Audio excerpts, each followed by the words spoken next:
Okay. Good morning, everyone. Namaste. Hare Krishna. Jai Hind. Okay, now everyone, please mute from your side. Sit in any comfortable posture. Make your back straight. Align your head, neck, and spine in a line. Once you are comfortable, gently close your eyes. Bring your elbows towards your body, palms up towards the ceiling.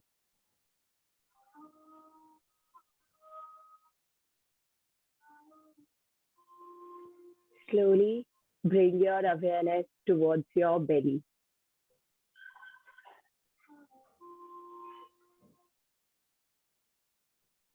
Slow, deep, long inhale. Slow, deep, long, controlled exhale. धीमा गहरा और लंबा श्वास लेंगे. उतने ही धीमे गहरे लंबे श्वास को जाने देंगे. Slow, deep, long, controlled exhale. No sound during inhale and exhale.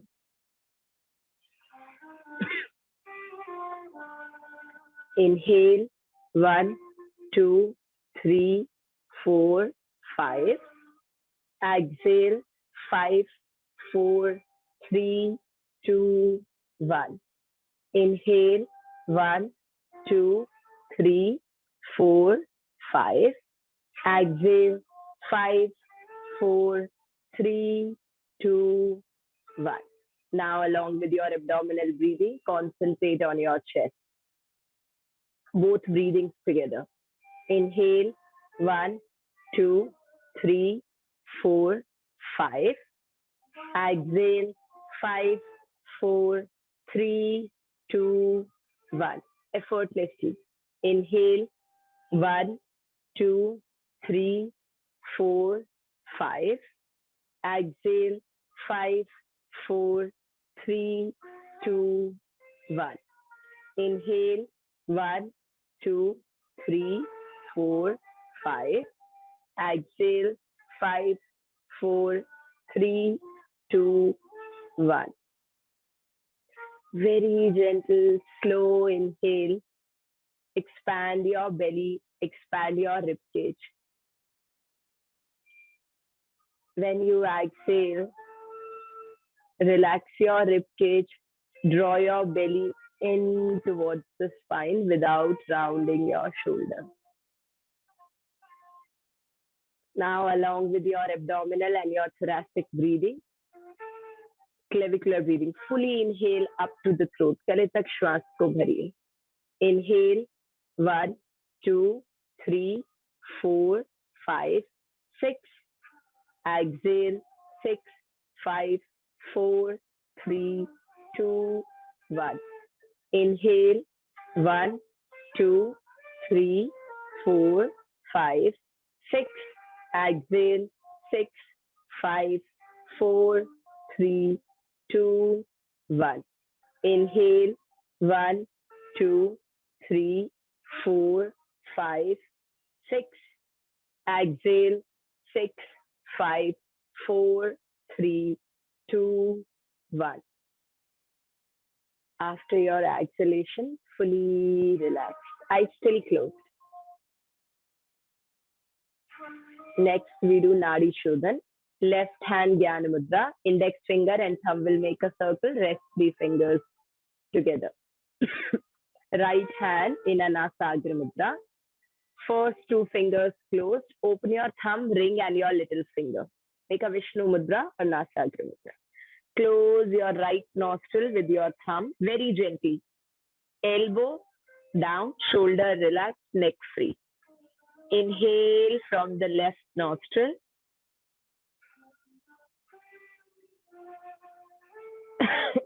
Sorry. Close your left nostril. Exhale from the right. Inhale from the right.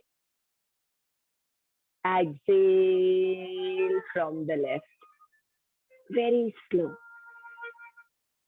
Slow inhale. Slow, deep, controlled exhale. Try to make your inhale, exhale equal. Inhale in 4, exhale in 4, or inhale in 5, exhale in 5. If you are more comfortable, go for 6, 8, 10, 12, as much as you can. Very gentle, slow inhale from left nostril. Exhale from right. Inhale from right. Exhale from left. Very slow, very slow. Okay, with my count. Inhale, 1, 2, 3, 4, 5. Exhale, 5, 4, 3, 2, 1. Inhale, 1, 2, 3, 4, 5. Exhale, 5, 4, 3, 2, 1. Inhale, 1, 2, 3, 4, 5. Exhale, 5, 4, 3, 2, 1. Inhale, 1, 2, 3, 4, 5. Exhale, 5, 4, 3, 2, 1. Inhale, 1, 2, 3, 4, 5. Exhale, 5, 4, 3, 2, 1. Last round. Once you fully exhale from the left nostril, then you can relax. Eyes still closed. Both hands down on your lap. Eyes still closed. Now inhale from both the nostrils. 1, 2, 3, 4. Hold your breath for 4 count. 4, 3, 2, 1. Exhale. श्वास खाली कीजिए. 6, 5, 4, 3, 2, 1. Again, hold your breath for 2 counts. 1, 2. Inhale. 1, 2, 3, 4. Hold your breath. Exhale. 6, 5, 4, 3, 2, 1. Again, hold your breath for 2 counts. 1, 2. Inhale. 1, 2, 3, 4. Hold. 4, 3, 2, 1. Exhale. 6, 5, 4, 3, 2, 1. Again, hold your breath. 1, 2. Inhale. 1, 2, 3, 4. Hold your breath. 4, 3, 2, 1. Exhale. श्वास खाली कीजिए. 6, 5, 4, 3, 2, 1. Hold your breath. 1, 2. Again, inhale. 1, 2, 3, 4. Hold your breath. 4, 3, 2, 1. Exhale. 6, 5, 4, 3, 2, 1. Hold. 1, 2.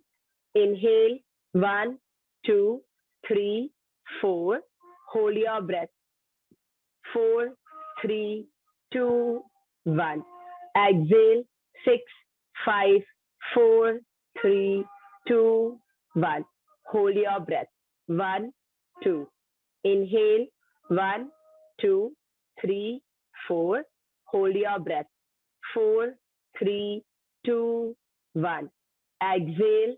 6, 5, 4, 3, 2, 1. Again, hold. 1, 2. Last round. Inhale. 1, 2, 3, 4. Hold your breath. 4, 3, 2, 1. Exhale. 6, 5, 4, 3, 2, 1. Hold your breath. 1, 2. Now again. Inhale. Slow, controlled exhale. Some natural breathing. Eyes still closed. Now both hands in our Jnana Mudra, chest up. We do 3 rounds of Om. Now rest your left hand on your belly, right hand on your chest. Utter all the 3 sounds together. A, U, M or A, O, M. 3 rounds. Inhale.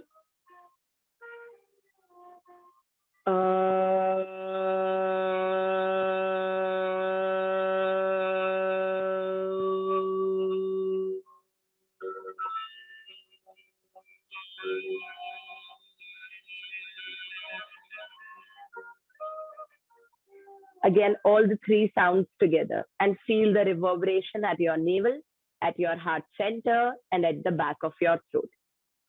Inhale.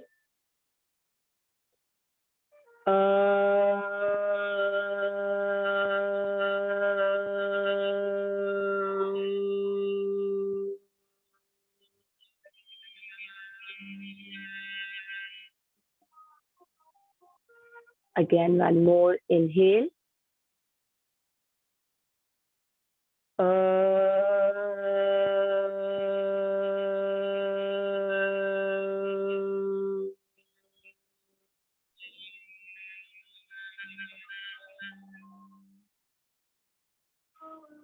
Relax. Hands on your lap. Now rub your palms. Once you feel the warmness, do cupping on your eyes. Now make a leaf with your hand and chant with me or after me. Karage vasate Lakshmi. Kar madhya Saraswati.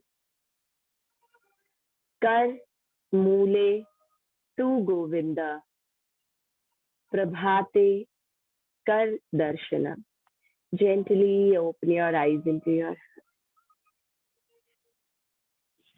Thank you. Thank you, Dr. Thank you, Vani. Thank you so much. Thank you, everyone. Thank you, Tripathi ji. Thank you, Vijay ji. Thank you, Khanendra ji. मुझे आपका नाम याद है. Thank you, Jiten ji. Thank you, Sanjay ji. Thank you, Sanjeev ji. Thank you. Thank you so much. Thank you. Neha आप अपना ध्यान रखिए. I think ji actually पहले जो कुक हैं उनको फीवर हुआ, फिर मेरे आदू को, और उनसे तो पर ठीक है. मैंने भगवान को बोला कि मुझे बीमार करना है तो वीकेंड पे ही करना है, मंडे टू फ्राइडे बहुत काम है. तो अभी आज थोड़ा सा बस तबीयत ठीक है. Okay, thank you everyone. Thank you. Thank you. Thank you so much. Good morning, everybody. Good morning, ma'am. Good morning. Good morning. Good morning, ma'am. Good morning. Good morning. Good morning to see you all up on Saturday. Of course, आप लोग तो बहुत सुबह उठ जाते हैं, including me. तो ऐसा बोलने का कोई वो रहता ही नहीं है. So, welcome to day 6 of CLMDP program. Today, as we have shared, Khanendra ji, good morning, sir. Good morning, sir. Today, as usual, as we have shared yesterday, we would be taking the theme that was developed yesterday. Dr. Pooja started with building strong teams. Now we go a step forward and see how do we build strong teams, not only in our teams, but how do we collaborate with teams outside our purview? How do I collaborate with teams which are interdepartmental? How do I collaborate with teams which are inter-organization? this theme was actually shared by one of the commandants in batch 1, and feedback के दौरान उन्होंने बोला कि हमने कुछ collaborative leadership के बारे में नहीं बात करी है हमारे batch 1 में.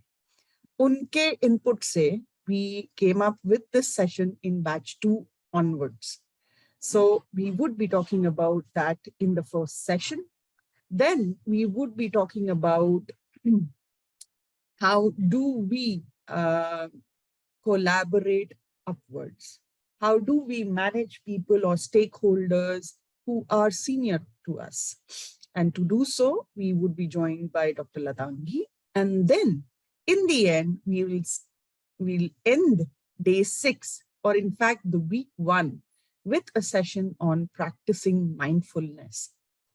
Mindfulness is being aware about what your feelings, your emotions, and being aware about your environment.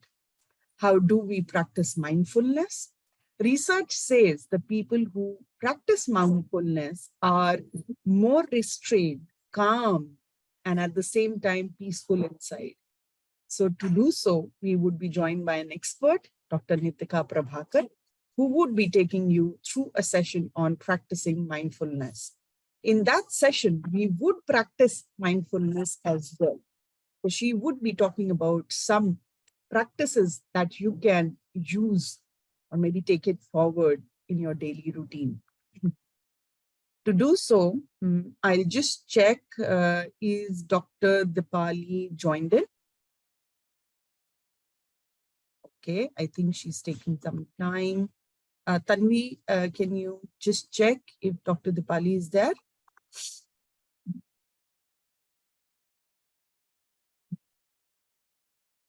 Okay. By the time she takes some time to join us, I would like to ask a question. Okay, Tanvi, got your message? Sure, take your time. So I just want to ask one question. What do you understand by the term collaboration? What do you understand by the term collaboration? In fact, Dr. Dipali is going to ask you, but let me ask another question. I would say, what do you think that the difference between coordination and collaboration? एक term है ना coordination जो हम रोज करते हैं. So what is the difference between coordination and collaboration? Anybody?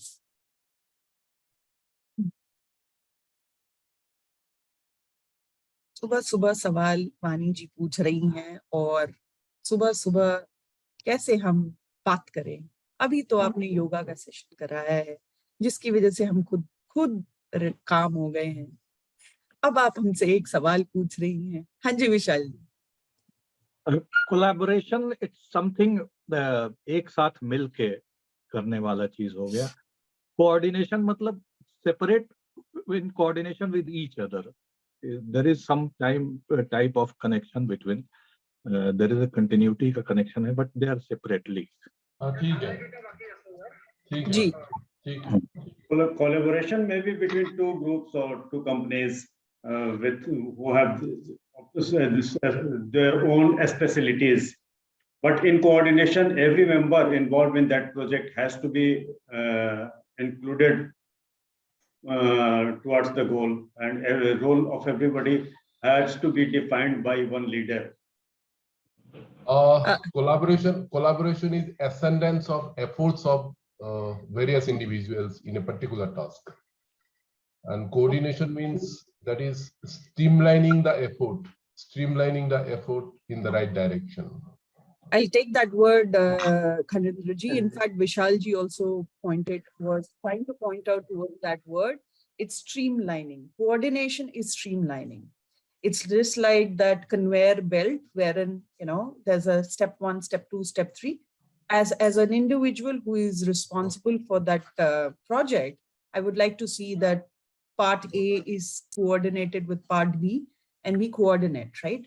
Wherein collaboration is, I'll draw the inspiration from Vishalji.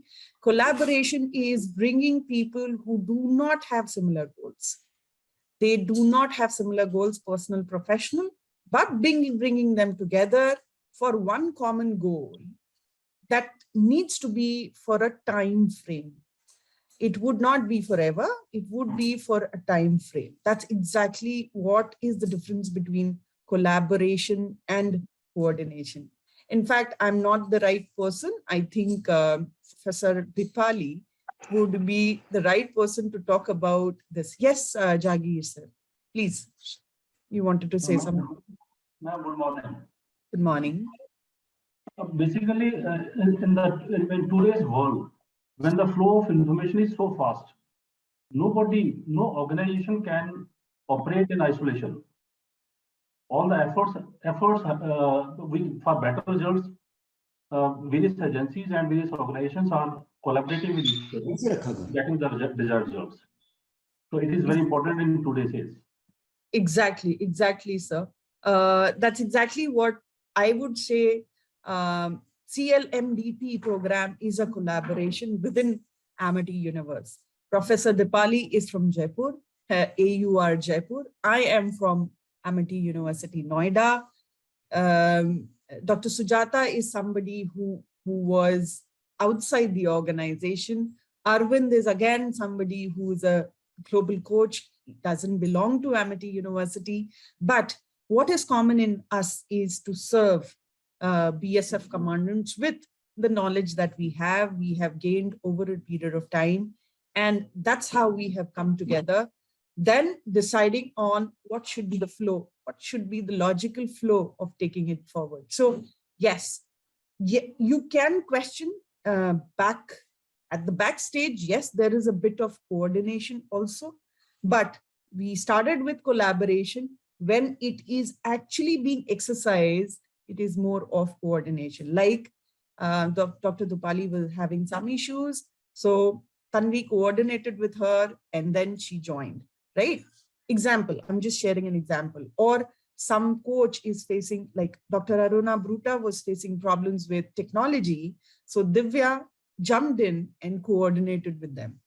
Of course, the collaboration is always set and coordination becomes very easy. It becomes an integral part of the entire this thing. Let me not take the session. For that, we have Dr. Dipali. Before she takes up the session, I would like to formally introduce her. Dr. Dipali holds her PhD from Faculty of Management Studies, University of Rajasthan, and has successfully completed FDP by IIM Kozhikode on pedagogy and management education. She is currently heading Amity Directorate of Distance and Online Education at AUR, that is Amity University, Rajasthan, and conducting online exams for distance learning students. I would say she is a multifaceted personality, somebody who is involved in administration, passionate trainer, and a coach. Over last 1 month, I have made her life little difficult, and I've squeezed maximum out of her, and she has been grateful in doing so. Dr. Dipali, over to you. And that was, of course, started with collaboration. Now it is more of me asking more from somebody who's a great collaborative leader. So over to you, Dr. Dipali. Thank you so much. Let's start this. Yeah.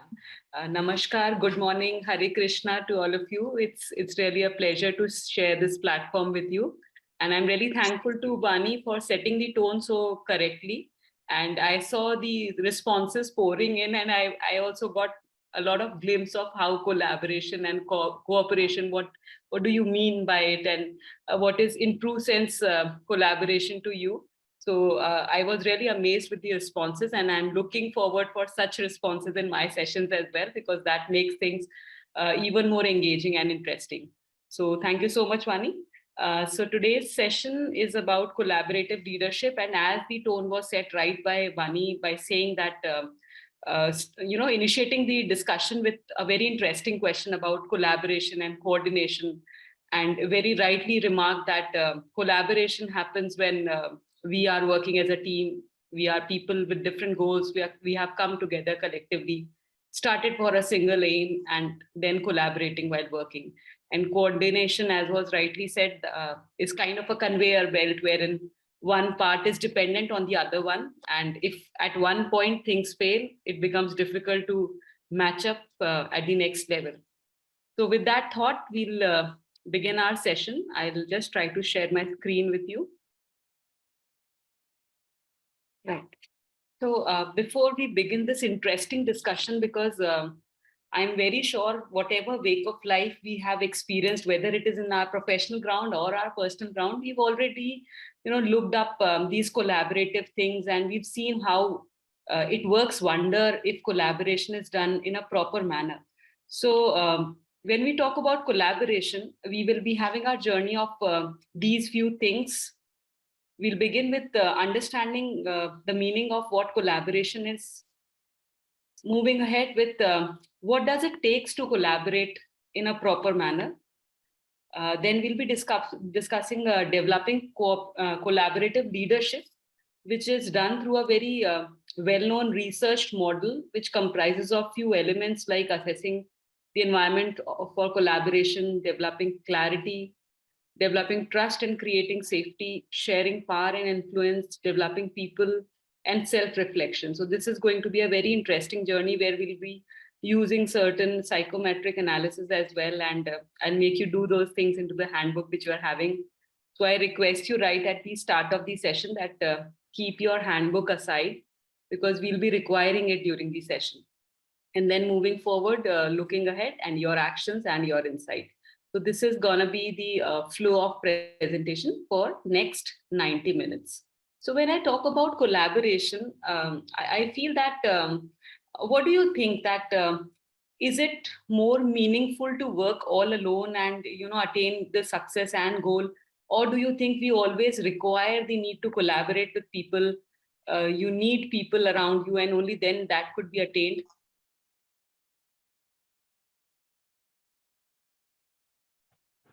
Well, one may achieve as an individual whatever task is there, whatever goal is there, but when you collaborate, it brings more efficiency, more ideas, and less time consuming.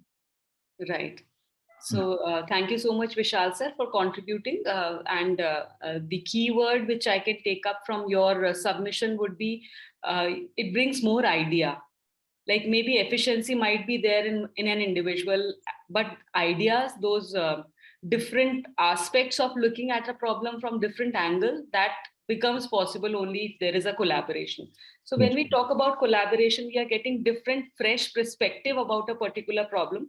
There might not be one rule of thumb to solve a particular difficult situation. Rather, when it is coming from different minds, it could add up to something really constructive, and it could add value to it. So let's begin with the question that what do you understand by collaboration, which we have a bit discussed while Vani was initiating the discussion, and many of you contributed for that. Do you have any other aspect which is related to collaboration, apart from saying that few people come together and they work for a similar goal? Then according to Vishal sir, we also talked about that it gives a fresh perspective to a particular situation. What else do you understand when we talk about collaboration? Because these are the elements of collaboration. Is there anything else besides that? Maybe the facilitators, which enables collaboration? Yes, the expertise may not be with one person or with one organization. If we take an example of a building, Okay. when a huge building is constructed, then electrical engineer, civil engineer, and the others who have taken that, they will sit together and prepare the map of that. How the electrical installations will be installed. True. And where the ACs will be there, where the doors will be there. So this is an example of collaboration. If they are sitting together and collaborating and going towards the the design to build the building, so it will be a good building. Otherwise, if there is no collaboration, then after completing the building, one will come to know that, oh, there was a requirement of for putting electrical points on these locations also. Right. Yeah. Right. Very, very well said, Jagir sir. बिल्कुल सही आपने एकदम ground reality वाला example pick up करके collaboration बताया. It couldn't have been much beautiful example than this one, wherein we are talking about building a structure or a building. तो ये सही बात है, because you require plumber, you require electrician, you require an architect also जो aesthetically चीजों को देखेगा. Civil engineer would be talking about in terms of how technically it would be possible और नॉट, बीम का क्या लेवल होगा और क्या कितना वेट वो बियर करेगी. So all those things definitely are required. So that comes to, we come to a consensus based on this example that every element is important, whether we talk about electrician या plumber, because when the building is constructed और आप उसको hand over करते हो किसी और को, if somebody comes and shift into that house, तो generally they give you a layout of कि पाइपलाइंस कहाँ से हैं, इलेक्ट्रिक सर्किट्स कहाँ से हैं, तो सो दैट इन फ्यूचर कभी कुछ गड़बड़ होता है तो you can always look to that map and then accordingly get things rectified. So that is very much required. तो हर एलिमेंट बहुत इंपॉर्टेंट हो जाता है कोलैबोरेशन का. So when we are talking about collaborating, we need certain elements, we need certain people to collaborate. और जो लोगों का पिकअप है, the way you are choosing those people, might be an architect, might be a civil engineer, that also need to be introspected a lot. That also need to be very much, it should be a very careful selection so that you can attain that level of goal which you have aimed for. So another consensus which we draw from Vishal sir's, from Jagir sir's contribution is that every element becomes very important when we talk about collaboration, because they have their own set to contribute, and that is what is making the complete picture done, because everybody is contributing to their extent. So, okay, I have some response in the chat box also. Okay, Vani says, in my view, synergy, empathy are the enablers of collaboration. Very true. We've talked about the synergy, which Jagir sir also told that everybody is required, and then otherwise it will be difficult to complete a task at one point of time.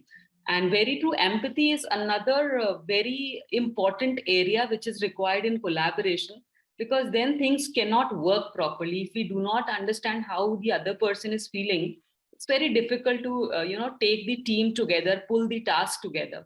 So that empathy, that comfort zone wherein everybody is contributing to the utmost level, kind of, you're creating the synergy, that is the right word. You are developing an ecosystem wherein every person is happy contributing to certain things. So that, because we are all humans, and ultimately we boil down to one thing, that is, are we comfortable doing it? And that is the time where the parachute opens up. That is the most productive part of our mind, wherein we are comfortable, we know that people are empathetic, they understand us, and then we work and stretch ourselves beyond limit also in that case. So collaboration is something which is very, very sensitive, and you require to think upon all these elements when you're collaborating with somebody. So as discussed rightly, it's a summation of what we have been talking about. So this diagram beautifully depicts what collaboration contributes to. So there are three elements. One is team, wherein we are talking about maybe 2 or more people who are collaborating together, because a single person cannot collaborate. They are working together, that's a process. And then there is a purpose, a shared goal, a common goal for the entire team, or for all the people who have collaborated, which leads to collaboration. So if you have these three elements, it is collaboration in true sense. Now, what it takes to collaborate?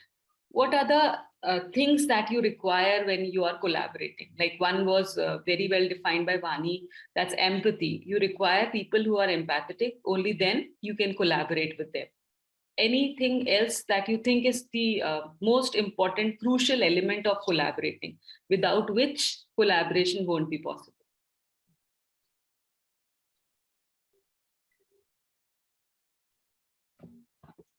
Yes, Jiten sir, yes, please. Madam, number 1 is objective and number 2 is interest, common interest. Great, great. objective and common interest. So we've talked about the objective or the purpose in the previous slide also, जो एक third element था. Yes, that's true. And common interest, okay, that is the glue, है ना, binding force है जिसकी वजह से लोग साथ में आ रहे हैं. And I think that common interest leads to that common goal. वो goal ऐसा attainable होगा जहाँ पे you have a commonality wherein you are also interested in getting it done.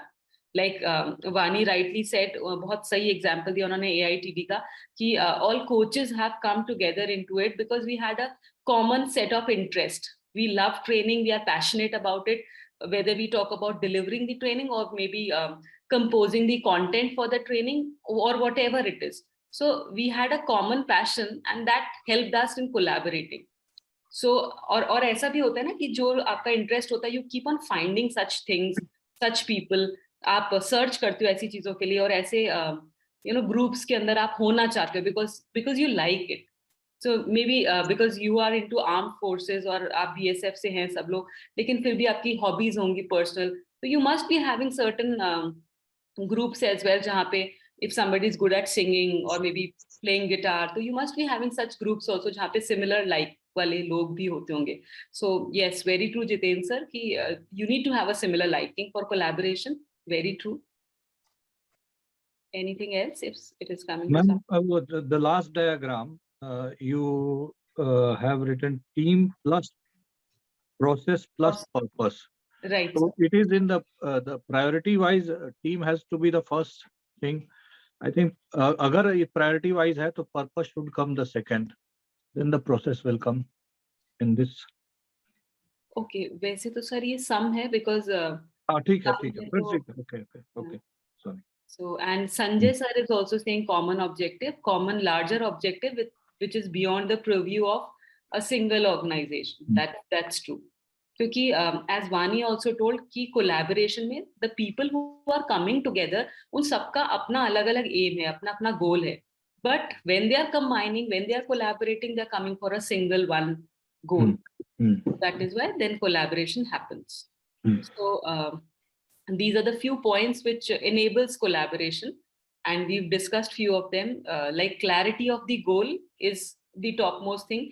जैसे हमने कहा कि common objective होना चाहिए, similar liking होनी चाहिए, that is true. Then looking at the big picture together, वो similar liking वाला ही है कि you know that this is what success would look like. Once we have attained this goal, this is how we are going to, portray the success. So that big picture, looking together, that should be common amongst all of them so that they have one common goal to be attained. Then efficiency should be there, accountability. Everybody should, we haven't talked about this particular point, that everybody should feel themselves accountable. क्योंकि generally group think इस तरह का होता है कि ठीक है मैंने नहीं करा तो वो संभाल ही लेगा. So that shouldn't come into the way. Rather, everybody should consider themselves equally accountable and at the same time equally responsible for each other's work as well. So that trust factor also needs to be there. वरना collaboration बिल्कुल नहीं हो सकता. And positivity. So all of them are, happily contributing towards one single thing. So that positivity would come if you are empathetic about the entire team. So these are the few points which helps us to, make collaboration really fruitful and meaningful. So here's a small activity which I would like to conduct with you. You need to think of a recent time when you collaborated with a different team in the organization. And after thinking with that scenario, you need to tell me that what enabled you to collaborate with them well and what were the obstacles in the way. So I'm giving you 2 minutes to collect your thought, and it would be great if you could come up with some examples which were in your recent past you have collaborated with different teams. And I'm sure this is the kind of task that you do. So you'll have wonderful examples to discuss with us.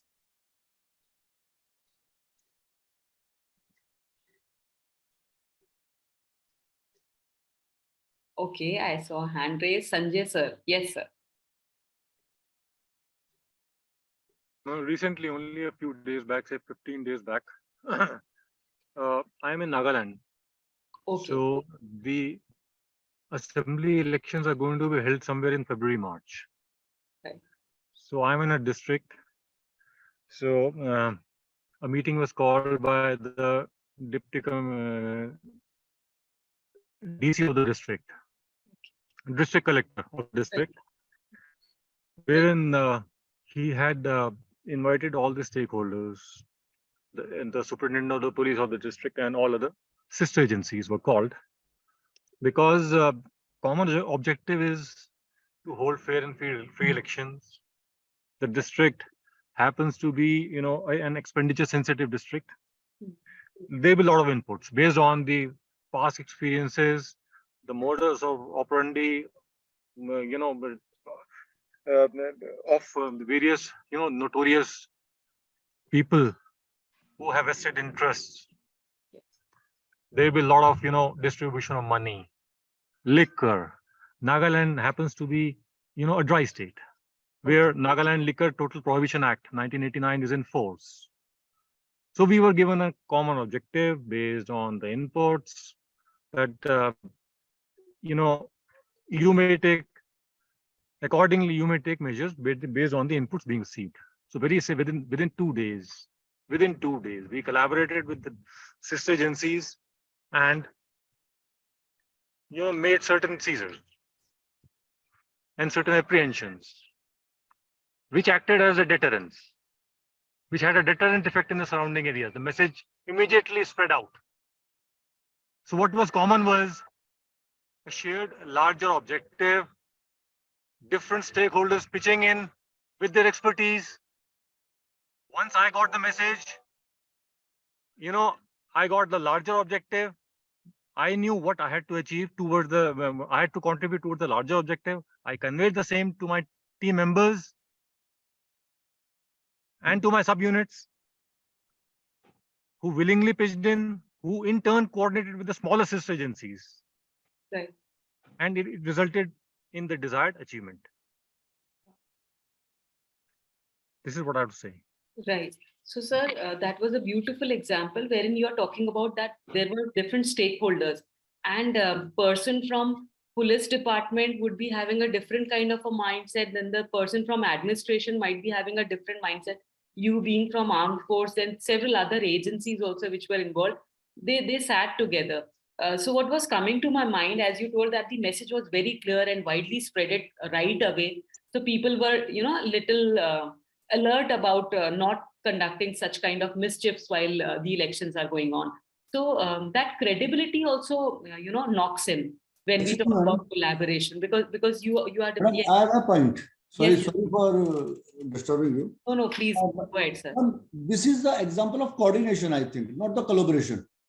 When we work together in or for a common objective, this example of given by Mr. Sanjay is of coordination. I don't think that it is a collaboration. Okay. Your take. And what do you makes you think that it is coordination only? Is it like one person is finishing the task, then it is going to the other person? But this is simultaneous actions by the different organizations. Right. So then, sir, if it is simultaneous, why won't it become a collaboration in that case? We have a hand raise from Tripathi sir as well. I think he also want to contribute to the same discussion. Sir, over to you, sir, please.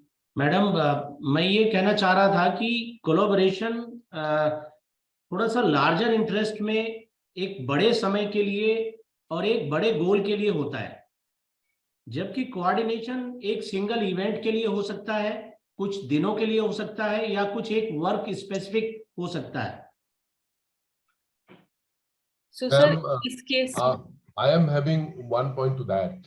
Yes, yes. I also agree to Jitender, my colleague Jitender, because I feel it is more of a coordination rather than collaboration. Collaboration in case of that different part of the task. Say one task, I'll have to achieve certain task.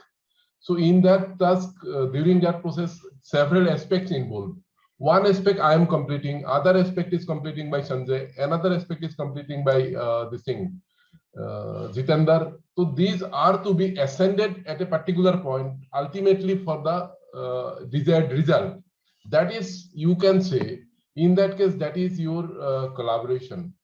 not coordination. But here it is, main problem is the law and order, and everybody is contributing in that particular aspect. Law and order is being managed by everybody, whatsoever be the case. That is related to law and order, whatsoever be the case. So that is one agenda, everybody is working on same agenda, and their efforts are coordinated, so that ultimately law and order can be maintained. So that is why I feel it is more of coordination rather than collaboration. Okay. Okay. I want to add, particularly with the term coordination and collaboration. In the coordination term and the example which is given by the Sanjay, and that is what everywhere the agencies are there, and actually in the coordination and the collaboration, the goal will be the same in both the things, collaboration and coordination. But in this particular example, the agencies, they are working separately, basically to achieve a goal of maintaining law and order or to maintain peace. So this example is with the kind of the coordination, and it is being done, and it is being called at a whatever district level coordination meetings, district level coordinations. So this is how these two things, they have a slight difference of working together. And here it is, they are working separately with their mandate, but aim is the same. There are certain kind of things which are not with our organization as far as the law is concerned, but the agencies, they are working separately to achieve a desired goal or that particular, for the desired result, basically. That I want to add. Okay. Very correctly. Ma'am, Yes. Please go Sanjay ahead. Tandon is perfectly all right. The goal is common, and coordination, it has a very narrow meaning, whereas the miscreants or ANEs which were involved in the activities, they have been put under the law, and it's a larger association and integration is required. So it's simply coordinating things, it can't be achieved. So what he has quoted is perfectly a right example of collaboration. For me also, because when we talk about coordination, at times we talk about within organization coordination between various beings to achieve a goal. Whereas there are different organizations which are working together in collaboration to achieve a particular goal. So what Ajit has rightly written in the chat box, that coordination may be a minor point of collaboration. I do not know, ma'am. May I be explained how the coordination at the lesser scale? Yes, sir. Yes, and then we also have Jiten sir raising hand. Sir, after you, Jiten sir can also. In my opinion, collaboration, initially a blueprint is made, and then the work is done to achieve that goal. When blueprint is confirmed, finalized, then enter between the stages, nothing change is accepted.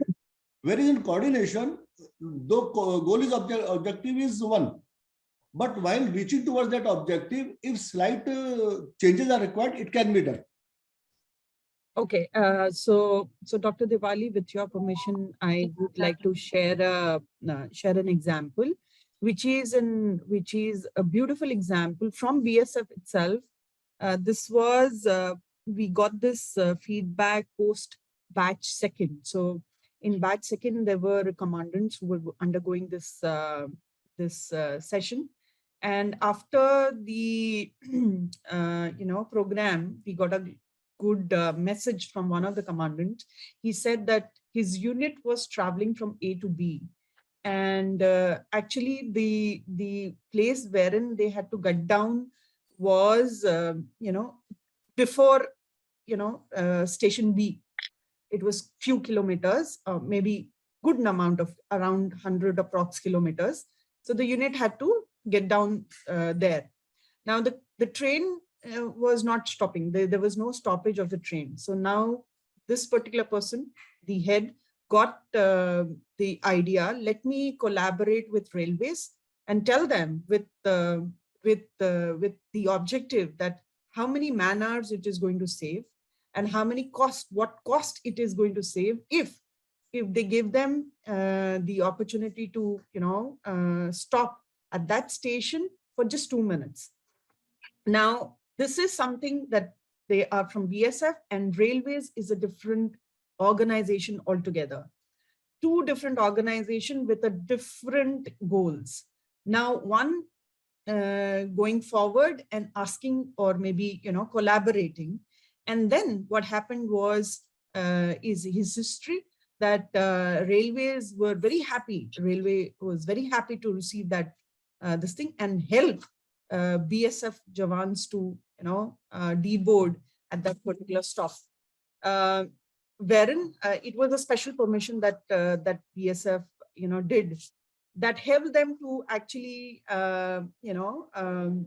save half a day, a lot of cost, the traveling cost, and of course, a lot of fuel. So now this is collaboration. So I think, let me share. Coordination is generally within in a team, or in a purview in an organization. So anything that happens between two organizations is coordination, right? Now, say for instance, Amity Noida and Amity Rajasthan are two separate entities. They are not same. They come under Amity Universe, the brand name, but we are two different organizations, said for, run by two different individuals. Now, the whole idea is, the idea Amity takes forward is that, Amity Noida takes forward is that, this is a good service to the nation. So let's come together and get into this particular course. And that's exactly what is collaboration. So collaboration is something between two organizations, two separate, objective teams. So that's what collaboration is. It can happen intra-organization also. Say for instance, Jagirji, your work is research, right? Now, in order to do research, you'll have to collaborate with different teams, which would not have similar objective as your, work or a goal.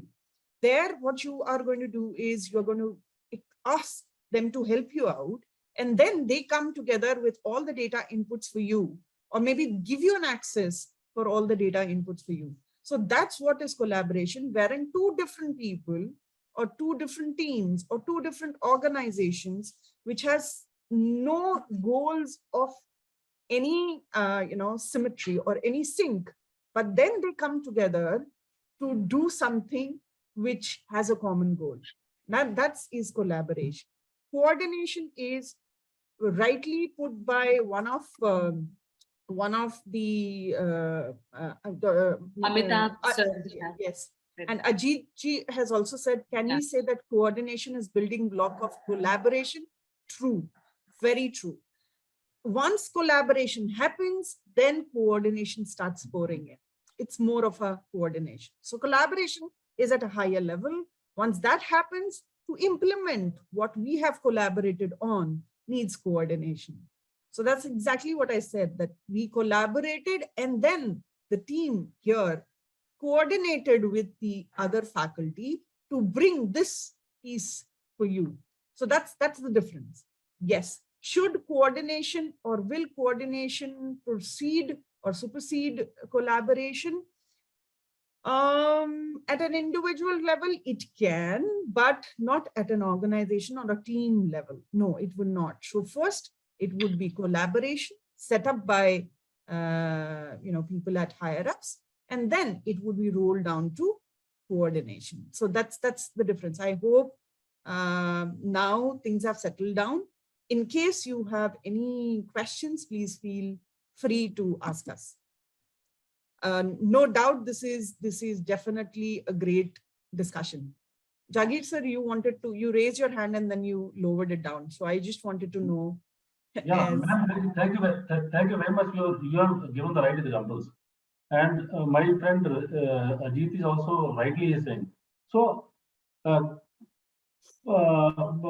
efforts for coordination are towards collaboration. Yes. For collaboration, coordination is the requirement. For collaboration, coordination is the requirement. And for coordination, there may not be requirement of any collaboration. Exactly. Yes. Very well put, like a researcher. Yes. both the what do you say, rules were very made clear. So yes, very true. For collaboration, coordination is the backbone. Without that, you can collaborate, but the objectives would never be met. So you need coordination. But for coordination to happen, I don't think so there need to be a collaboration, because it can be between two team members also. So that's how it is. Professor Dipali, I hope now things get settled. Yeah. Take it forward. Right. And it was rightly said by Amitabh sir as well that you require MOUs or some document when you're collaborating, because we all pour down to the same consents that organization or the higher ups are collaborating, and then coordination starts. So in this case also, it was a similar thing which was happening. There were different entities and then they were working for a common purpose.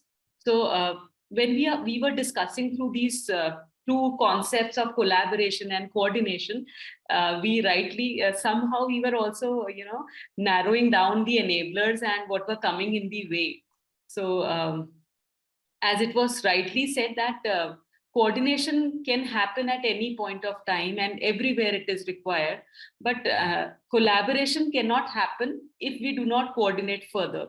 Right. So like it reminds me of one of the situation in our organization also, wherein we collaborated with, we have RSLDC here in Jaipur, in Rajasthan, that is Rajasthan Skill Development Corporation.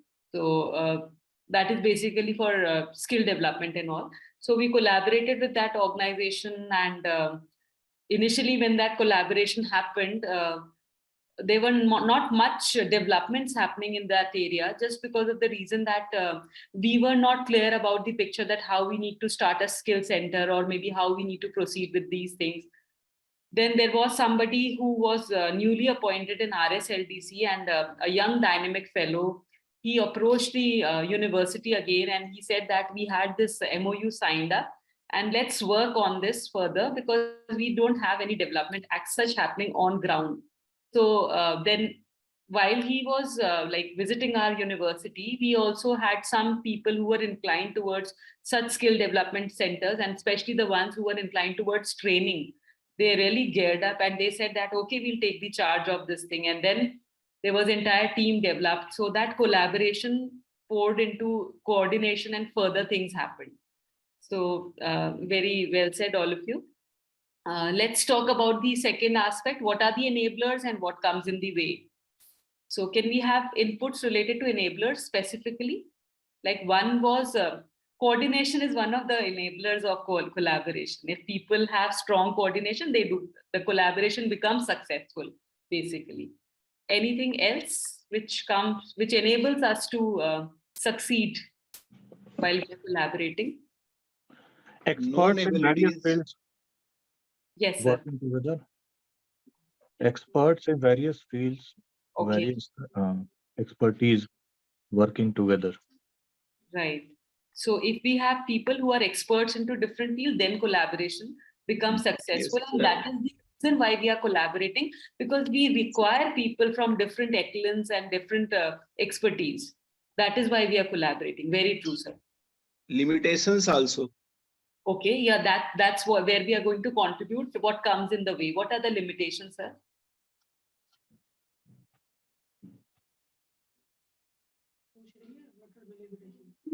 What are the limitations? What comes in the way while we are collaborating? If we have a common goal and we collaborated, and there are chances of there is no mitigation plan, and there are chances that the plan can't be executed in the way it has been thought of. Okay. Could be a clash of interest. Yes, conflicts that arises. Very true. And Jitendra sir have written professionalism. I think that is one of the enablers of that enables success of collaboration. That is professionalism. Yes, conflict is the major reason. And that is why we were talking about terms like empathy, terms like having strong and common inclination towards a particular thing. In that case, there is less probability of conflict happening. But you cannot avoid conflict. That's true. And that comes in the way if it becomes very severe. Yes, Jiten sir. Madam, innovations. Okay, innovation, does it enable us to succeed? Yes, ma'am. Yes, because and plus we are having a set of intellectuals who belong to that collaboration. That's why we talked about that collaboration happens at higher up level. So they are more welcoming towards innovation. They do understand that perspective as well. So yes, it does enable success of collaboration. Then Lack of resources. Lack of resources. Lack of resources, right, sir. Chaudhary sir have said lack of resources that comes in the way, because while you are collaborating, but then that constraint, sir, don't you think it remains everywhere? It is kind of a challenge, and Ma'am, that is why people will collaborate, because I am lacking some resources, other one is having, so I need to accomplish the task. Okay. That is why I require to collaborate. Right. And we also use the word outsourcing in most of the cases. So outsourcing also happens when we lack that particular expertise. We require people from outside. Very true, sir. Amitabh sir says coordinators should inherently agree and relate with the idea taken up by collaborators. That's true. That is why coordination becomes essential, because if they do not agree to that idea which was taken up by collaborators, then they won't have full trust into it, and maybe they do not perform so well. So yes, that is the backbone, that's the pillar of collaboration. That enables, that trust factor enables. Yes, established monitoring procedures should be there to monitor the collaboration. Okay, right, sir. So there should be a monitoring procedure, but then again, वहाँ पे conflict आने का बहुत ज़्यादा chances है, though it should be. I do agree with that. If not monitoring, then there should be a dispute resolution mechanism there that should be in place. Okay, that's true, sir. That's true. क्योंकि conflict होना बहुत ही मतलब बहुत natural है. Yes, it's very common. Yeah, it's very common. So you need to have a mechanism which could resolve those conflicts. Very true, sir. That could be an enabler. Then Raghavendra sir is saying lack of accountability. Yeah, that's true. कि वो team में है तो हो सकता है कि they are passing on the parcel, and maybe they are not, accountable enough. That's why they are not picking up responsibilities well. Then Tripathi sir is saying day-to-day coordination will be required to continue with the collaboration. Yes, that is another enabler. We've been talking about that. Common interest, Chaudhary sir is saying, very true, sir. Common interest is also an enabler, which keeps them glued together. Cohesive bond बहुत strong हो जाता है, because all of them are having similar interest. Wavelength match करती है basically. You feel like, being into the company of such people who have a common interest like you. So yes, we've talked about good enough enablers and good enough things which comes in the way. And okay, Amitabh sir is saying head of coordinator should be part of collaborating team. So okay, that's true. Yes, collaborating, yeah, that is how the essence of collaboration will trickle down to the people who are executing it. So yes, there should be a person who is also a part of coordination team, who's having that bigger picture in mind and conveying the same thought every time when there is a new deterrent happening in the team. That's true. So wonderful submissions I got from all of you. Thank you so much for enriching the content to great level. So these are the three aspects, or I should say three dimensions, which helps in collaboration to the perfect extent. One is respect, second is sensitivity, and third one is openness. And I hope all of you agree to that.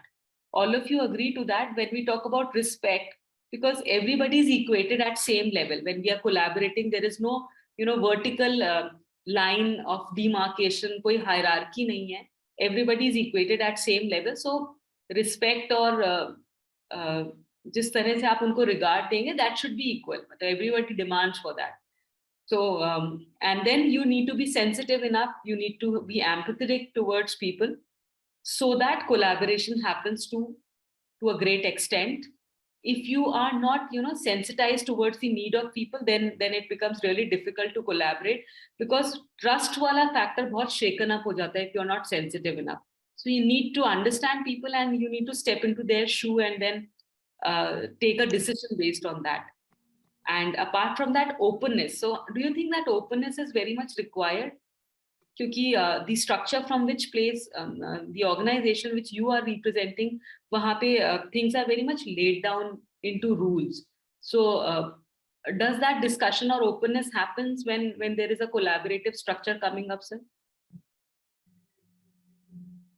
That can be only related with the task assigned. Openness regarding the, if two persons are collaborating and they are from different organization, there must be some organizational secret which they will keep on. So openness in the area of execution of task rather than openness in all aspects will be the problem. Not in all aspects, very true. We don't look for that. But yes, openness in terms of, Ma'am, openness will be limited in this case only to the aspect of collaboration issues. The particular issue on which they are collaborating with each other, they may be open in that particular context only, not any other issues. Because every organization, different organization, I think different ethos, different goals, different financial interests. So in that case, they will not share the secret of their organization to the others. So they will only be open to that particular aspect where they are collaborating, not beyond that.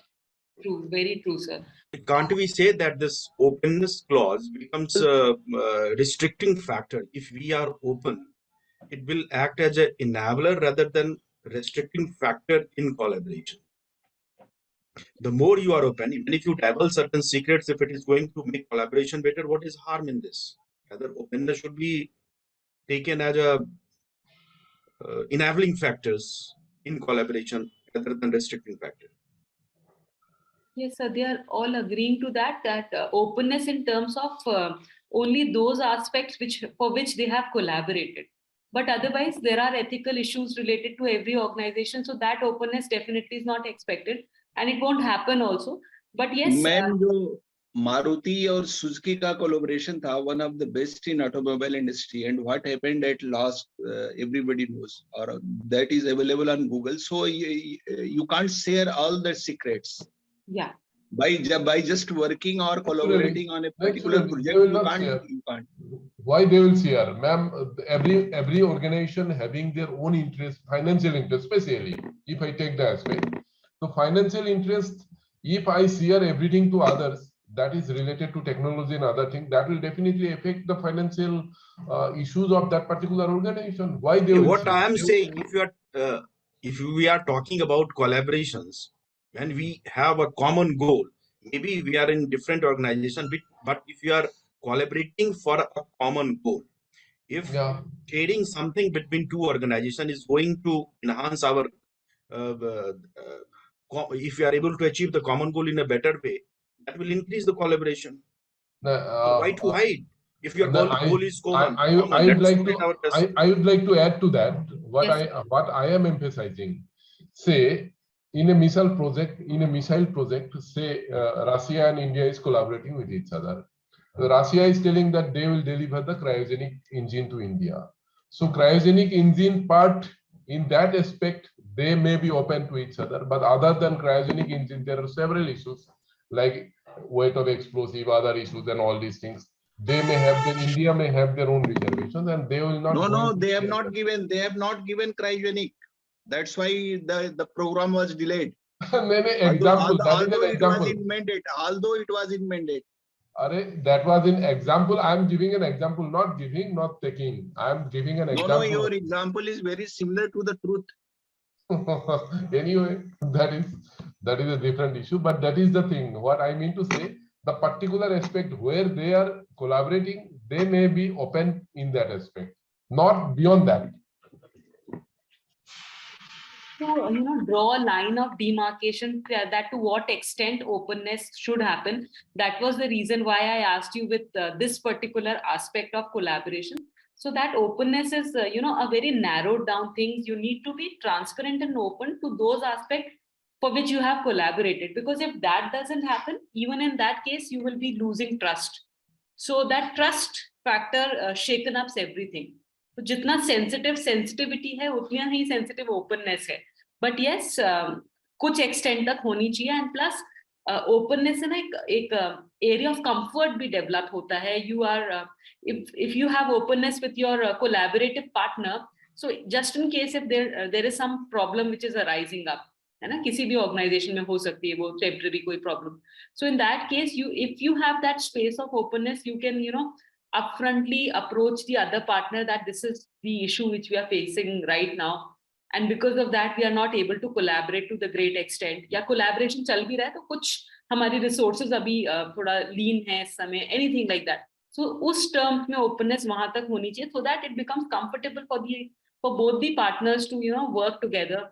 कभी एक का load दूसरे ने share कर दिया, कभी दूसरे ने कर दिया. That ways also things can happen. उस terms में openness होनी चाहिए wherein you can speak up to the person. You are not under the threat every time कि collaboration खत्म ना हो जाए because we have spoken the truth. तो उस aspect में also there should be openness. I hope all of you agree to that. Yes, ma'am. Okay. So moving further, now this is very interesting part of our entire workshop, that is developing collaborative leadership. So based on the discussions that we had right from the time when we started, we have emphasized the importance of collaboration, and we have always come to one consensus that बिना collaboration के कोई काम नहीं हो सकता. It is really required, and it gives you a thrust. एक आपको एक push देता है क्योंकि कभी-कभी you do not have those resources. Outsourcing हो रही है. Yes, Jiten sir, please. Any significance of this picture in developing collaboration leadership? Sir, you can also come up with some suggestion. I was also about to ask you that what comes to your mind when you think about this picture? Simply this family of, yes. Is there any significance? This comes to my mind first. Yes, sir. It is definitely related to developing collaborative leadership.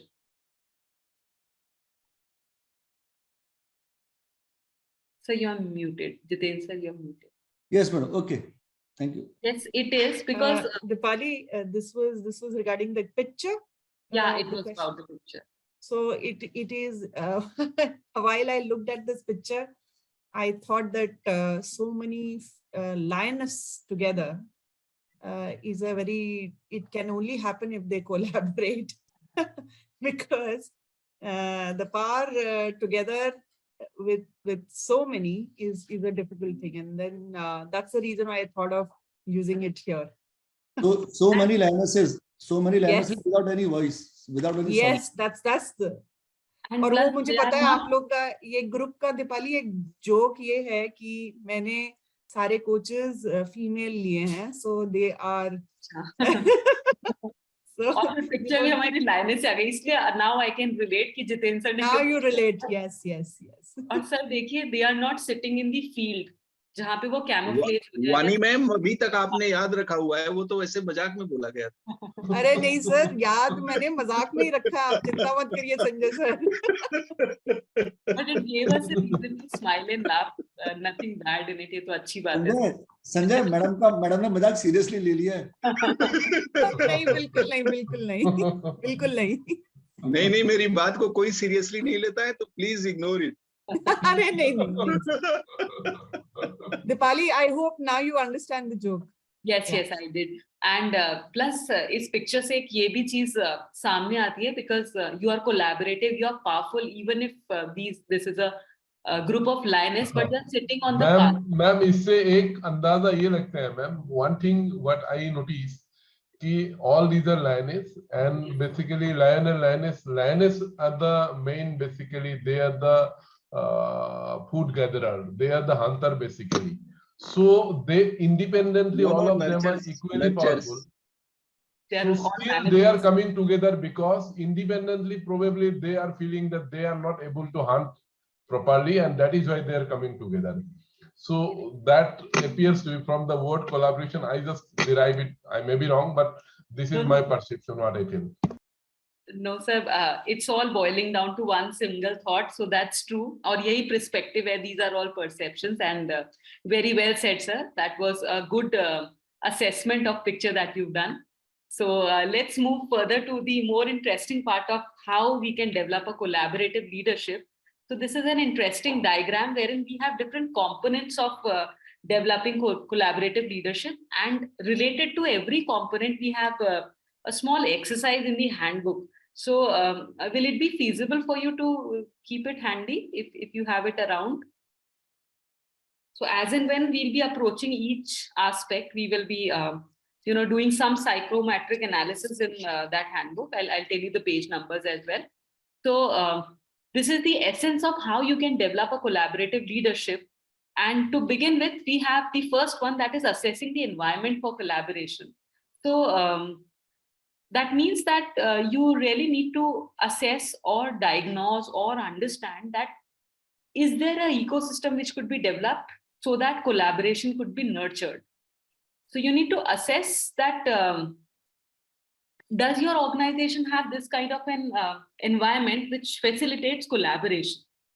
And for that, I would request you to refer to page number 150 of your handbook, if you could. Should I share it on the screen, the handbook, if you want, or everybody is having that? Dipali, you can. Okay. And those who don't have it, they'll just take out a piece of sheet white paper and then start doing so. So on your screen, you can see the assessing environment of collaboration. There are certain questions, 10 questions, and you need to tick one of them. Like the first statement says, I generally try to assess the team for collaboration systematically before committing to it. So 1 stands for seldom, 3 for sometime, 2 stands for, from 1 it is less. 1 to 3 is yes. From 1 is the minimum and 7 is the maximum. And in between we have to kept 2, sometimes and others. So अगर आपको लगता है seldom से ज़्यादा है लेकिन sometimes से कम है तो फिर 2. और अगर आपको लगता है sometimes से ज़्यादा है लेकिन often से कम है तो 4. Yeah, Dipali, please take it. You have to circle down. ये किस पेज नंबर पे है मैम? तो ये 150 पेज पे है. And it's on the screen as well. You can just circle it down and write it on a paper. आपको जो सबसे appropriate response लग रहा है against each statement, and then we can add the score. आपको basically score add करना है sir, उसके basis पे रहेगा. So for first one, you can give a score even if you do not have a handbook. You can just write down. I'm reading those statements for you. So first one says, I generally try to assess the team for collaboration systematically before committing to it. So if you strongly agree, it will be 7. If you strongly disagree, it would be 1. And accordingly, rest of the response would be. You can write down on the paper.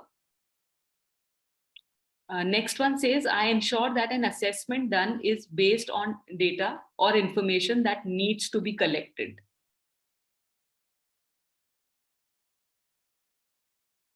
So before some task is coming to you for collaboration, you ensure that whatever results are coming, that are based on certain research, based on certain data, statistics, and figures, facts. Third statement says, I undertake an appropriate analysis of data.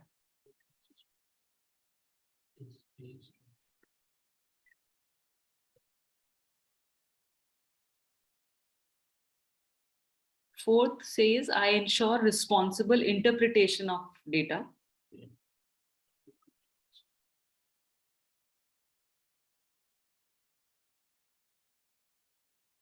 Fifth says, I gather information before acting.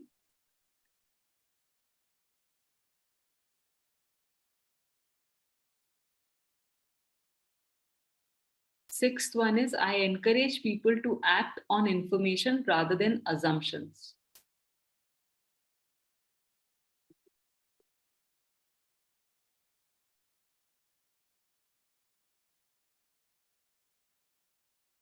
Seventh is, I clarify the problem before planning solution.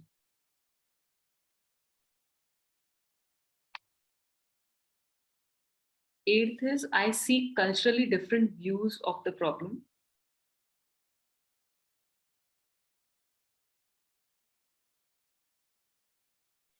Ninth is, I use a system perspective to understand community.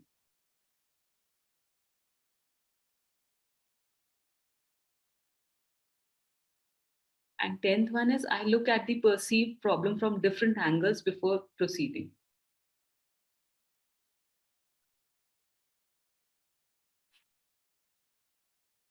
So you can sum up the score once you are done. And just do let me know what have you scored. Okay. Chaudhary sir have scored 57. Hiten sir 48. Ajay sir 53. Sanjay sir 60. Ajit sir 55. Sanjeev sir 57. Chandrakant sir 56. Chandish sir 61. Hemant sir 50. And Israel sir 55. Tripathi sir 62. Rao sir 55. Arun sir 60. Okay, range काफी कुछ same ही आ रही है. Ravindra Singh sir 55. Vijay sir 53. And Sanjeev Prakash Anand sir 55. Anand Kumar sir 52. Okay. So let's see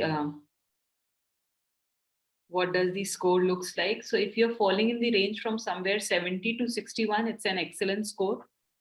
और आप लोगों का majority 60 to 41 में आ रहा है score, that is opportunities for growth. So most of you are lying in that segment. So if that is the scenario, the next question which we need to introspect is about what would you think are the most important areas for improvement in assessing environment? So is there somebody saying something? Okay. So based on the scores, you just need to let me know that what do you think are the important areas where you need to improve while you're assessing the environment for collaboration?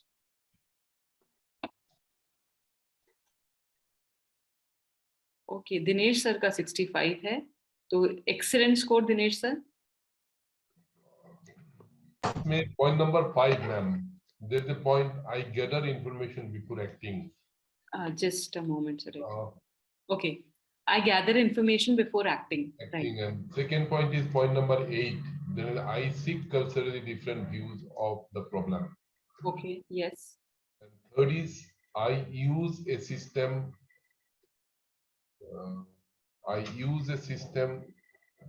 Third perspective. is Yeah, 9 system. 9. Ma'am इसको expand करना जरा. I use full a screen. Yes. Please expand it to full screen. Okay. Yeah. So, ma'am. Is it a better view now? Yeah. Ma'am, ये 3 point है. These are the 3 points. That is point number 9, point number 8, and point number 5. Okay. I feel probably I need to work on it. Point number 9, point number 8, and point number 5. Okay. Point number 5. Got it. I Yes. feel I need to work upon it because generally that doesn't happen with me, that I seek culturally different views of the problem.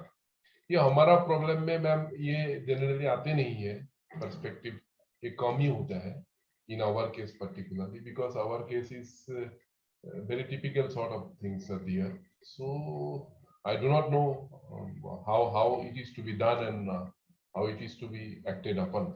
So I feel I am lacking in these 3 fronts. Okay. So culturally different wala, and I use a systems perspective to understand community. Yeah. Yeah. Okay. And I gather information before acting. Sir, ये वाला भी कह रहे हैं ना, 5th वाला भी तो? हाँ, ये मतलब होता है ma'am. In our case, you have given a task, so you have to accomplish. You don't have enough time to gather information and then act upon. You have to act means act. It's something like that. That's happened generally. So you may not have enough time. But sir, while you are acting, तभी भी तो आप information gather कर रहे हैं. मतलब even if you have been ascertained with certain tasks, अब उस task को करना कैसे है, that remains with you. That is entirely on you. तो अब उसके लिए जो pedagogy आप बना रहे हैं, तो वहाँ पे you are gathering information and then you are acting, no? So I don't think. इसमें I am having some classified information, that's why I cannot share it. But that happens, you do not have even information, prior information you do not have. You are supposed to act upon, that's it. So you have to act upon and you are going to act it. So that's why it's sometimes very difficult to gather information before act. It is just not feasible. Right. But had that been a case, matlab, wherein you can get information, definitely you would prefer working that style. Yeah, I definitely. In that case, I'll prefer. Definitely, I'll prefer. Definitely. So based on scenario, things might vary, sir. ये जरूरी नहीं है कि हर एक statement जो लिखा है वो हर task के साथ जाए. But this is your preferred style of acting. This is what we wanted to know based on the entire psychometric. कि अगर आपको मिलता है ऐसा मौका या task इस तरह का है, so are you into that kind of a bent of mind wherein you are assessing the environment for collaboration or not? So that was the criteria. So then you would score high, I think so. Sir आप mute पे हैं Chaudhary sir. Giving me an opportunity, ma'am, definitely I'll prefer. Giving Yes. me an opportunity, I'll prefer to do that. Right sir, right sir. तो और किसी का कोई submission wherein you feel that. But Dipali, I really like the way Kanindra ji was able to identify his area of improvement, and I think that is a very right way of looking at it. कि उन्होंने ये देखा कि इन 3 questions में मेरे score कम है और ये मेरी area of improvement है. I think that's a very objective way of looking at things. अब मेरे हिसाब से, I mean, this is one suggestion, and of course I'll be giving this suggestion post your completion of course, कि आपने जितने भी psychometric किए करीबन आप लोग 30 से ज्यादा साइकोमेट्रिक कर लेंगे जब तक 2 हफ्ते निकल जाएंगे, तो आप बाद में उनके बाद में जाके हर एक लाइट आइटम में देखिए जहां आपने स्कोर कम किया है, and that becomes your area of improvement. So इसमें sir Khanindra ji very rightly put, and it's, I think this is going to help the other peers in the cohort that this is exactly how we have to look at. जैसे आपने वो information का बोला very well कि मेरे पास information classified है और मतलब मुझे अभी उतना information नहीं मिला है.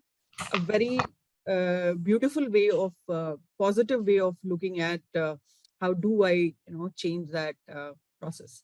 So Dipali, I just wanted to point out that this is the correct way of identifying what are the areas of improvement, and that's really done well by Kanindra. So over to you, Dipali. And the purpose behind this entire workshop also, comes to a concrete mellow down that definitely these 2 questions becomes very crucial, that what are your improvement area, and equally crucial is how would you be improving upon that. So maybe how would you be changing your approach towards assessing things and that ways. So yes, psychometric we'll be doing it here, and then these 2 questions later on you can continue with. So Vani, should I move again to my slide and then come back to this psychometric? Dipali, I think let's take a small break. Cohort is sitting since 9:15, I think.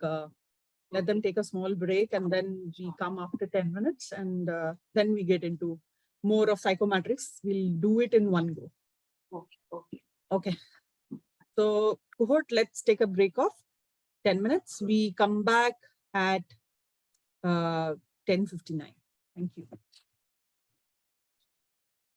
So again, I'll be going back to the handbook that I had, so that in case if you're not carrying it, you won't be facing any problem. So before dispersing for break, we were talking about this psychometric, wherein we were assessing the environment of collaboration, and we calculated the scores, and very nicely one of you contributed about the important areas which requires a little more push. So next aspect of developing a collaborative team is developing clarity. So basically it's a 6 aspect model. The first aspect talks about assessing the environment for collaboration. The second aspect is developing clarity. So it's basically the essentials of collaboration, how collaboration can work to the utmost extent. So second aspect, which is very crucial, becomes developing clarity. And again, on the screen, you can see that there's a psychometric analysis available. And if you look into the book, I guess it would be page number 151. So again, you have a psychometric mentioned over here. Again, I would request all of you to, maybe I'll read out the statement and you can just write down your scores and total it. And then based on that, we'll assess that what are the improvement areas, which you can do later on. I won't be doing it right away, but yes, we can calculate the score and we can just introspect about the development areas.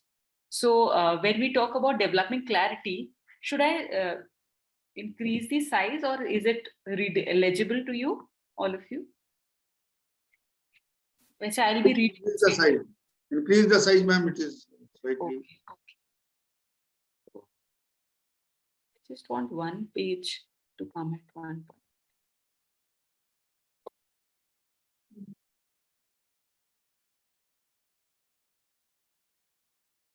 I think this is good. Yeah, ma'am, this is good. So this was the previous one. I'll move on to the next.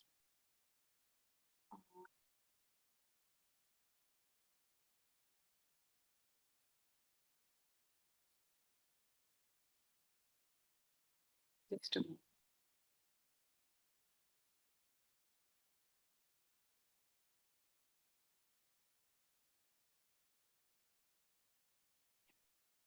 This is the one. These are the statements related to developing clarity. So let's begin doing this. So first statement says that I can describe a personal vision for my organization that offers a future achievable with the assets available. So again, you have to score on a scale of 1 to 7, 7 being almost always and 1 being seldom.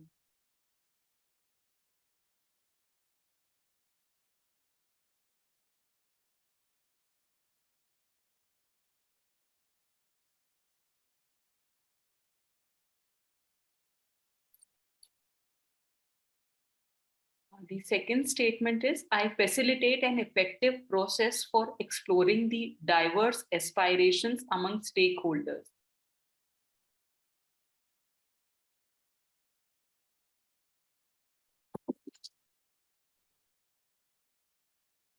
Means what all stakeholders are available in the collaboration task, you try exploring their aspirations and you facilitate that. Because that again aids to giving you a clarity about people.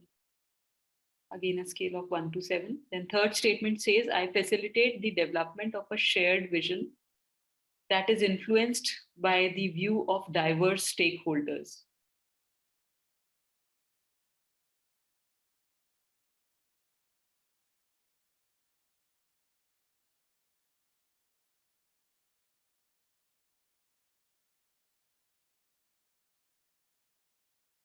Fourth one says, I communicate the shared vision broadly.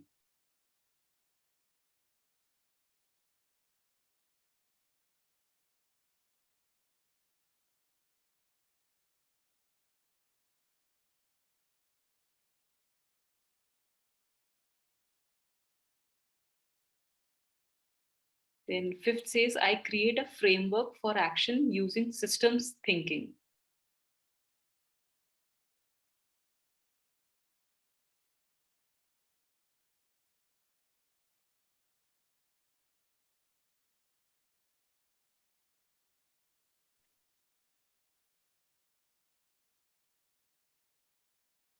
Sixth says, I facilitate stakeholders teaming to develop strategic action plans.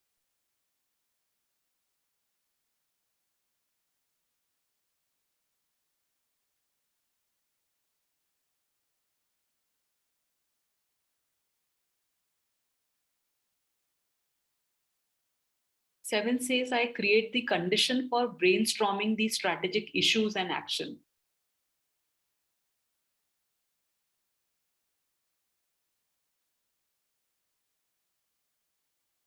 And while you are marking the score, you need not to think upon such scenarios which are very stringent. You can think upon, if given a chance, if you have that liberty of getting brainstorming done, would you prefer doing it or not? That phase.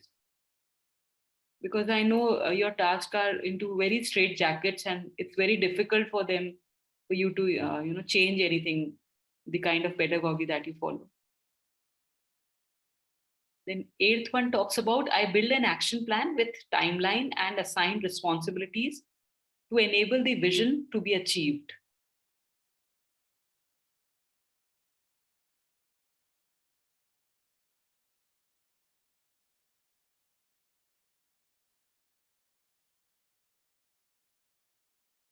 The 9th one says, I facilitate achieving buy-in to the action plans and next steps.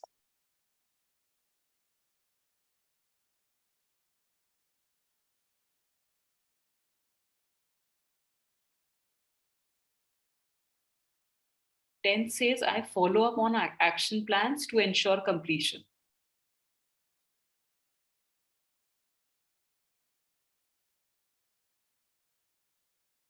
And the last one is, I seek innovative solutions for persistent problem encountered while mobilizing to achieve the vision.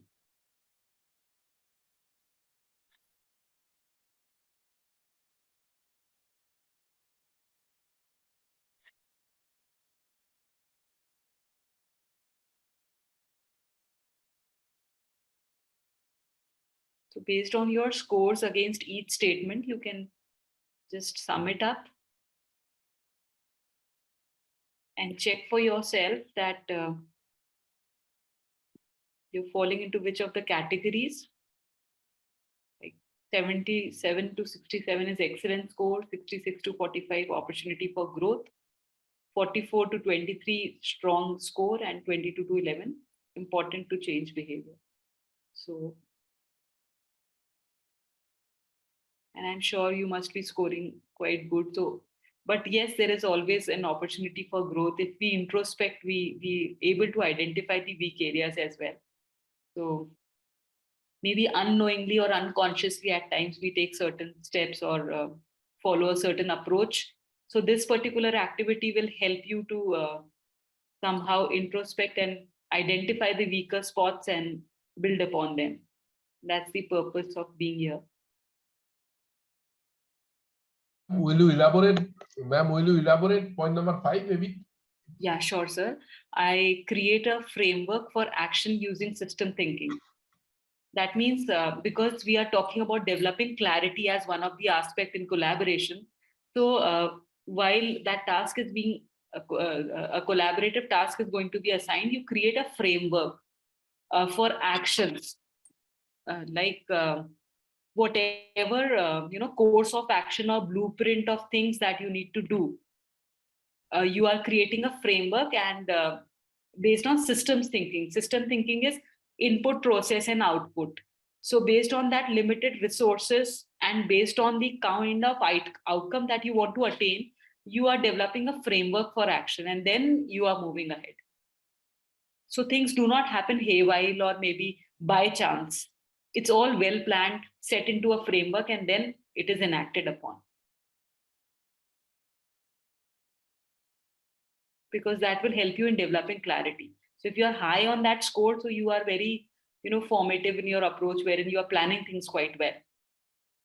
Thank you, ma'am. So I hope you all have calculated the score. Somehow I'm not able to peep into the chat box, but that's okay. You can keep your scores with you, and the purpose was basically just to let you know that where are the policies and what could be improved upon. Why isn't it moving? Yeah. So assessing the environment for collaboration we've done. Then another psychometric that is about developing clarity we have done. So there are a set of questions which you can do later on, not now, but so based on your score which you have calculated in the previous aspect of developing clarity, what do you think are your strengths in creating clarity as a collaborative leader? if I'm not asking about the score, but if you can come up with something which can contribute to this question, which you have introspected right away while you were calculating your score. So do you think that, what are your strengths in creating clarity as a collaborative leader? Because you must be scoring high on most of the aspects. So what do you think is the most important strength of your, which helps you to become a collaborative leader? If you can come up with some submissions. Planning and brainstorming. Wow. So you are high on planning and brainstorming. So that gives you a clear vision of how things are going to be shaped up in the near future. That's true. And brainstorming, how does it help? How does it become a strength? Strengths and weaknesses. Both. Okay. How? Exactly. I also believe the similar way that Vishal has stated. Weaknesses can be ascertained appropriately, and that is definitely strength and weaknesses. These two are the driving factor that may lead further collaboration and association. Strengths and weaknesses. So what are the strengths that we were discussing? Like sir told, it's planning and brainstorming that are your strength, that you believe in these two concepts, and you. As a leader, if I'll have to accomplish the task, I must know the strength and weakness of my team. Okay, your if team. I ascertain my weaknesses of the team as well as strength of my team, on the strength part I can work upon. On the weaknesses I can collaborate. So that I can get the help from others. Excellent, excellent. That's true. Thanks, Commandants. Thank you, Vishal sir. No, that was an excellent submission of entire thought. बिल्कुल सही बात है. Strength पे develop करेंगे, weakness पे हम collaborate कर सकते हैं. So what do you think are your most important areas of improvement? Any areas which you have identified recently that yes, यहाँ थोड़ा सा एक push की जरूरत है. हालांकि वो हो रहा है अभी भी, but still इस aspect पे थोड़ा सा missing है. ऐसा कोई चीज आपको निकल के आई अभी जो statements में आप when you were scoring yourself?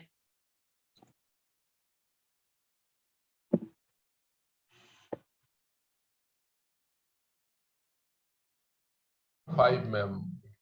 That is, I feel I need to work system thinking. That is, I have to make the system to think like that. Yes, this is our requirement. To work by the system, not as an individual.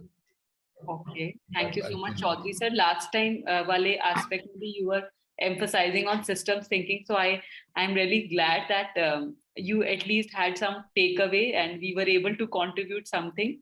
So, right, that could be one of the improvement areas. And accordingly, rest of you can also always look upon these scores where you're falling short and where you are scoring high. So based on that, you can, develop certain pedagogies wherein you can improve yourself. So that was the next question, that what steps you would take to improve yourself.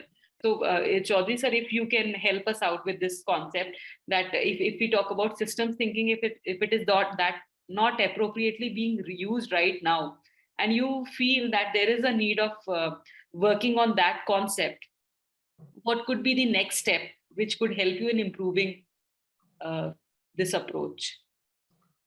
As rightly said by the Sanjay, brainstorming, that I'll have to take the people and understand the people's weaknesses. That means weaknesses of my team who are working with me. And in that particular area where I feel there is weaknesses, so I can take the help of others to help him, so that ultimately system can work properly. Right. And to us as a civilian, we feel like कि brainstorming का तो concept ही नहीं होता होगा, and maybe you people are not very receptive to these kind of techniques जो corporates में तो generally चलती हैं, because there you have to take people together, and yours is more of an order driven kind of an organization. But this is really amazing for us. नहीं ma'am, ऐसा है, इसमें भी है हमारा यहाँ भी. इट इज बेसिकली क्या होता है, आप लोगों का कॉर्पोरेट सेक्टर में एक सिस्टम होता है कि सुबह 9 बजे मीटिंग होगा, उसके बाद मीटिंग के बाद सीधे आगे बढ़ेगा, जो भी होगा. हमारा क्या होता है, एक पर्टिकुलर टास्क देते हैं, मैंने I call my staff officer, I discuss with them, भाई बताओ ये क्या करना है, how to do and what to do, what is your take. So accordingly, सब लोग अपना अपना opinion रखते हैं. Then yes, decision of the boss matters in this case. Ultimately, he finally take a call. He finally decides what to do, how to do. But opinions are generally taken from everybody, even right from the ranks. Means constabulary also. Sometimes when we feel yes, he is the right person, even a constable is the right person to give an opinion, we used to take the opinion. So brainstorming in informal form is always taking place in our organization also. It is always there. It is always there, ma'am. Wow, that's wonderful, sir. उसके दो double edged sword है generally brainstorming. ये सिर्फ fresh perspectives ही नहीं देता, ये ना एक sense of belongingness भी देता है उस बंदे को जो एक उस position पे जहाँ पे वो शायद उसको लगता है कि हाँ मैं भी contribute करने लायक हूँ. So that also gives a lot of motivation to that person. Yes, precisely, ma'am, precisely, and that he contributes more than what he can or what he earlier was used to contribute. Yes. Definitely. और sir just in case मान लीजिए आपके final decision में वो वाला से आ जाता है जो उसने कंट्रीब्यूट करा था, तो वो इतना पार्टिसिपेटिव हो जाता होगा जहां तक मुझे लगता है कि हाँ this is what I said, और सर ने भी उस चीज को सोचा और उन्होंने भी अग्री करा, तो मे बी फिर उसका और विगर और विलर जो है वो बढ़ जाता होगा उस काम को उसको तो उसमें तो उसको लगता है कि it is his task. In that case, it is not my task. Rather, he feels that it is his task. He is supposed to complete that. वाह, ओनरशिप आ जाती है. That's true, sir. Yes. So wonderful suggestion. Thank you so much, Chaudhary sir. And we'll move on to, पता नहीं ये इतना slow नहीं कर रहा है. Just unshare and then reshare. Okay. So next aspect is about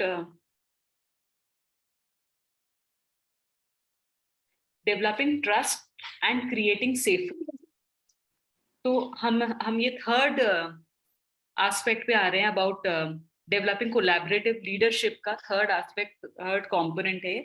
Again we have a psychometric and I would like you all to attempt it, क्योंकि अभी जो हो जाएगा वो तो फिर भी हम कर लेंगे थोड़ा सा, but I know for later if we'll put it on then things might not happen because you people are also very much occupied with so many things. मैं इसको single page कर रही हूँ so that it is becoming legible.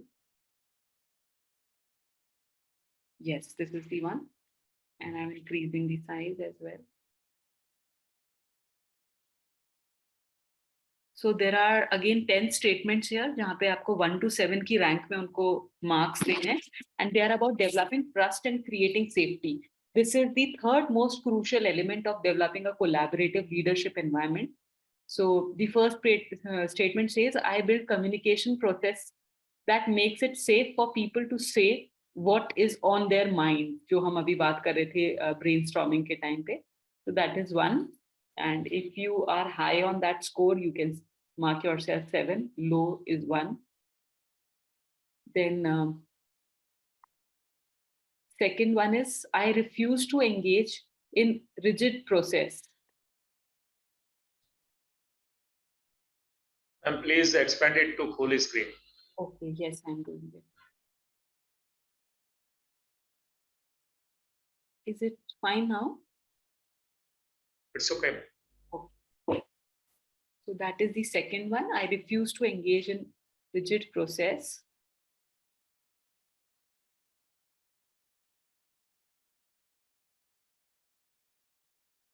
Third one is I protect the group from those who would wield personal power over collaborative processes.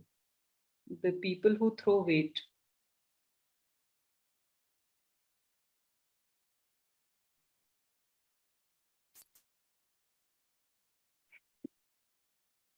Then I create credible processes for collaborating.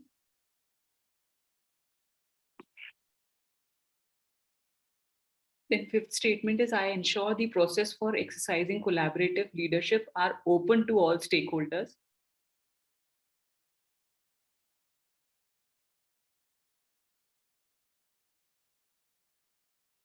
Sixth is I ensure that the process for collaborative leaderships are transparent to all stakeholders.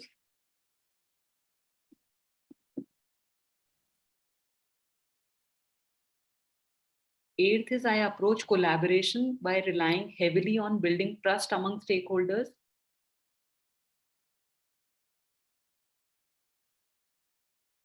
Ninth is I walk the talk. That is, I do what I say I will do.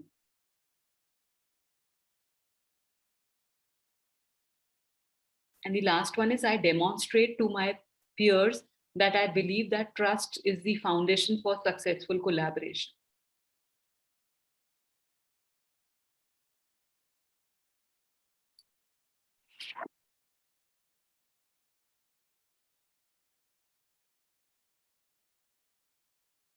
So again, you can sum up your score and check yourself whether you are falling into which of the categories.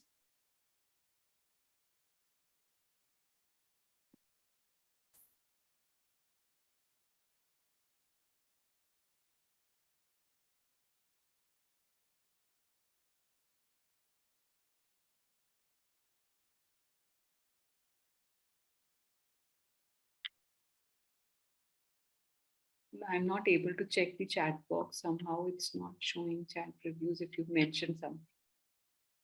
But yes, of course, we can discuss these questions. So based on your score, do you think that your strength is developing trust and creating safety as a collaborative leader is high? Do you think that you are following that approach? Yes, ma'am. Okay, that's great. And you should, because that is the prime requirement as well. And what do you think are your most important areas of improvement in developing trust and creating safety? Again, it would be similar to the previous one, जहाँ पे आपको lower score होता है, वहाँ पे you can just identify your weaker areas and start developing on them. And just in case if somebody wants to contribute anything over here, जो उन्होंने specifically identify करा हो कोई weaker area related to trust. और मुझे पता नहीं क्यों ये लग रहा है कि like we all look up to army mens and BSF की वो मतलब दे वॉक द टॉक, वो जो वर्ड था वो बहुत ट्रूली आप लोगों के लिए जाता है कि you are man of your word and मुझे लगता है यहाँ तो स्कोर सबके बहुत ही हाई रहे होंगे एंड इसीलिए बहुत फर्म मुझे रिप्लाई मिला कि yes we are done and we create that credibility and we create that trust amongst people. Still, if somebody want to contribute anything here, they're most welcome to. Point number 4. Number 4, okay, sir. Yeah. And what was it? I create credible processes for collaborating. Okay. I do not know whether I am able to create that or otherwise, but yes, that's my intention. I want to create. Okay. I am having a dilemma in my mind whether I am able to, whether I am capable to do that or otherwise. That is my point. I have to test myself whether yes, I am capable to create that credible environment or credible system for collaboration. The way you are, so modest about things, I don't think there is any question about the credibility, and I'm sure your teammates would definitely agree to that. So, but yes, creating a credible process, it takes a lot of effort. It takes a lot of, energy. Wherein building trust is not something very easy, क्योंकि ये बहुत humanitarian चीज है, मतलब it's not something concrete या कोई materialistic चीज नहीं है. Trust is something a great thing. मतलब पूरी country का trust आप में lie करता है. And at times whenever we watch such movies जहाँ पे हम देखते हैं कि वो forces fight कर रही हैं borders पे, तो really at times it comes to our mind कि क्या ऐसा होता होगा, क्या मेंटालिटी होती होगी that they do not fade away, they do not shake away from giving their lives also for the mother nation. तो कैसे मतलब that temperament coming to that sentiment is really exactly, ma'am. What I mean to say, I am trying my level best to create a credible this system, but I do not know how far I am succeeding to that. And that is the element where I require to work. Yes, I need to be ascertain myself. Yes, there is a credible sort of thing. And what I want to this thing establish, that has been established appropriately. So I feel I need to work upon that. I think, Kaninder, the credible process for collaboration is already there in the system. What we are doing as a commander is just adhering to that in a true spirit, that is impartiality, transparency, and fear factor we are removing from the team, and making it collaborative. The system itself is very strong. Yeah, that's true, sir. System है बहुत strong, but जैसे Chaudhary sir कह रहे हैं, मतलब it still varies from person to person कि हमने उसे implement कैसे करा है, क्योंकि rules policies तो सबके लिए same है, लेकिन फिर भी ऐसा That's how the role of leader, Yes. here the role of leader comes. उसका intervention बहुत Yes. important है, और that is what sir is also saying कि I am trying to establish that credibility, क्योंकि लीडर में trust है तो ही लोग उसका करेंगे. और हमारे कॉर्पोरेट्स में भी ये होता है सर कि हम है ना, मतलब yours is a very credible and big organisation, लेकिन कॉर्पोरेट्स में ये होता है sir, we if we change job we generally do it for leaders as well. मतलब we are okay with changing the company but we won't leave our leader, क्योंकि उसमें trust है हमें कि wherever that person is going to go वो बहुत अच्छी growth लाएगा. तो यस दैट मैटर्स, और वो मोटिवेशन लेवल को भी बहुत Here we work in a backward direction. We believe in organization rather than the person. Yes. And the organization build the person basically. Personal contribution is only up to the extent that you are able to maintain the credibility of organization. However, if you above and all you have any attributes, then it's add on. Yeah. Otherwise, the brand name of BSF or that organization itself is a credible thing. Moral boosting and team building and trustworthy. Very true. और जो भी इसके अंदर आ रहा है, मतलब anybody who's being appointed into it, वो अपने आप वो उस baggage को लेकर ही आता है कि it's like they are high on. ये तो मैम ये यूनिफॉर्म सर्विसेज जो नेशन गार्ड करती है, ये तो गंगा है, इसमें जो आया नहाया उसके पाप सब धुल जाते. और सर आपकी सच में यूनिफॉर्म इतना पावर होता है उसके अंदर, उसे देखकर ही ऐसा लगता है कि मतलब everybody looks so great into that. Ma'am, but that is good कि we can choose our bosses. In this is the luxury in private sector कि और some one is there as our say father figure or our जो भी है, जो कहीं जाता है तो we go along with them or her because we know that that person is a good team leader and under him we will prosper. That I have witnessed in my brother's case also. Okay. When in the private sector, when he moves, his boss moves in some other organization, so he pulls him into that. Here we don't have that luxury. Best of both the worlds तो हर जगह नहीं हो सकते, but you have your very often he used to go away from bosses. हाँ sir, वो WhatsApp पे भी jokes आते हैं तो या तो वो वाइफ्स के आते हैं या बॉसेस के आते हैं. But people are fortunate at times to get very good boss. I am the one, so I would say कि my boss empowers me a lot, और वो मुझे जब टास्क दे देते हैं तो मुझे लगता है कि हाँ मेरे में ट्रस्ट है, now I have to give my 100% to it. ना अभी तो हम भी बोलेंगे मैम. जी सर. अभी तो हम भी बोलेंगे कि और bosses. नहीं ये true. My boss is not here क्योंकि मैं तो AUR को belong करती हूँ, but yeah, that's true. मतलब I am blessed. And I have worked under different bosses and I have seen कि सबका अलग-अलग temperament होता है, and I do not gel up with those people, so it's very difficult in that case to give good performance. काम तो तब भी करते रहे सर, ऐसा नहीं था कि system छोड़ दिया. मतलब I've been associated with Amity from past 12 years by now. तो बहुत सारे आए हैं bosses, लेकिन जो एक आता है ना कि trust कि हाँ यहाँ best performance दे पा रहे हो. That happens with so that is why our organization is asking us to do such courses so that we could gel up well with our subordinates. Yeah, that's true. Sir, वो जो spirit मैंने कहा ना, end of the day we are all humans. चाहे हम armed forces में हो, चाहे हम private corporates में हो, और वो emotions और वो feelings हैं, उनको हम कभी भी हम अलग नहीं कर सकते. And majorly it's only because of the feelings towards the mother nation कि आप यहाँ हैं, आपने ये चूज करा है, तो वो तो हमसे कभी हट ही नहीं सकती. And those things could be strengthened if we are, very excelling on the behavioral aspect as well. तो वो समझना बहुत जरूरी है सर साइकोलॉजी को. और आजकल जिस तरह से लोगों का टेम्परामेंट हो रहा है, टॉलरेंस जोन बहुत कम हो चुका है sir. We are dealing with student और हम देख रहे हैं कैसे जनरेशन चेंज हो रही हैं, और यही तो बड़े होके आप लोगों की ऑर्गेनाइजेशंस में आते हैं. तो they have a very different style of looking towards life. True. You have to approach them in a very different manner. तो बहुत कुछ हम भी सीखते हैं इन लोगों से. We have changed our approaches. मतलब there was a time sir बहुत स्ट्रिक्ट टीचर्स रहा करते थे एंड आज आप वैसे नहीं उनसे डील कर सकते, otherwise they will burst out. तो वो बहुत मैटर करता है। And same with your subordinates कि आप उनको कैसे जेलअप करा के मोटिवेट करा के काम करवा रहे हैं, दैट इज एन आर्ट। तो rightly said, shall we move to the next aspect? And that is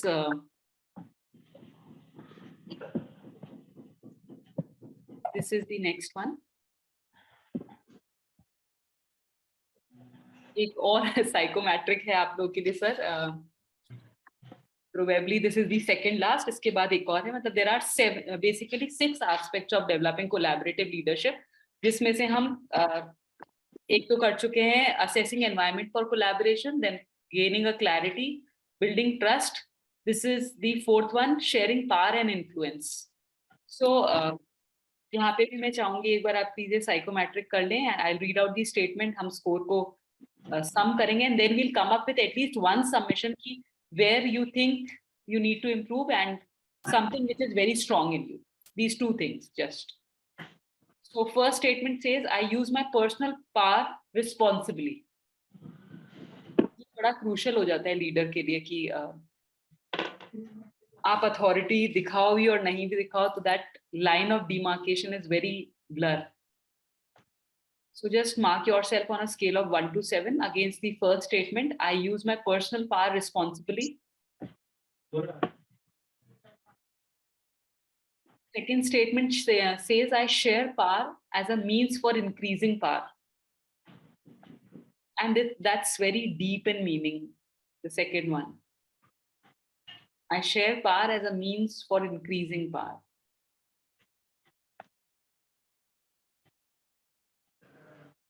Third one is, I share power with others whenever possible.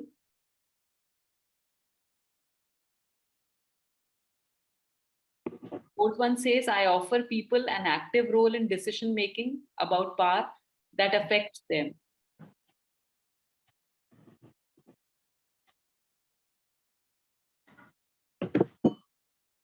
Fifth one says, when exercising leadership, I rely significantly on peer problem solving.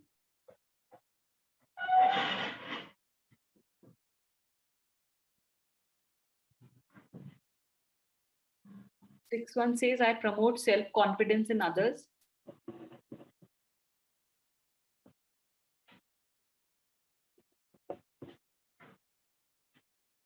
Seven says, I create processes that ensure stakeholders an equal say in decision making.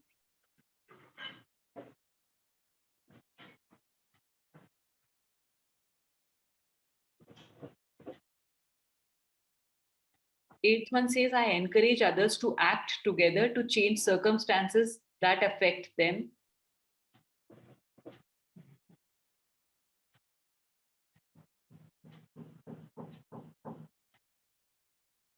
Nine says, I express confidence in capabilities of others. This is very important. But you need to map to what extent do you do that. 10th one says, I use influence to produce results whenever possible.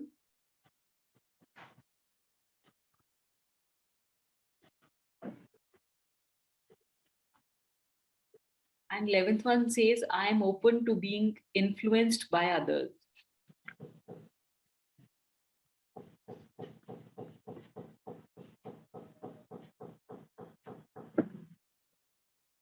Sir आप लोगों को ये score again total करने हैं and just see कि आप कहाँ लाई कर रहे हैं, and we quickly move on to certain crucial questions that what do you think are your strength in sharing power and influence? So out of these statement, any statement जहाँ पे आपने highest rank कराओ, what is your biggest power in this?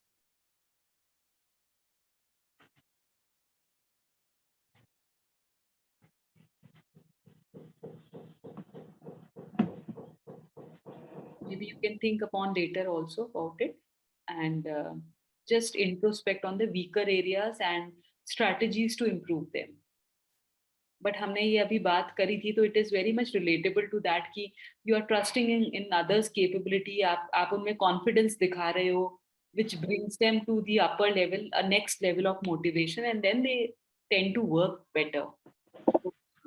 ये आप अपने mutual level पे ही करते हैं, जैसे सर ने कहा कि हम इनफॉर्मल लेवल पे ही कर पाते हैं, बिकॉज अदरवाइज आपका फॉर्मल स्ट्रक्चर तो ये परमिट नहीं करता. You do not have that scope, कि गलती का स्कोप नहीं रहता है आप लोगों के पास. That is the reason why not have that.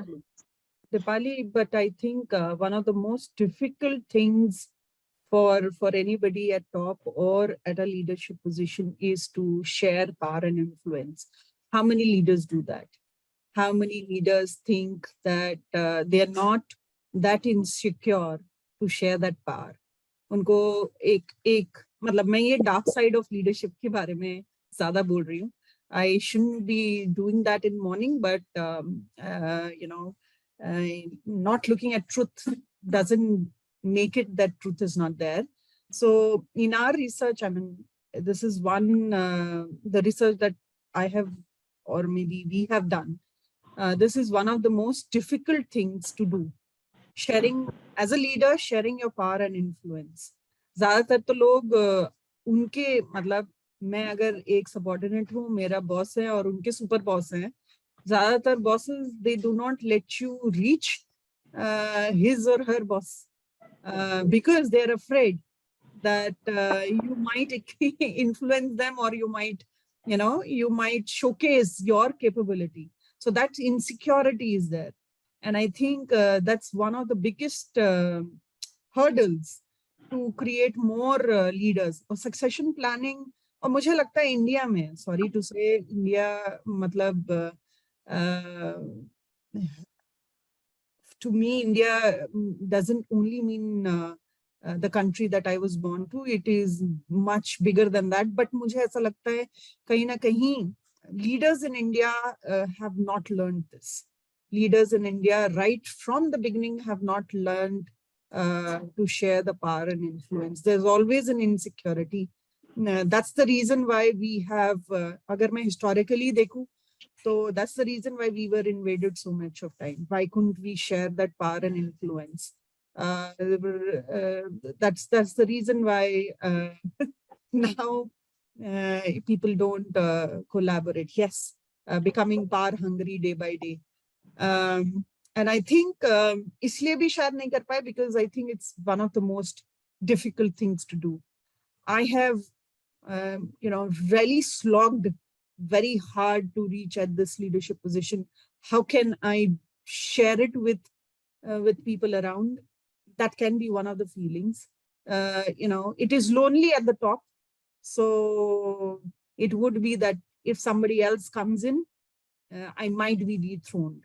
So, I mean, while looking at this, while creating Dr. Dipali, this psychometric, I and the team were thinking about what do we mean by power and influence. On basically, we thought that it's just the insecurity of an individual of being taken that makes him or her the differentiator is the fact that that's the reason why this particular person is not sharing that power and influence.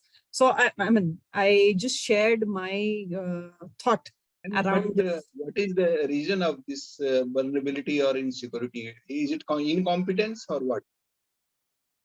Sir, it can be anything. It can be incompetence. It can be greed. It can be my ambition. It can be anything. It can be apart from being temperaments which belongs to me, it is very much also a contribution of the kind of system that have been developed into corporates. It can be.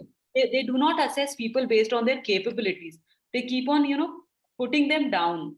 They do not have very transparent systems related to that. Like in your case, it is seniority which is happening, and irrespective of the fact that the performances as well. But if you are a senior person, definitely you'll get promoted. But here it doesn't happen. It's just that in our case also, ma'am, the delegated power has not been permitted to fully exercised by the person who has been delegated those power.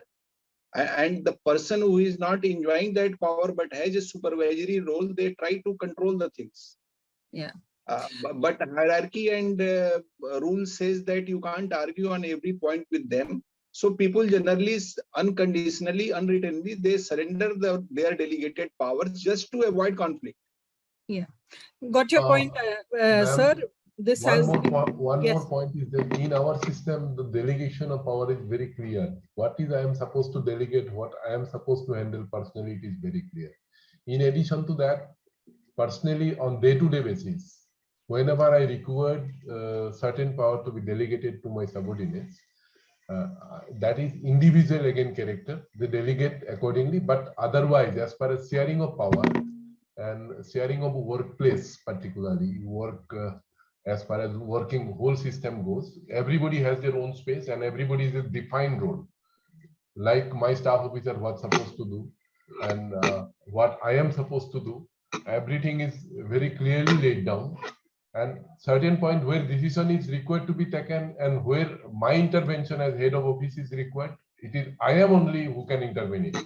Otherwise, nobody will intervene in that, and that cannot be delegated also.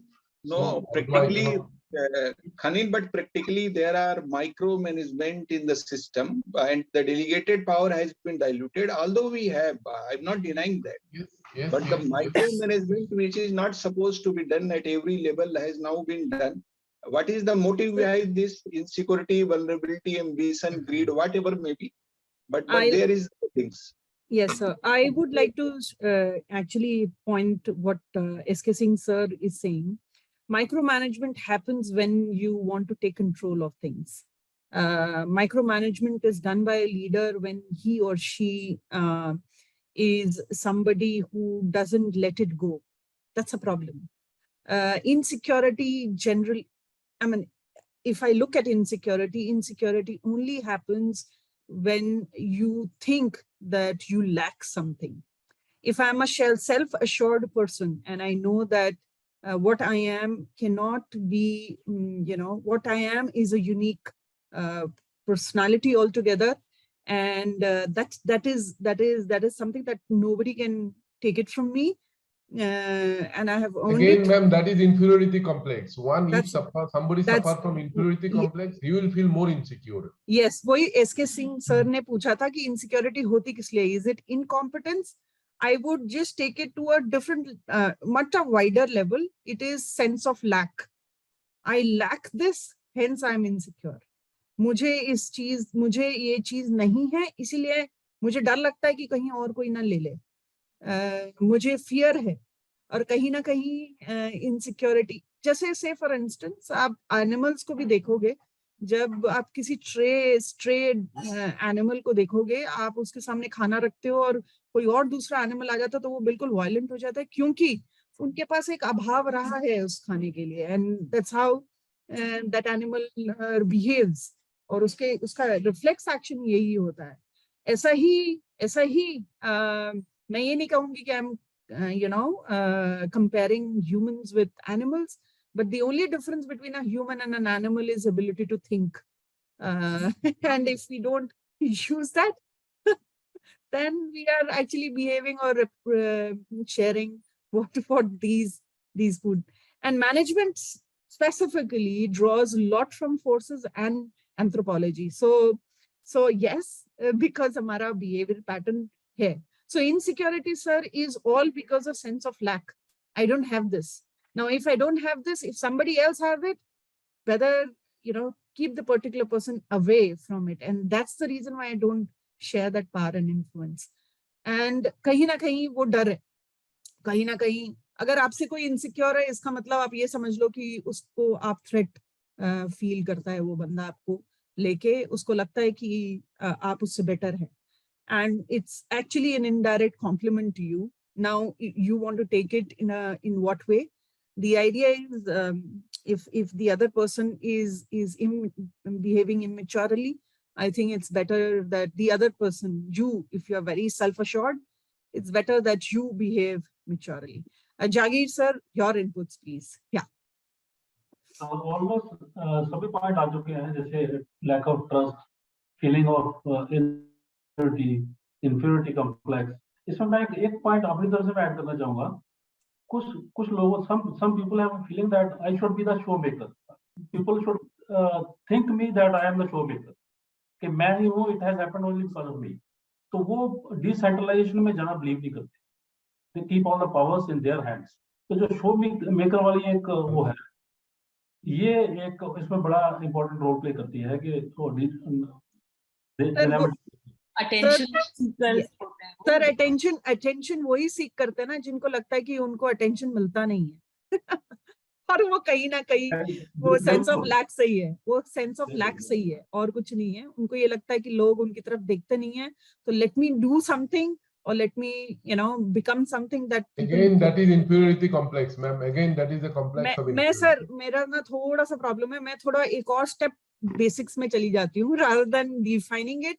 I just go back to कि inferiority complex का भी क्या problem है, वो है कि sense of lack है. मुझे लगता है कि मेरे पास नहीं है.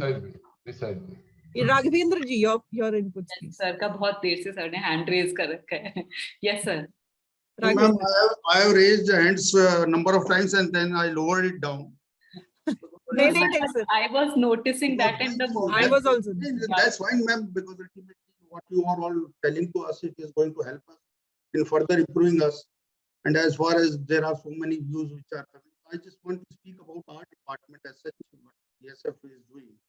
And somehow I just want to apprise you also, because ultimately this department, you are now aware while taking the classes, the in and outs of the department, and there are certain things as regard to the power is concerned. The power as far as the uniform service. So the personal power, there are few types of power that I just want to explain. There are some certain legal power which are vested with the commandant itself.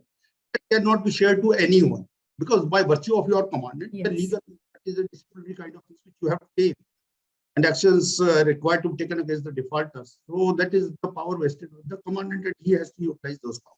Secondly, if we talk about another power, is the financial power, which is also delegated itself by the DG BSF to the officers. And as far as I am as a commandant is concerned, I have certain powers resting with me for purchase, procurement, that is a financial power. And that can also not be shared. Now, sharing of power as far as our department as a unit, as a BSF battalion is concerned, we can share only the powers which are of day-to-day kind of. Just for example, when I joined the BSF, there are certain leaves, etc., which were sanctioned at a level of the commandant. But over a period of time, with seeing that workload, etc., and these kind of powers, they can be delegated further, or they can be shared with our junior commanders. Then it will build more trust with the junior commander, with the troops. So we started sharing such powers which are of day-to-day kind of things. And definitely, if I'll see my journey of 27 years in the BSF, almost many things which were centralized at one place, commanded of day-to-day kind of thing, that was shared by each and every one. So as a whole, the department has improved in the functioning for the day-to-day kind of responsibilities, personal powers. Second thing, what I want to say about the influence of the others. That is a question that I'll ask later on. First, we will discuss the powers. Thereafter, once influence will come, I have certain my doubt. I'll talk to you, ma'am, with regard to the influence. How you get influence, or how you are open. That's all I want to say about it, ma'am. Thank you. Thank you, sir. Thank you for very well putting it there. That how and bringing the point that there are certain powers that is all because of the position that you hear. And there are certain powers that you cannot share it with people. Our Prime Minister of India cannot share certain powers, or the President of India cannot share certain powers. But the whole idea is how do you make the entire process of yielding power more inclusive. So that's the context. Professor Dipali, sorry, there are certain themes which are very close to my heart, and I think being leaders, it's my duty to point out to them, and that's the reason why I just barge in. So over to you. That's a valuable contribution, undoubtedly, Vani, and much required as well. So yes. So So over to you. And Raghavendraji, if you have any questions related to influence, you can ask right away. I'll take a back seat. Over to you, Doctor. Yes, Raghavendra Singh, sir, if you want. Sir, you are muted. Raghavendra, sir, you are muted. Please unmute yourself. I think that's the last question. Yeah, please, you are more than welcome to ask, sir. That is last question, ma'am, that in this exercise where I'm open to be that influence to the others. But open is okay, but one can get influence when somebody will make him understand logically with kind of things. So these I'm open to, we are open for, but to getting influence from the others, I think you have to be, person should get you understand logically, basically what he wants to say, and then only he can influence. It is not like that. So the purpose of sir, the purpose of mentioning this statement over here was that there are people who are very rigid in their mindset. वो बहुत headstrong होते हैं, and they do not allow other person's opinion coming into the picture. और फिर उन्हें लगता है कि जो decision उन्होंने लिया वही सही है because maybe they are on the higher authority. But on the contrary, there are people जैसे आप लोग कह रहे हैं कि आपकी brainstorming informally भी you apply that. So that shows that how flexible you are with and welcoming you are towards others' thoughts also. कभी कोई दूसरा भी सही बोल सकता है, अच्छा contribute कर सकता है, and maybe that person because हालांकि you have also traveled the hierarchy, no doubt about it, but वो ground realities को face करा है तो शायद वो एक better position में हो ये बताने के कि ये possibilities हैं. तो if you are agreeing to that person, that openness was being talked about, and I'm sure वो आपका high score रहा होगा सबका because वो जो इंटेलिजेंस है काम करती वो तभी करती है जब फील्ड वाले लोग हमको इनपुट्स दे पाते हैं आप लोगों के केस में तो I am sure that must be the purpose was that not something else sir आपका म्यूट है mic Raghavendra sir right, ma'am, I got your point. The question was framed in such a fashion that influence world is different. Ultimately, yeah. Okay, fine. Sir. The meaning was this, but yes, we'll definitely reframe it. So we are done with this aspect of collaborative leadership and we are moving on to the next one. And that is about developing people. Because if it is a collaborative leadership style, only then development of people happens क्योंकि उसका aim भी यही है कि you are able to develop people. जो हम बात कर रहे थे कि insecurity है लोगों को, that is why they do not share power with others. उसका एक बिल्कुल opposite जो है, that is empowering people. That you rest powers with people and then let them perform and then see कि वो कैसा मतलब कैसा develop होके आते हैं. So this aspect deals with that. And again, I would request you to mark a score on each statement. So the first one says, I take seriously my responsibility for coaching and mentoring others. And deliberately the word coach and mentors have been mentioned here because that holds a different meaning rather than a teacher or a boss. So you seriously take your responsibility related to coaching and mentoring others. If that is high, you can mention 7, and if it is low, so any score which fits into you. So second statement is, I invite adequate amount of time doing people development.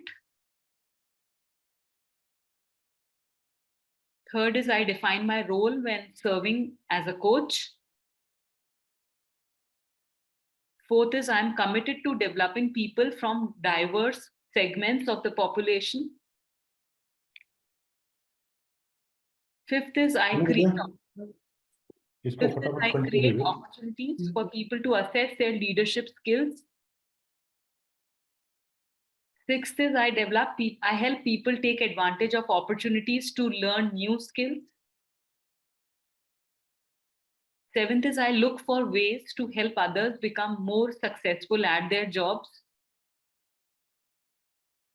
Eighth is, I help people to take advantage of opportunities for new experiences. Ninth is, I establish my expectations for people I mentor.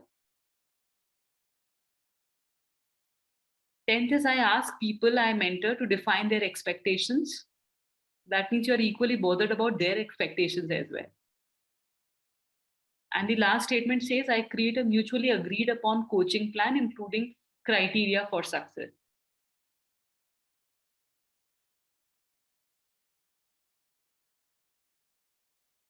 So again, based on these statements, you can calculate your scores and just assess that at what level you're coming up right now and what could be the future scope of improvement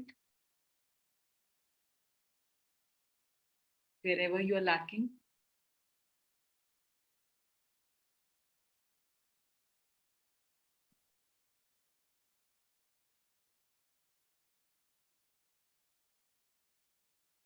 So as you guys rightly told that sir ne bola, Raghavendra sir ne ki 27-year ki journey mein now things have changed and things are improving. So that means we are moving towards a structure wherein we are more on the verge of developing people, thoda sa unko power deke, thoda sa unko liberty deke. So it's not a straight jacket anymore. हम लोगों को भी develop करने की कोशिश कर रहे हैं. This is what I got to know out of the conversation that was happening previously. And if there is any other input, please, that is more than welcome. इसको मैम थोड़ा स्कोर अप कीजिए, point number 1 और 2 देखना है क्या है, miss हो गया. This is the one. So one is I take seriously my responsibility for coaching and mentoring others. And second is I invest adequate amount of time doing people development.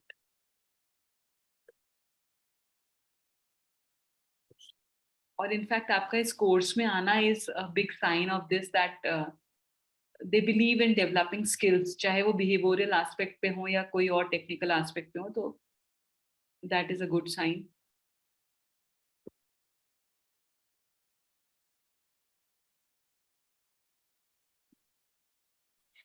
So anything anybody would want to contribute related to this aspect?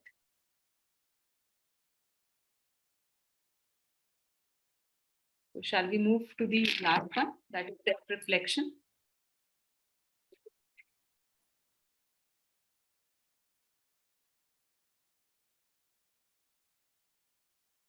So again, there are certain questions related to developing people, that what do you think are your strengths in developing people?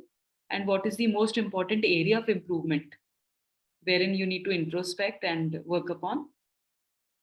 And here comes the last psychometric, which is about self-reflection. ये भी बहुत interesting aspect है for collaborative leadership and must very much essential as well, wherein you need to have a self-reflection of yourself, that how emotional you are and how sensitive you are towards people. क्योंकि जब हमने वो intersection set भी देखा था जहाँ पे हमने openness की बात करी थी, we also talked about sensitivity. So this aspect is somehow drawing some conclusions out of sensitivity level of the leader. So the first statement says, I recognize the effect of my emotions on work performance.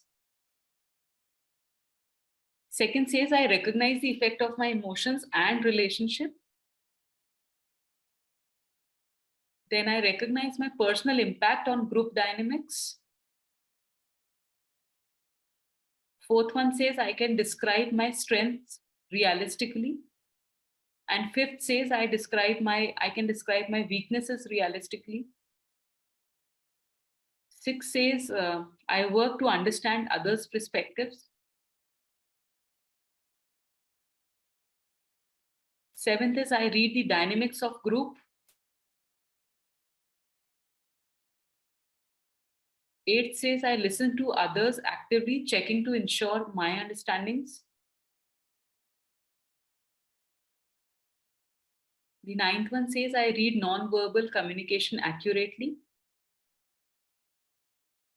Maybe the body language. 10 says, I use self-assessment tools such as personality inventories to inform my self-reflections. This is also one such kind of an inventory, the one which we are attempting right now. And 11th one says, I seek feedback from all relevant constituencies about my behavioral impact. So these are set of wonderful questions जो बहुत meaningful हैं, and they will help you in identifying or getting a self-reflection. So again, you can sum them up and check your scores and just allow me to know that what do you think is your strength in self-reflection? If anybody could just tell me, क्योंकि आपने देखे होंगे statements.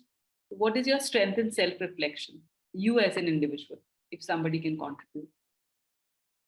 And if you want, I can go back to the statements.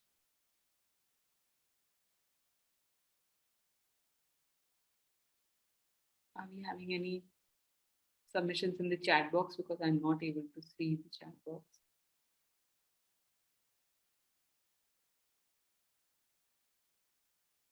I think people are still attempting it and they're calculating their scores.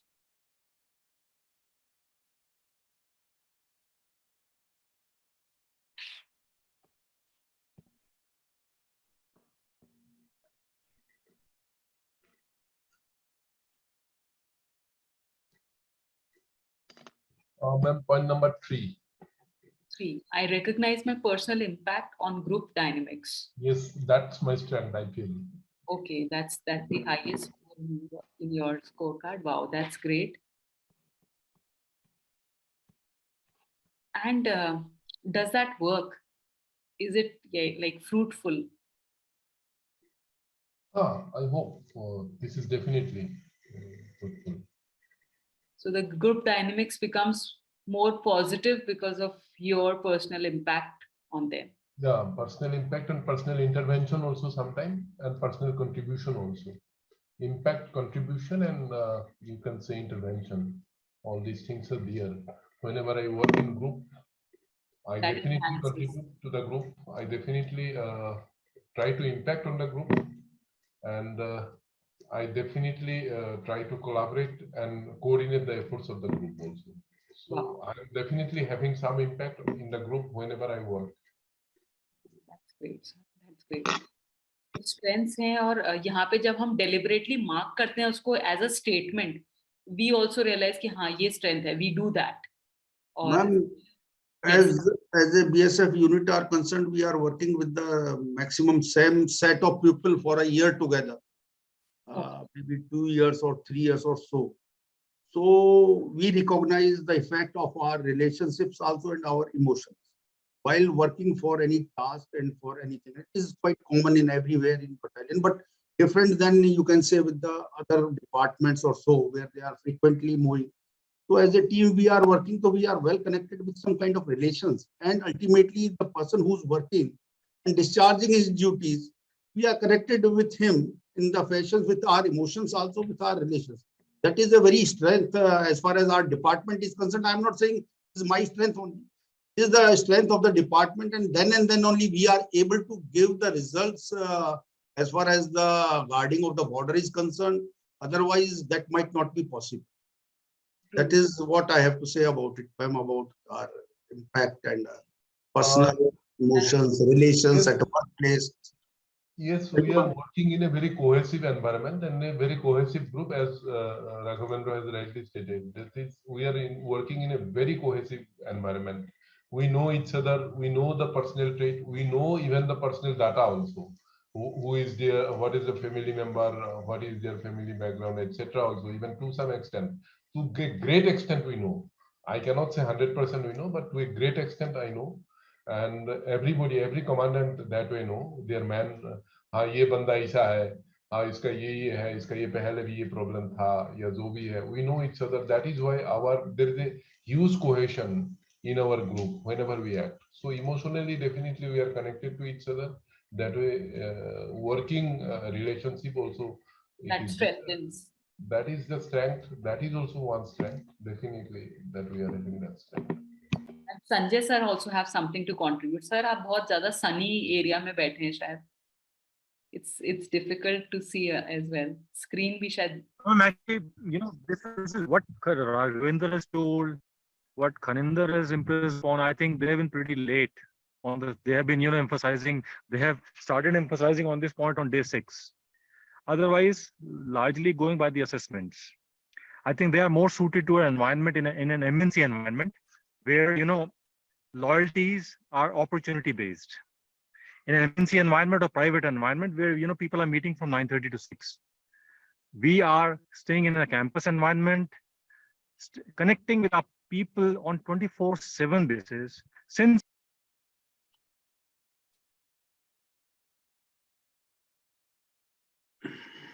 I think he was emphasizing on the point by saying, which Raghavendra sir also said, that the organization structure is such जो आपको at least 1 to 2 years एक जगह पे stabilize करता है, and which helps you in developing emotions and connectivity with people. But Sanjay sir शायद ये कह रहे थे कि MNC से related ये statements हैं ज़्यादा, but they hold good when we talk about informal groups that you are also dealing with, and most of you have agreed to that.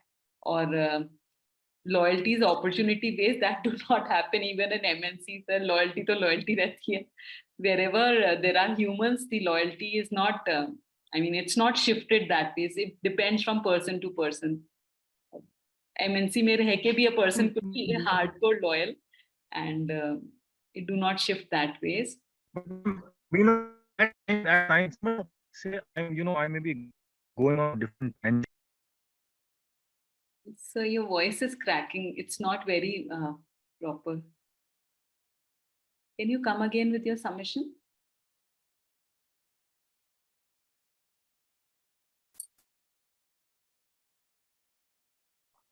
I think there's a network issue, and I've already shooted up my time. So just yes, sir. Please carry on. I'll stop sharing this and.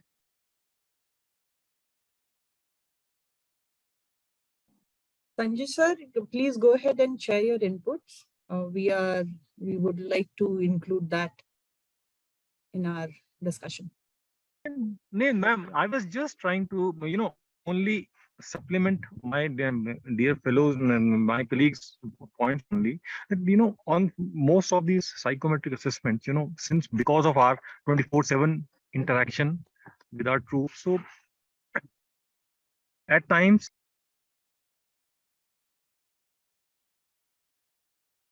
I think there's some volatile internet connection at Sanjay's place. Yeah. So, Dipali, you can take it forward. I could understand from him that he was talking about psychometric assessment, something to do with psychometric assessment. Yeah, and he was saying that it's more relatable to MNCs. Yeah. So yes. So I'll be very honest in sharing that this psychometric test was developed by us for organizations. We haven't, since we don't get the public access, doesn't have for forces to do research. Hence, we have not checked the scale on forces as the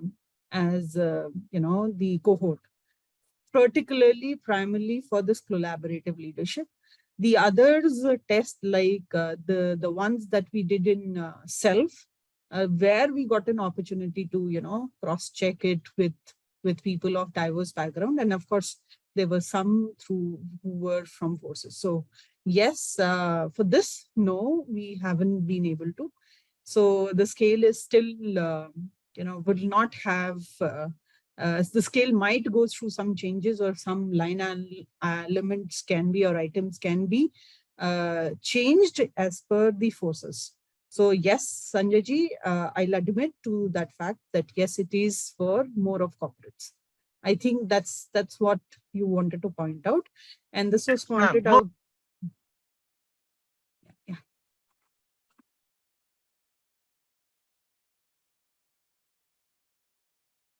I'm very happy that he was able to point that out. In our last batch also, there was a gentleman who was able to do so. So good. SK Singh sir, you wanted to say something before we take a small break and ask. Yes, SK Singh sir, you wanted to say something? Ma'am, just adding to the point of Raghavendra and Sanjay Tandon. at least by interacting in different sessions with the BSF, MIT should now improvise and devise some methodology. Exactly. And yeah. Exactly. So वो काम चल रहा है Sanjay sir, और कहीं ना कहीं changes हो रहे हैं टेस्ट में भी और साइकोमेट्रिक्स में भी. I think you are getting enough material now to Yeah. do the research after Exactly. conducting so many courses. Exactly. Yes sir, Khanindra sir, और कुछ जब भी कुछ publish या कभी कुछ हम बनाएंगे तो of course we would be sharing with you all cohort to help us, to guide us as whether we have been able to take things forward. Professor Diwali, over to you. That was all from my side as well, because we are done with all the psychometrics, and we have talked about the, just let me share the PPT with you, wherein we will be just gazing through the entire diagram in totality again. And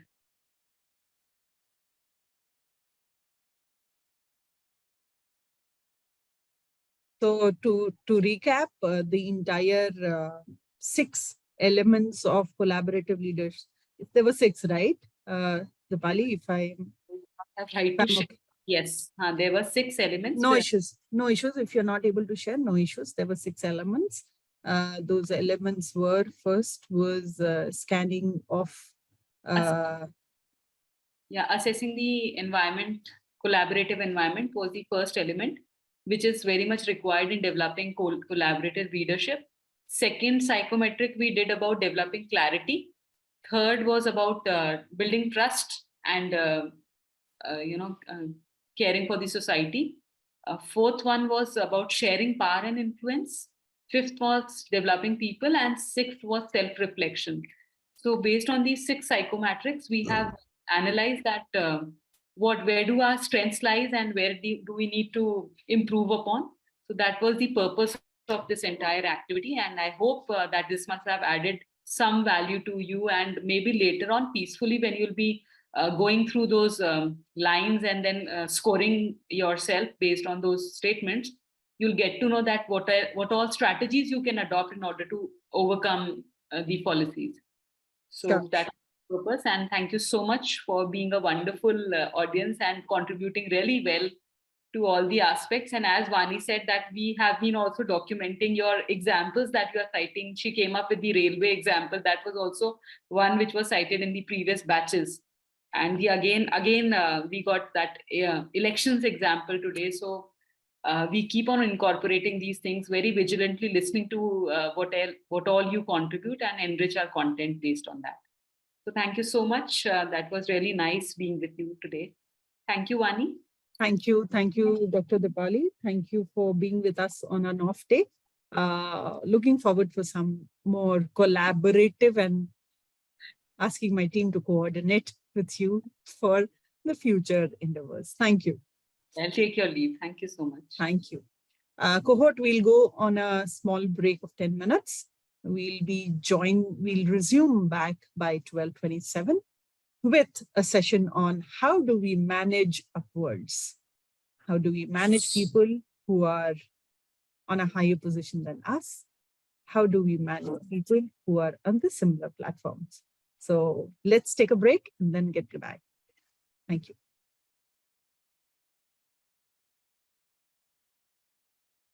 That you have joined back. Dr. Latangi, are you there? Yeah, I saw her somewhere. Yeah, hi. Hello, good morning. How are you? Good morning. Good afternoon, in fact. Good afternoon, yes. Right. Yeah. So I see most of them have joined back. So the session that we have next is all about managing upwards. The idea of managing up might suggest us, or maybe you will have a thought or have a notion of an incompetent supervisor with whom you can't stand to work. They are always micromanaging, giving vague feedback and forcing you to do work overtime and sometimes stretch beyond your limits. However, at its core, managing up isn't about trying to fix a supervisor or manipulating him or her into doing what you want. Managing up is all about using the traits to help bring out the best in you as somebody who is working and executing on behalf of the others. When done effectively, managing up makes your supervisor's job easier as well as your day-to-day job. There was a research by Harvard Business Review which defines managing up as being the most effective employee or part of an organization you can be. You need to create value for your supervisor and your organization. We have Dr. Latangi to talk about this, to explore how can we manage up effectively and why managing up is so important for us to be much more effective. So over to you, Dr. Latangi, to start. Yes. Good afternoon, Ms. Vani. Good afternoon to all the commandants here, the leaders who are taking care of the contingent teams. So I'm here again to start with the topic on managing upwards, building relationship. Let me share my slide. Yes.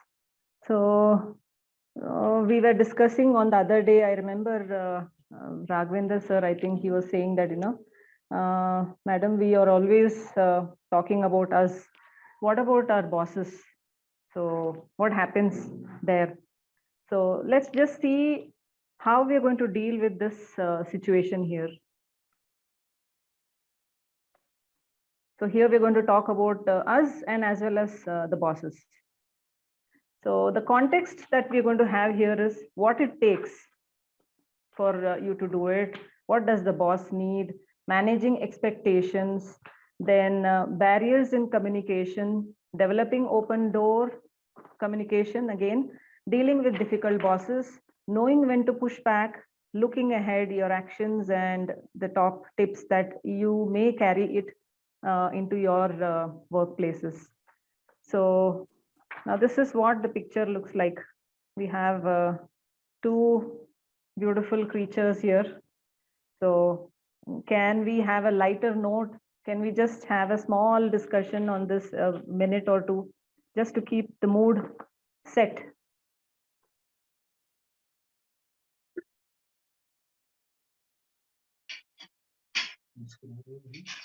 We have to become making an effort to reach that height. Right, sir. Stretching ourselves too much. Too much. Okay. He's doing his best to stretch himself. Yes. Okay. Right. Yes. Yeah. It seems that boss, whatsoever he heard from his subordinates, he's not expected. He was not expecting that to listen. He's a bit astonished. Okay. Okay. Does he look surprised? Yeah. Okay. Okay. So any other? Sometimes we have to become kids. We need to become kids because always being what we are in our own roles, job roles, make us become so serious in life that we already have a lot of seriousness around us. So sometimes we need to come back to that, kid kind of a thing, so that we are lightening ourselves and we're getting into, at least for some pleasure, we get out of that few minutes that we are with each other. Right. So anyone else who would want to add in? इसका ऊपर वाले का birthday था madam, नीचे वाला उसको wish करना भूल गया तो उसको डांट रहा है, अरे तुमने बर्थडे विश नहीं किया, तो बोला सॉरी सर. So ये कल का बर्थडे है सर? नहीं, आज का अलग है. डीपी ने पक्का अपने बॉस का बर्थडे मिस किया हाल फिलहाल में, and he is remembering that. Right. ये तो huge difference between their stature. Okay, there's a difference between the stature. All right, sir. So when I looked at the picture, I said, "Ye boss." Attitudes too. Attitude, yes, sir. When I looked at the picture, I felt the big dog is having a lot of love. He's looking at the smaller one with a lot of affection and says, "Oh my God, what do you want? Do you want something?" And he's looking down below. And the small one is trying to tell him something, saying that, "Yes, yes, I have a lot of things. You please listen to me." So that's the kind of feeling that I got out of this picture. And it is standing with barely his 2 legs. 2 legs. Yes, yes, because he has a lot of things to say. Please listen to me. Are you there? Listen, listen. Yes, yes. So that's the kind of feeling that I got. Yes. So this is what Edward H. Strout. He is the psychologist, one of the psychologists who actually brought in this. He said men who do things without being told draw the most wages. So whenever I read such quotes and when I read all these foreign authors, I get one thing in mind. Why is it that we always get to, when I did my MBA also, I had this thing in mind. I just wanted to share it. I said, ये क्यों है कि हमारे books पूरे foreign authors का ही है?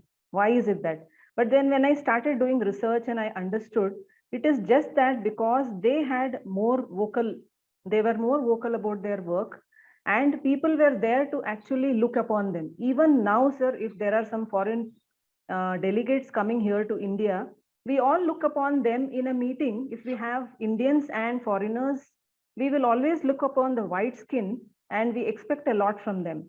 Though we have our own people who are very intelligent and we know for sure that they may be better than the foreign white skin, but we always have that kind of a feeling. I don't know, this is something which you must say, maybe it's not like that you are different.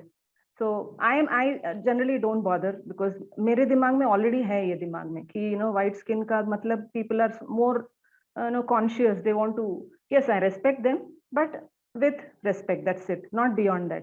So this is the reason why we always look upon the foreign authors, and because they have done some work and they have voiced it out. हमारे यहाँ people are not able to voice even that yoga is our patent. We could not even make that as a patent for all these years. Only recently we got this patented and we make one yoga day.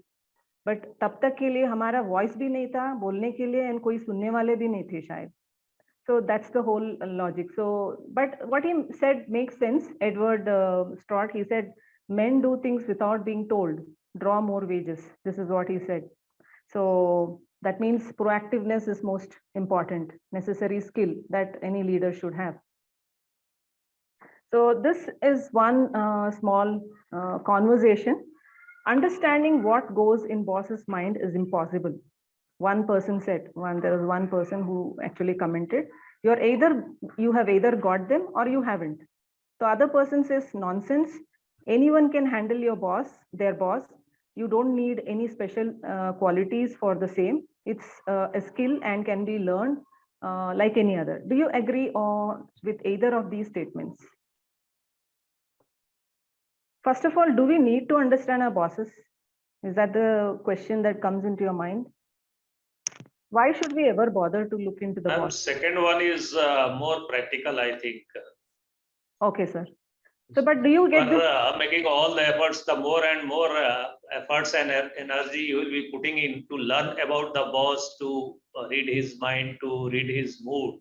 Right. Rather just do your job. That is the better thing. Let him be whatsoever he is, and let him remain in his at his place, and I should keep doing my job. Sometimes he may get angry, sometimes he may agree. So you cannot or say you are not going to change, rather you will have to change yourself. Right. So I like the way you put it, sir, that whatever he does, it's none of your business. Yes, I also used to wonder, why is it that we need to get to know our bosses? But I removed the stigma from my mind, just thinking that he's a human being ultimately, and he's also working in the system. He's also getting paid by the organization, and I am also an employee working in my capacity, whatever capacity. So it's not necessary that we should look upon him as something. Yes, he's doing his job. Maybe he's strategizing, maybe he's planning, maybe he's executing. But from whatever level I am also helping him to do it, because that's the way every input from the employee is actually coming into the contribution of the organization. So why I need to look upon him, why I need to understand him is only one thing that I got into my mind. I just said that, yes, if I understand the other person better, then it actually saves my skill, because it saves my time, it saves my energy. The more I I clear my mind with all of these, that okay, this is the person he is and I know how to deal with him, that will make my life simpler. That's all. I understood that part, that to make my life simple, I should know the other person better. It can be anybody, it can be a boss, it can be my coordinate, or it can be my subordinate, whoever it is. But I need to know that person so that I can deal with him smoothly and without any hassle. My life is simpler. That's all. So with that, I said, let me understand. So that was the mode in which I took up understanding people and whatever. It's very difficult to understand people, sir, like what you said. It's a psychology behind. So there is a father of psychology. You must have heard about him, Sigmund Freud. So what he told was an iceberg. There is an iceberg. So the tip of the iceberg is mostly, it is conical and it is a little sharper. So that part, when you see the iceberg down below, there is a layer and maybe water, and then down below you have deeper iceberg which goes down deep. The tip of the iceberg is the only capacity that you are able to evaluate a person. It can be anybody in your life, maybe your wife, maybe your children, it can be your parents, it can be anybody. So if you can just evaluate that, how much do you know about this person? It's very little that you know, because I think they themselves do not know about themselves. We do not know about our own self completely. We have certain things which comes out in different situations. In tough situation, we become like an animal. There is an animal instinct in us, so which just comes out and we behave uncontrollable. Maybe in grief, or maybe in tough situation, you are on a road and you have a accident, and your vehicle, which is new, brand new, coming out of showroom, it is hit by somebody which is uncalled for. You have not imagined that somebody is doing it, and it is not your mistake. So the kind of reaction that is going to come out of that person is going to be very different. He may not have even imagined that that is his reaction. So that's the kind of psychology that we're dealing with. So we are nobody to understand the other person completely, but yes, we can understand them to some extent, because there in the workplace, we are going to be there for 8.5 hours, and then that is going to be calculated for maybe 20 years or 30 years down the line. So to make our lives easier, yes, we can do that effort to understand that tip of the berg completely, at least. Down inside, whatever it is, intentions and other elements of it, we can just get to know during the course of time. Ma'am, I would like to add to this. Ma'am, the first statement which is stating that it is impossible to understand my boss mind. It is just not possible. Nothing is impossible. I definitely understand his mind to some extent, not to the great extent, not to the complete extent.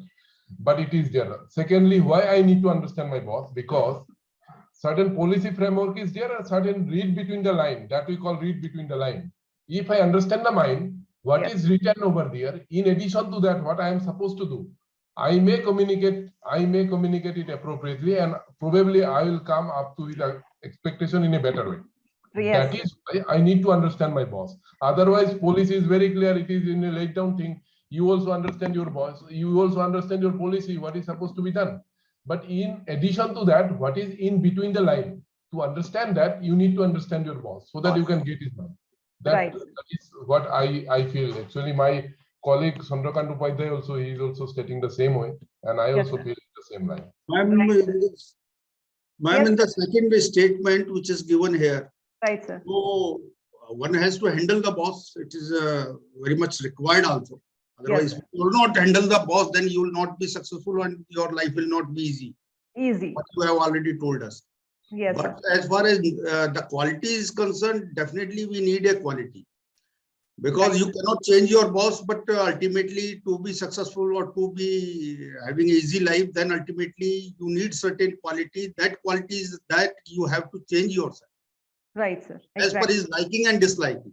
It is not like that if I'll be rigid, So first thing, once a boss changes, it is the first thing which is required. You have to study the boss, and that is not impossible. You can find out, and you can also be clear what is his liking and what is his way of working and what is his style of working. Right.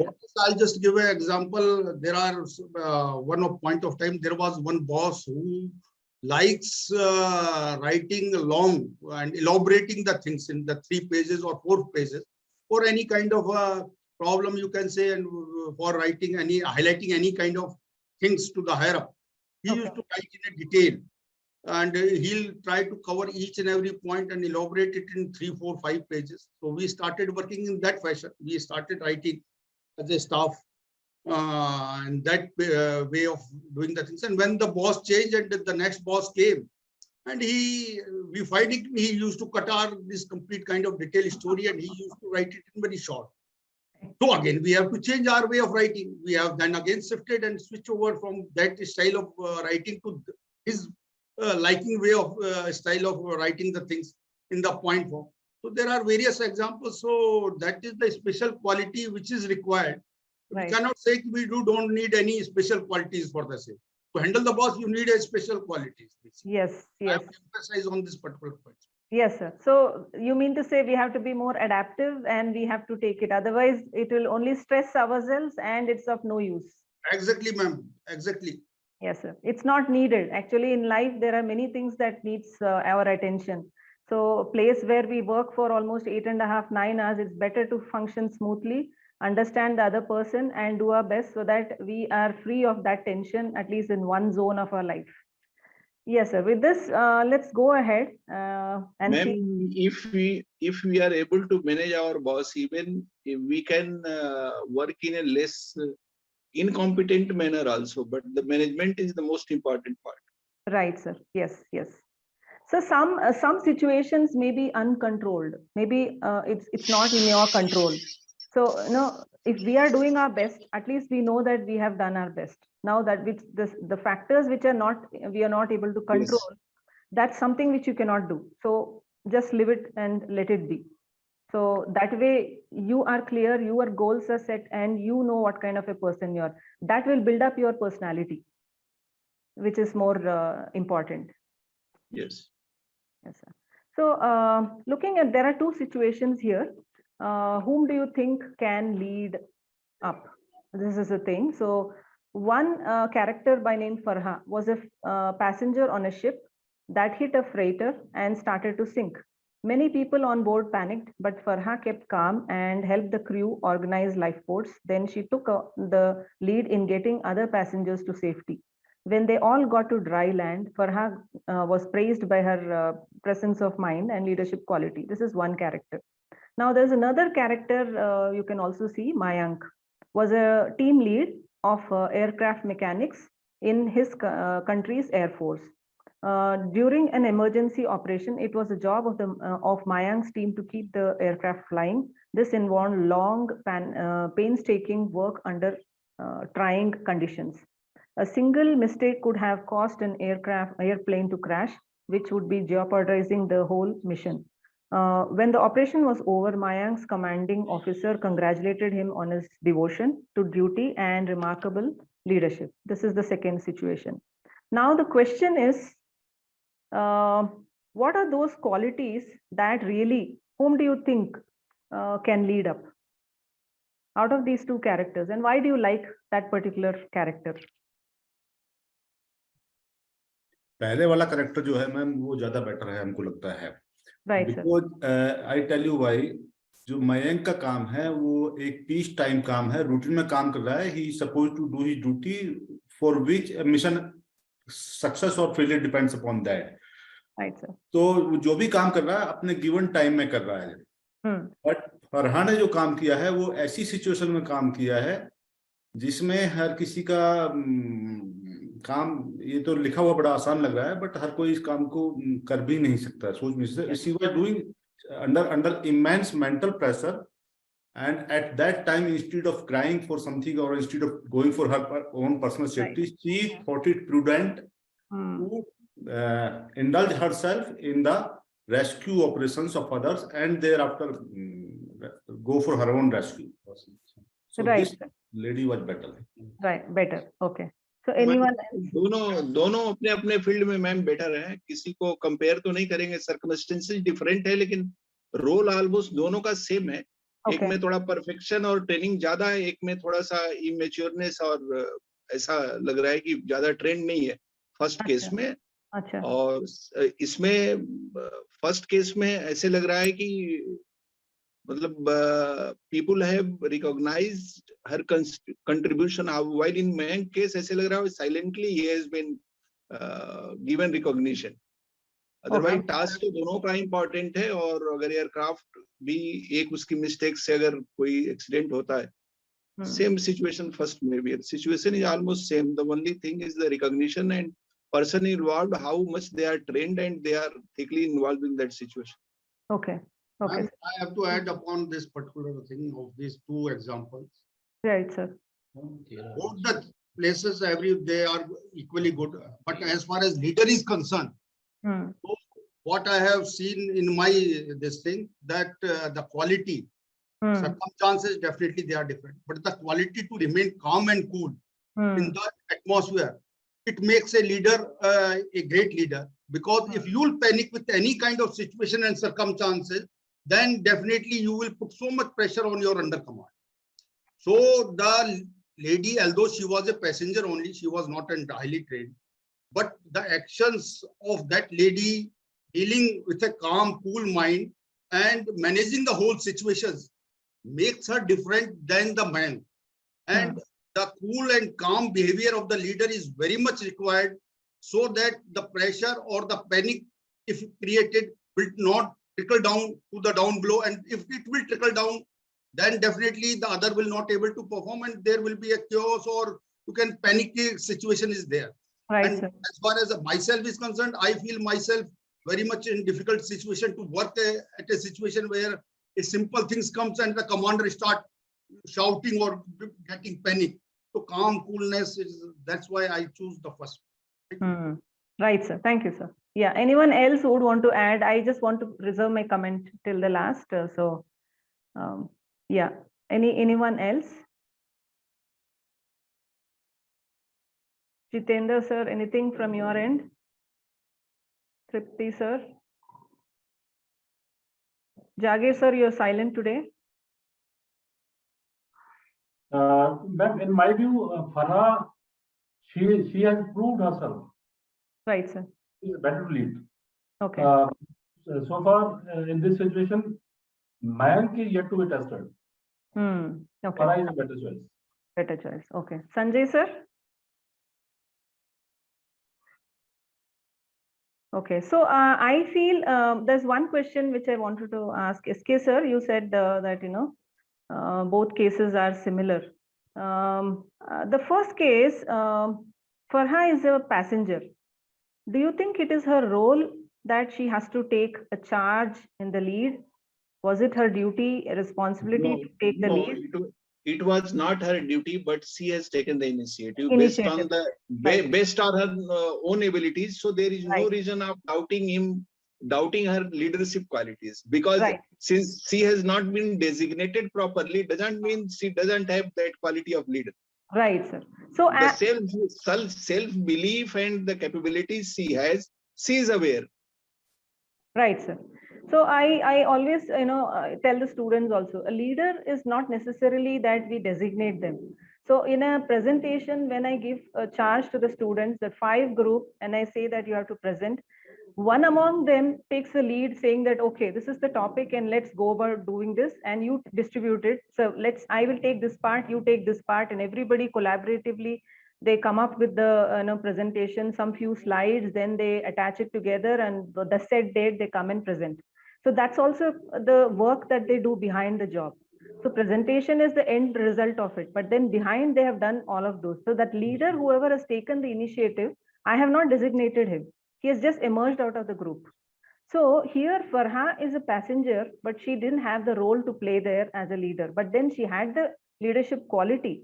So being proactive, she has taken up this lead, and she has actually managed the crisis situation with her stability and her emotional intelligence that she had, she could manage the team and she could manage the situation, and then she was successful in doing it. So Mayank, on the other side, was designated in his role. He was designated as a team lead, and that was his job. As a job description, if you look at it, he has the job description that he has to actually take care of tough situations, and he is supposed to be leading the team and take care of his team members, giving them the support and strength and all that.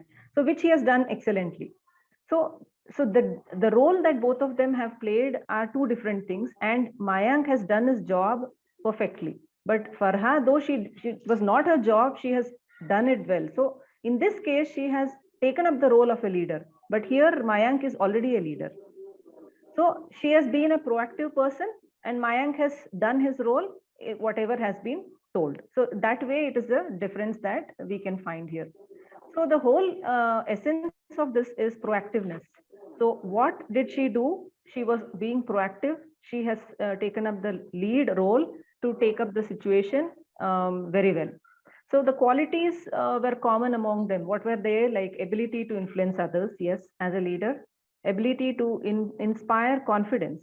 So both of them have done it very well. Then managing skills, which both of them as leaders. She was a proactive leader. She just emerged as a leader, but she really had all those skills, and he has already defined role, and he has also done it very well. Sound personal qualities as leaders and determination to complete the task. So maybe there are other things also which you may have observed, so which are very commonly seen in leaders. So that's what we are just trying to figure out, is managing up. So now that we have seen characters who have all these things, now we are also looking at managing up. Now how do we do it? So what is a gap? So research, actually, when you look at the research, there are two things that are already very definitive. What does your leader need? And there's another circle down to the right. What does the team need? Because you're also a leader. It's not that you're just there. You are actually leading the team. So what does the team need? Because your team also needs something. So now you're sandwiched between two people. You're sandwiched between the leader who is expecting something from you and your team who is also expecting something from you. So you're in between. So what can I do as a leader and team success? So to help the team being successful, so you have to do something to take care of both departments. So let's say how to manage both of these people. The scenario here is about Kavita, who is a 60-year-old chief executive officer of AIG. This is a department, and she is so fierce on the tennis court. It's a sport that she is involved now in. And she's very fierce there that the prominent opponents have given up trying to beat her. One story goes like this: during a game of doubles, Kavita has teamed up with an overweight partner against Mr. Sharma, who's the opponent, and another player. So two players are playing both the sides. Frustrated at having fallen behind, Kavita yells at his teammates, "You have to hate your opponent," before instructing him to simply stand in a corner. Then what she does is dashes up and down, back and forth across the court in a one-man show to take this set. What do you think about Kavita? What kind of a leader was she?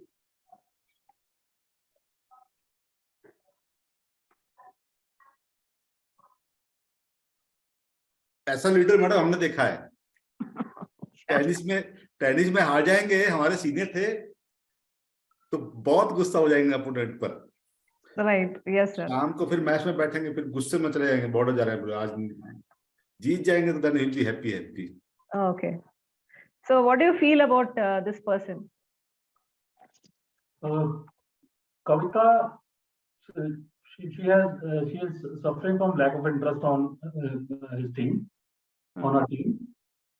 Then she's hardworking, of course. Okay. Lack of team spirit. Yes, sir. Not only team spirit, lack of sportsman spirit. Sportsman spirit. Yes, sir. It's very difficult for her to digest the failure. Very difficult to digest the failure because she is a go-getter type. And that's why she started yelling on the other partners, and ultimately, as the environment of a setup is concerned, organization is concerned, she's just the atmosphere is becoming like that, where the other person is unable to perform. So as far as performance is concerned, the way she's doing the things, she is disturbing complete setup. Yes, sir. Right.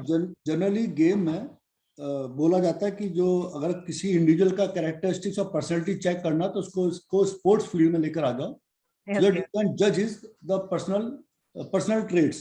One. Secondly, game है, यहाँ पर कोई friendly system तो नहीं है कि ठीक है अच्छा नहीं खेल रहा है.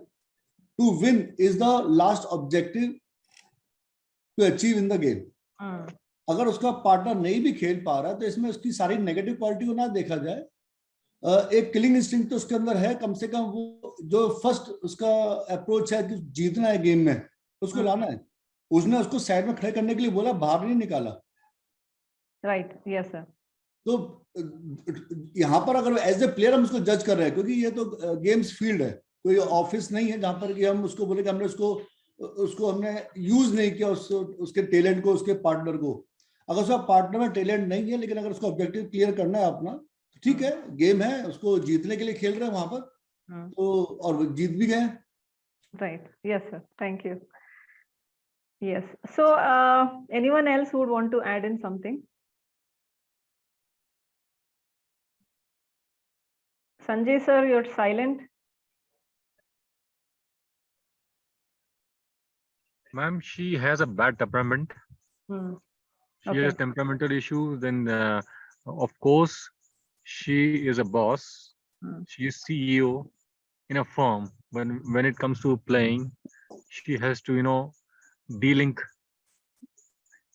game from from being she has to understand that she is playing a game.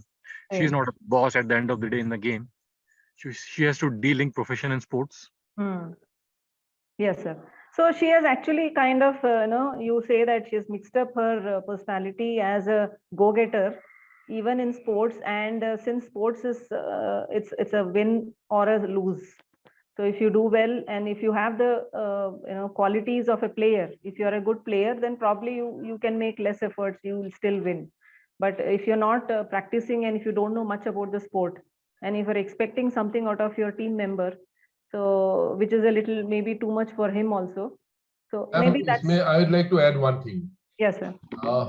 In a team, when we work, we have to accept the weakness of our team member. We have to accept the weakness or strength both. It is not that a stronger people will also always team with me. It is not necessarily the fact. So here the Kobita's part is weakness on the part of Kobita is that she is not ready to accept the weakness of his partner or her partner. So that is the weakest thing, and that cannot be a quality of a good leader. Yes, sir. So actually the whole situation in mankind is that we always expect something from others. So the more we start expecting from others, then we don't think about what is really the outcome, that our expectations are the outcome should be like this. But it's not necessary that what you expect is got from the other person. So you need to look at the other side of the coin, that he doesn't have those skills or that kind of ability. So it's okay. Not all can be leaders. You also need followers to follow in your instruction. So you are a leader because you have the abilities, but the other person is not a leader because he is okay to take your instructions. So that's why there should be some kind of importance given to the other person as well. Because if you don't have a follower, then it's going to be disastrous. If everybody is a leader, then it's all going to be chaos, because all will be leading their own minds, and through the minds everything will be happening, and nobody will be there to listen to your instructions. So it's okay that you have a team player who is a little weak. So that way you can take the team forward with your own strengths. So maybe that as a team, she has not done it well. Right. Madam, so actually, इस particular case में तो मैं कहूँगा कि she is a good leader. Right. Okay. अगर अपने partner की कमी को वो एक्सपोज नहीं होने दे रहा है, क्योंकि अपोनेंट टीम तो वीक पार्टनर को ढूंढेगी, उसको एक्सप्लॉइट करेगी. तो इस पर्टिकुलर केस में कविता ने तो अपने वीक पार्टनर को सपोर्ट किया है, उसको एक्सपोज नहीं होने दिया है अपने अपोनेंट्स के सामने. Right. This is a good quality, sir. What you said Kavita, is right. Kavita proved to be a good leader in this particular slide. Yes, but only maybe the way she told the colleague is one thing which is actually apprehensible. Maybe we feel a little that अरे उसको ऐसे नहीं बोलना था. Maybe she should have just told अरे भाई ठीक है. It's a sports field. हाँ, right. हम लोग madam If you take it right, काम करते हैं, हम तो इससे भी ज्यादा yell down होते हैं. तो ये तो कहना, I will not say कि वो गलत होगा. Rude, okay. At the that momentarily. That's the end of the day, the perception matters. So each of us, we need to understand, okay, that's the spirit and it's okay that we're doing this. Yes, so what is the focus on? We're looking at task-oriented leader or a people-oriented leader. Is he this or is he that?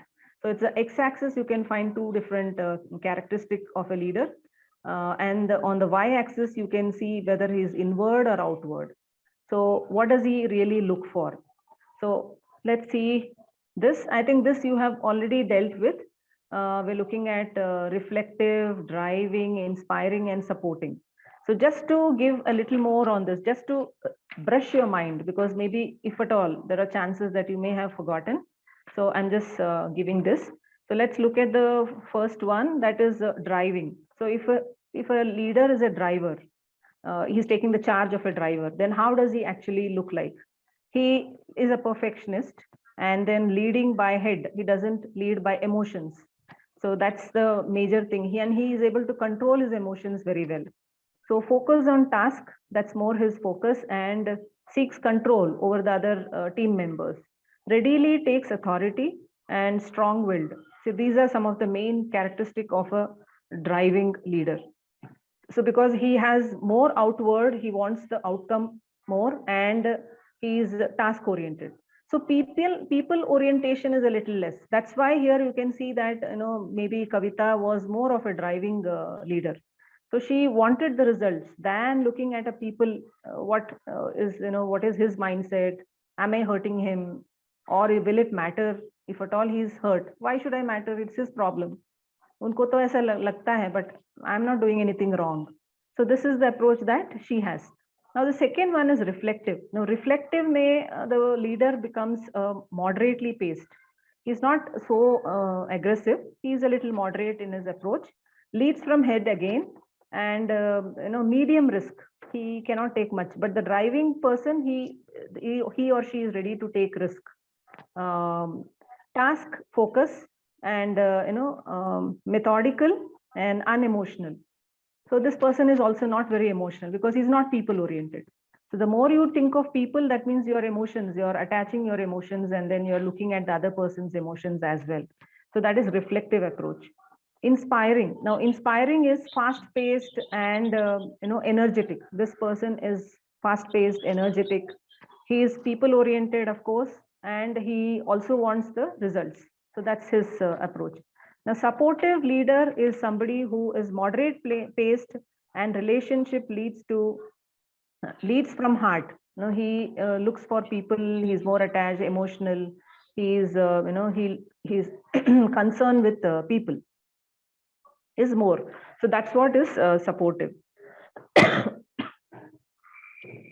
So this is what, in summary, that we were looking at all these four types of leaders. Now, looking at this situation, Vinita, what is Vinita's style of leader? Let's just understand this.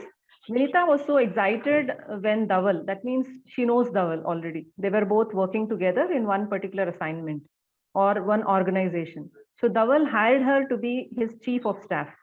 So Vinita had worked with Dhaval at a prior company and had thoroughly enjoyed the experience.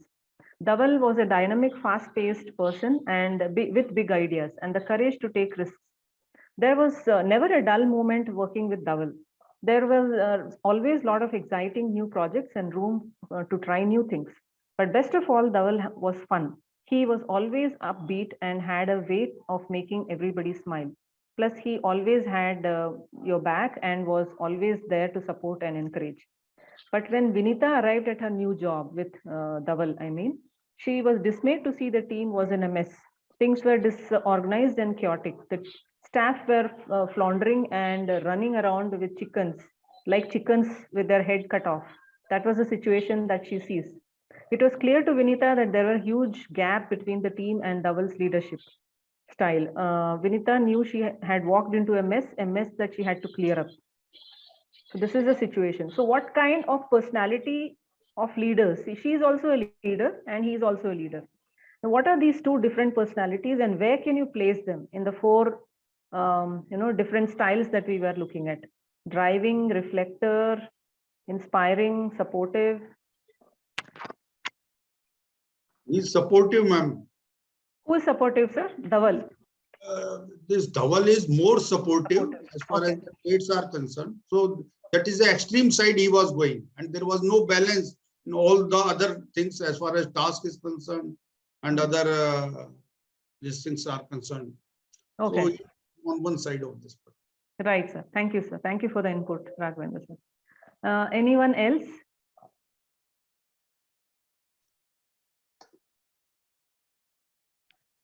What kind of leader is Vinita? Where can you place her? Driver. She's a driver. Okay. Is she not people oriented also, or you think she is task oriented only? More of a perfectionist and task oriented. Reflective. She is reflective. Okay. Reflective. Okay. All right. Reflective. Right, sir. So why reflective? Because she has. He had worked with Dhaval earlier. Okay. And that's why she liked and coming to this place to work with. So she means she was working with her and knowing how much taskmaster he is and how much goal oriented he is. So many qualities of his leadership she was aware of. But only the part which is missing now in this particular situation, the man as a Dhaval, is more supportive. So there are this much of difference, and I feel so. Okay, so you mean to say she's not more people oriented, she's more task oriented. Okay, right. Thank you, sir. Isme ma'am, basically why I feel she is reflective because she analyzed the Dhaval's weaknesses. That is, she gets maximum input, try to get maximum input, maximum information, and based on that, she try to go for course correction. Okay. That is the issue, and that is why I feel she's and she's planning. She's also planned. She also put her forward in a planned manner. Okay. Thank you, Kanindra sir. Thank you. So she is more reflective type and he's more supportive type. So that's what the characters both different are. And so now we understand that with the case studies, the different kinds of leaders and what is the plus and minus of all of these. So looking at how to manage the boss. So boss ko to kuch na kuch karna chahiye. So know the boss, his role. What is the role that he's actually playing? The strength and weaknesses. Why do we need to know the strength and weaknesses? Maybe we can just have some discussion or debate on it.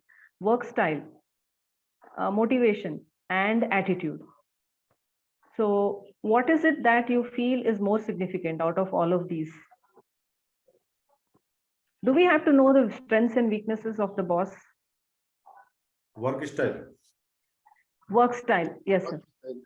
Right. So we need to know the work style, right? Ultimately, that matters. Right. So why the strength and weaknesses? Because study has said that, the strength and weaknesses are also to be observed. But why is it so? Weaknesses is definitely more important than other factors because I'll have to work on strength. I'll also have to look into the aspect of weaknesses also. Unless I understand the strength and weakness, I cannot deliver. I cannot deliver. Simply, if I meet his expectation, being leader, I'll have to meet his expectation also. In that case, I must understand his strength and weakness. What is his expectation? And why he expect me like that. So that strength and weakness analysis can say like that. Right, sir. Thank you. Thank you, sir. Yes, sir. SK Singh, sir, you have raised your hands. Ma'am, knowing strengths and weaknesses of boss is important because we can accommodate ourselves with his needs regarding the task or the job However, Okay. we should also try to learn that how he manages his boss, because most of the characters which he may be liking from his juniors are those characters which he may be having and he is pleasing, or he may be accomplishing the given task from his boss. Right. So only you can take a safeguard knowing the strength and weaknesses, and you can work your plan to accommodate those things which may be suiting to his requirement or needs or likings. Right, sir. Okay, thank you, sir. Yes, sir. Yes, Raghavendra, sir, you have your hands raised. Yeah, ma'am. I just want to ask one thing, because as far as the strength and weaknesses is concerned, with an example, I don't know much about this part. Once I am a little bit confused with the weaknesses and strength of the boss is concerned. With a kind of example, I just want you to clarify to me. Yes, sir. So I had one thing in mind, which I also wanted to tell you. Yeah, ma'am. As far as the boss is concerned, if he is having a weakness, like he's lacking the communication skill. Okay. He's my boss. He's lacking that, and it's his weakness. But how it is going to make a difference to me to work with him? That is his separate thing. He's not good in communication. But as far as a subordinate, I am working with my boss. So that weakness is fine. That weakness is with him. But as far as to be successful, I have to know about his work style, basically, to give the desired result, what he wants, what is his, the task is, and where he wants to take the work from me. So yes. That weakness of him is not going to make a much of difference to me. That's what I want to emphasize.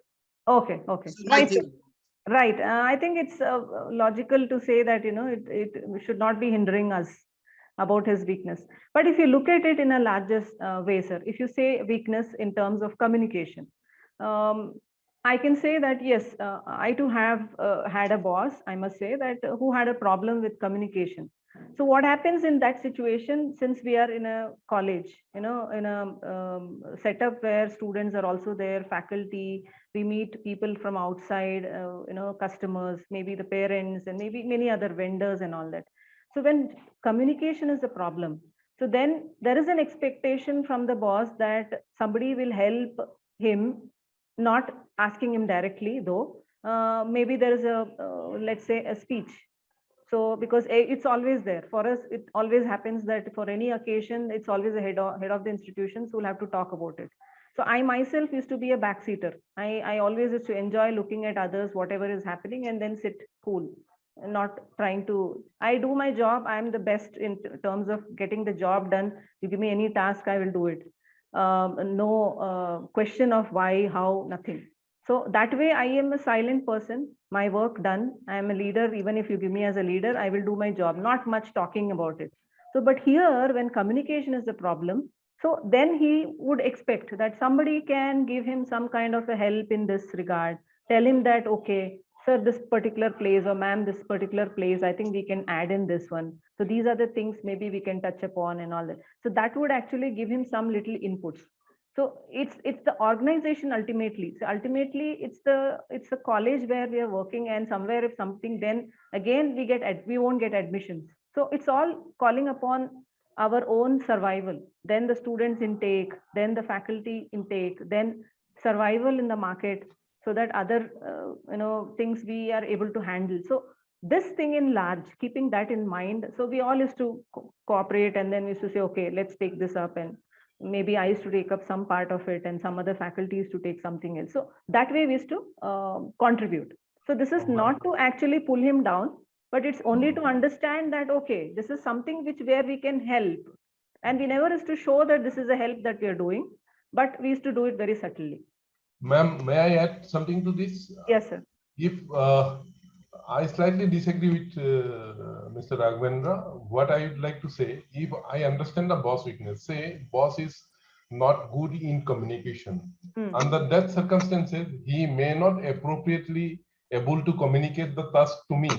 In that case, I'll have to take certain initiatives to get the things clear from him. Yes, what is his desire, so that I can accomplish the task as per his requirement. So that is why I require to understand his weakness, so that I can work upon that for the betterment of the overall task, accomplishment of the task. Yes, because now you're also a leader. You also have your team to help. And if you can manage that part of it, so what happens is your image as a leader, you are doing your best. So people know that, okay, he's trying to manage it, but you're doing it very well. So that is something that you're also getting. Certainly, you're not telling them that you're doing this, but then it is visibly seen. So people will understand, okay, looking at this, that this is what he's doing. So that's something where we can also look at in terms of weakness. Anyone else would want to add in? Okay, so I think we agree upon all of the other things. So let's just move a little forward. Yes, so managing expectations. So there's a lot of gap. You can see this man actually jumping from one step to the other. And if he misses, then he's going to fall right down. So that's something which he's trying to escape. So he's taking a long jump and maybe he will manage to reach the next step.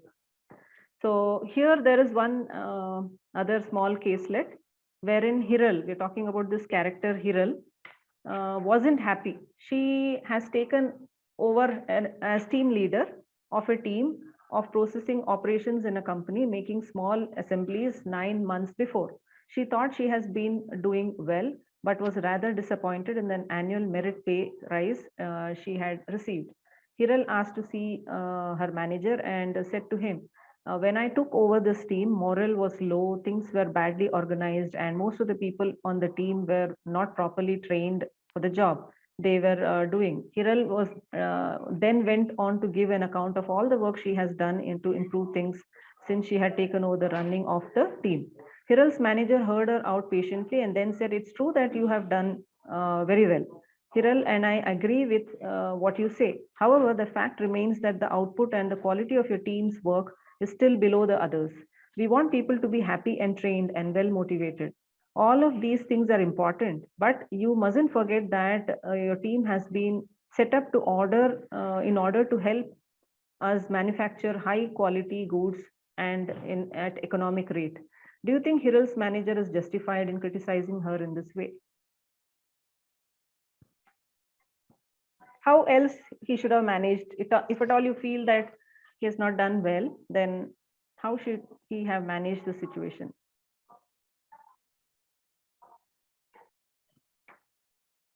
Ma'am, probably the manager should have asked this Hiral about this lady Hiral about the things, why it has happened so with this particular the reasons and the problems what she faced. As a leader, he has also to know the difficulties what was faced, that she took over 9 months before. And there are certain things so that she should not get demoralized and try to understand what was the reasons. It is not only the output or the product that matters, because ultimately the team has to perform further also. And as a leader, he should have, as a manager, he should have tried to find out those things, gray areas, and then he should have addressed in that fashion rather than simply making two-liner and three lines, where somewhere he mentioned about happy and trained, well motivated, but thereafter that kind of thing was missing in this kind of conversation which I saw. Right, sir. Thank you. Yes, sir. Thank you, sir, for that input. Anyone else who would want to add in?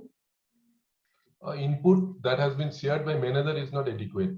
Okay. If I downplay any of my team member, then I supposed to give him sufficient justification why I am not satisfied with him as a leader.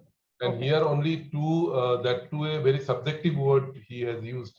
That is quality. That is what she has contributed. Hiral has contributed is not up to the mark in two fronts, which are very subjective thing. So unless and until it is quantified appropriately, then it may not be appropriate to judge an individual in a negative way, and this I feel it is somewhere lacking on the part of manager. Okay. Yes, sir. Thank you. Thank you for that. Anyone else? Jagir, sir, anything to say? Sanjay, sir?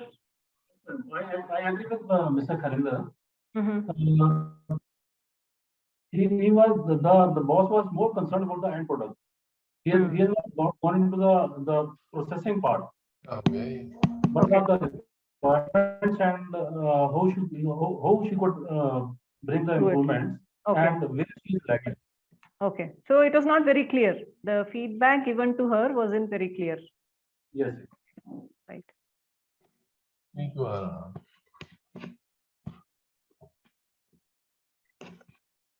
Okay. Anyone else who would want to say?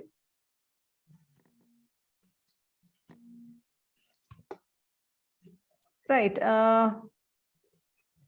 What about the expectations? Was it very clearly set?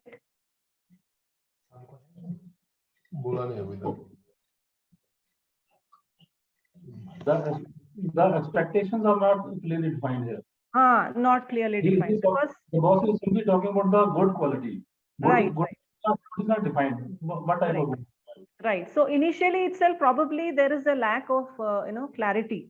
Maybe the expectations were not rightly set, and also expecting just in a short period of time that she handles the entire situation completely under control may also, I think, is a little overset. The expectations are overly set, and then he has understood something and he expected something from her which was not really told, and the bridging of the gap was needed. So she has got the result, and then that's the performance appraisal, which I think he also has not justified as to within that particular 9 months she has to do everything.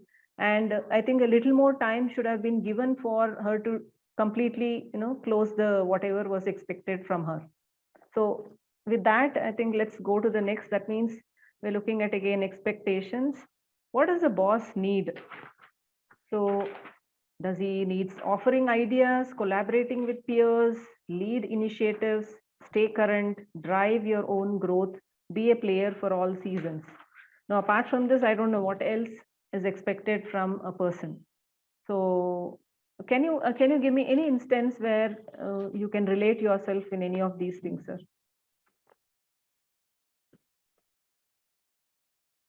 Or maybe as a leader, you also felt something from your team member.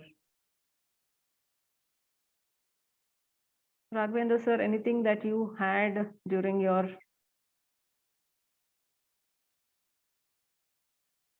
Ma'am, expectations are concerned, every boss, what I told you, ma'am, that expectations and the work style of the boss, that is the kind of thing where he has some expectations, like there are certain things or the work which has to be organized. He wants initiative.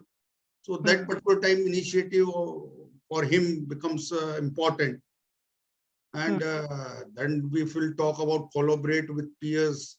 So that is also some bosses who wants that they'll be contacted on and off regularly. There are certain bosses which they don't want to be in contact till the time the things are required for them to address, or that is what. So that is where, and there are certain bosses which look you with your suggestions or ideas whenever certain thing happens. They want you be in and around with him, so that, and they just ask and you just offer ideas to them.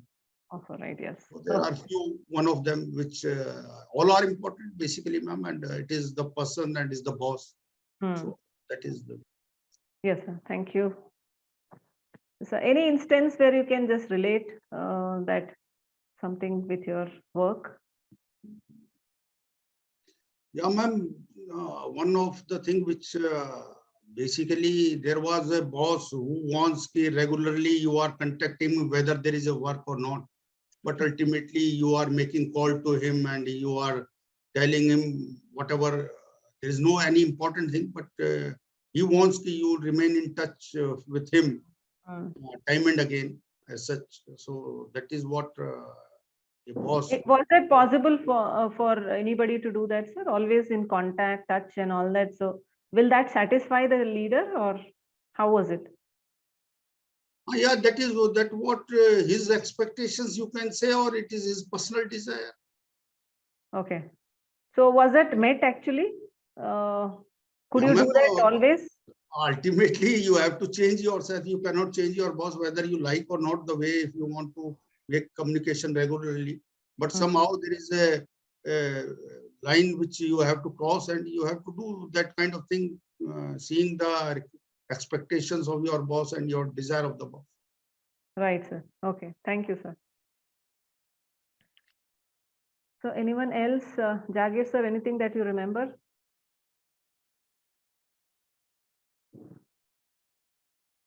Dr. Latangi, I think everyone must be hungry and it's already Okay. Right. Okay. I think I We can didn't go see for that. a break Right. We'll do that. Yeah. We'll come back to this again. at 3. Thank you. Yeah, thank you. Yeah. To all of you, I think you're all back. Yes, Dr. Latangi, I think most of them are back now. We can resume in another minute, I think. Yeah. Yeah. Thanks, Ms. Tanvi.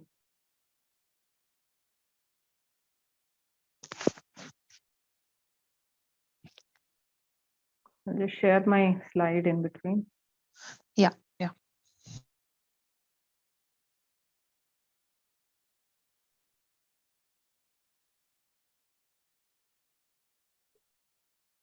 Right.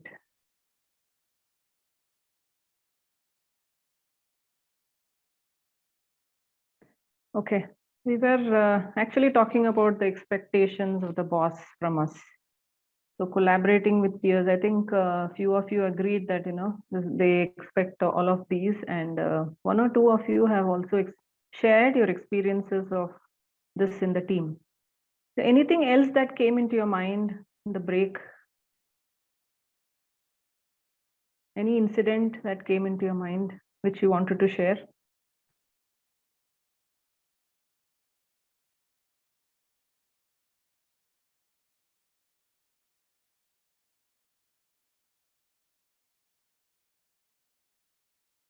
It can be any significant or any small incident also.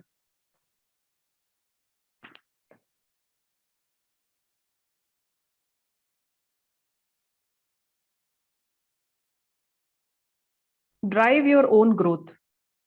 So what is your take on this, sir?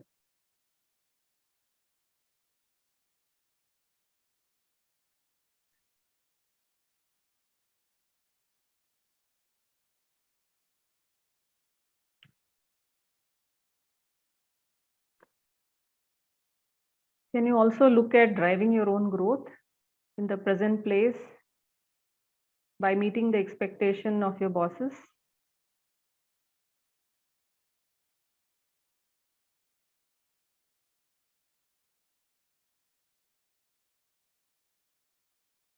Anyone would want to share your thought? I think one or two of you are slowly joining now. Okay. Right.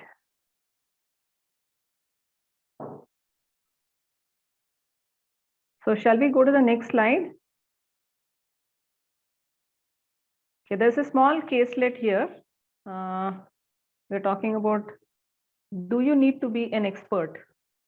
So this is the question that is actually coming in. What difficulties may be encountered by someone who must lead a team of specialists and who therefore has less expertise in certain areas than other members of the team? So your thoughts on it. Do you need it to be an expert in all the field, or as a leader, I mean? So is that expected of you, or is it not needed?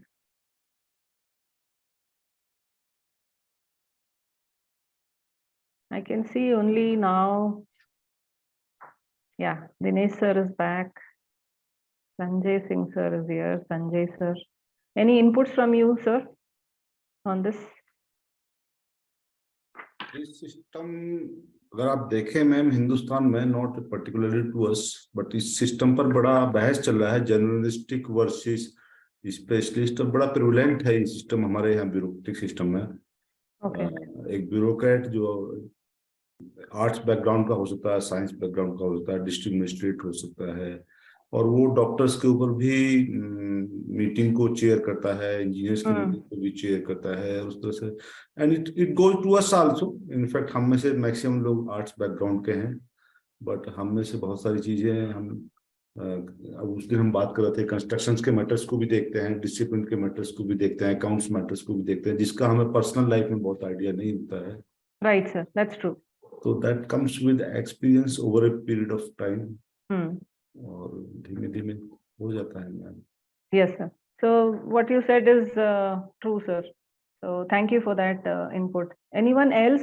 so we if we see also the IAS officers so you can see the administrative officers who are actually dealing with so many departments they're given so many charges across and maybe sometimes it is rotational also they put from one department to another department altogether revenue se isme usme nikal ke finance mein and lot of things so they may not have expertise in that and IAS exam though they write it as a paper they write it as an exam and if they clear that paper then they are labeled as IAS officers but otherwise if you look at them as a total the expertise in them on one particular issue may not happen doctorate hai to PhD I am a doctorate but that doesn't mean that I am a doctorate of all areas I am a doctorate of my specific HR as my domain and that particular topic that I have chosen during the study and I have gone in depth and that particular period I have done a research and I have done it so they have awarded me a doctorate so it doesn't mean that we have expertise in all of these areas so anyone who would want to add in with this who has a say that no I think you need to be an expert because of this reason so how do you handle that if you are not an expert then what do you do to handle what is your suggestion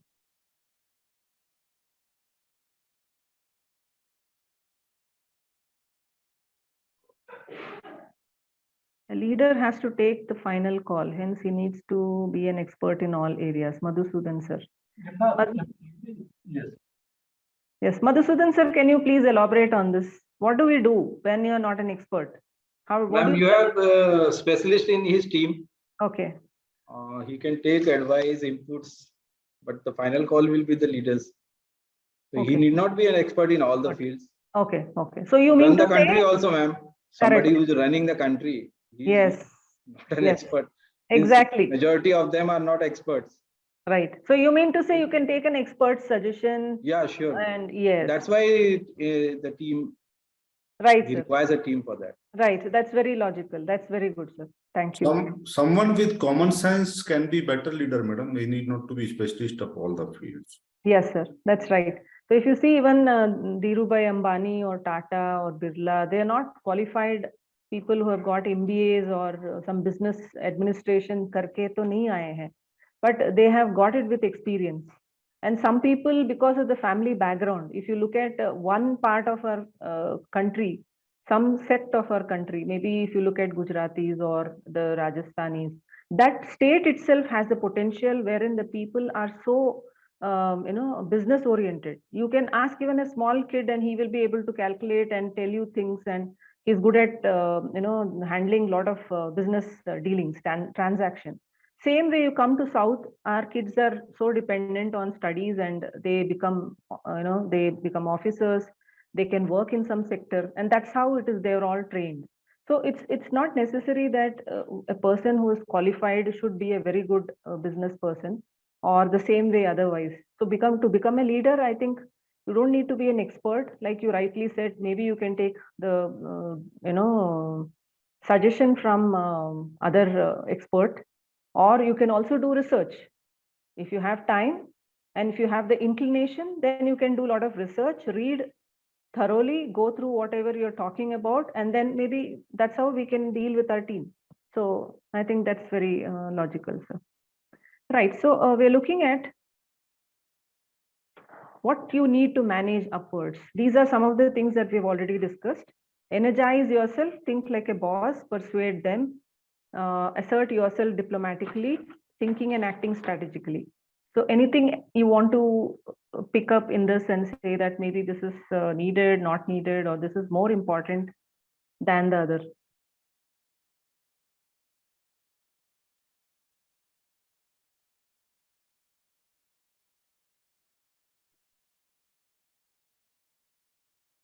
ma'am boss के पीए से पूछ लो कि आज boss का mood कैसा है, जैसा होगा वैसी ही बात कर लो.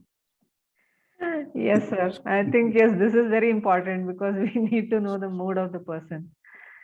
Sometimes इतना खराब होता है कि बाद में हाँ पता नहीं चलेगा तो बाद में फंस जाओगे उनके बीच में. Right.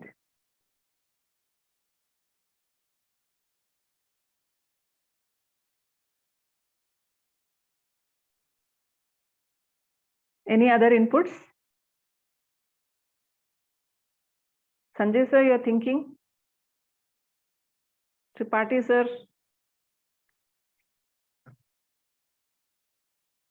जी मैम. आपका input?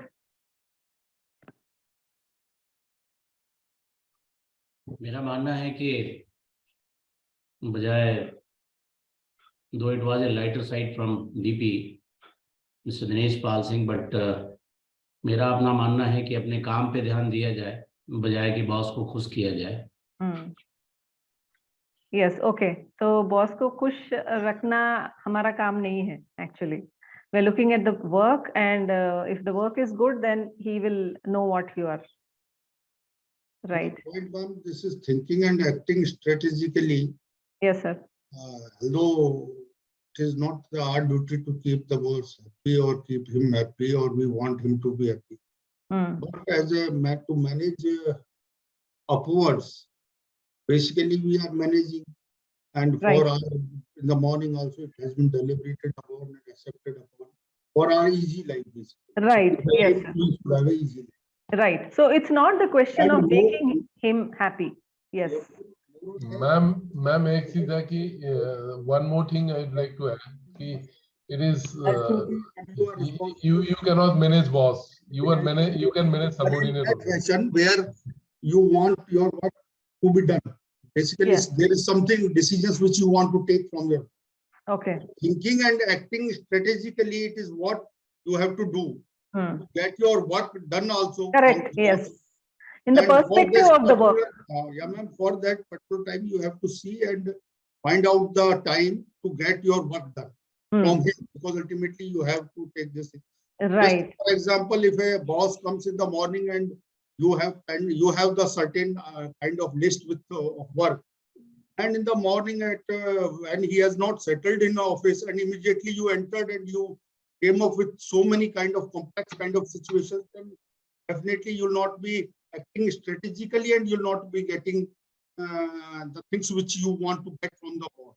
And similarly, in the evening when the boss is about to wind up his office and you'll end up 15 minutes prior with kind of a complex problems. Yes. So it has to be thought and acted accordingly so that you'll get it out and your work is also. Right. So that's what we're talking about. So we're talking about the work that we need to handle. So thinking and acting strategically is not on the person. We're talking about the issue. So we are talking about the particular job, how to get it done, because you as a leader, you also have your responsibility.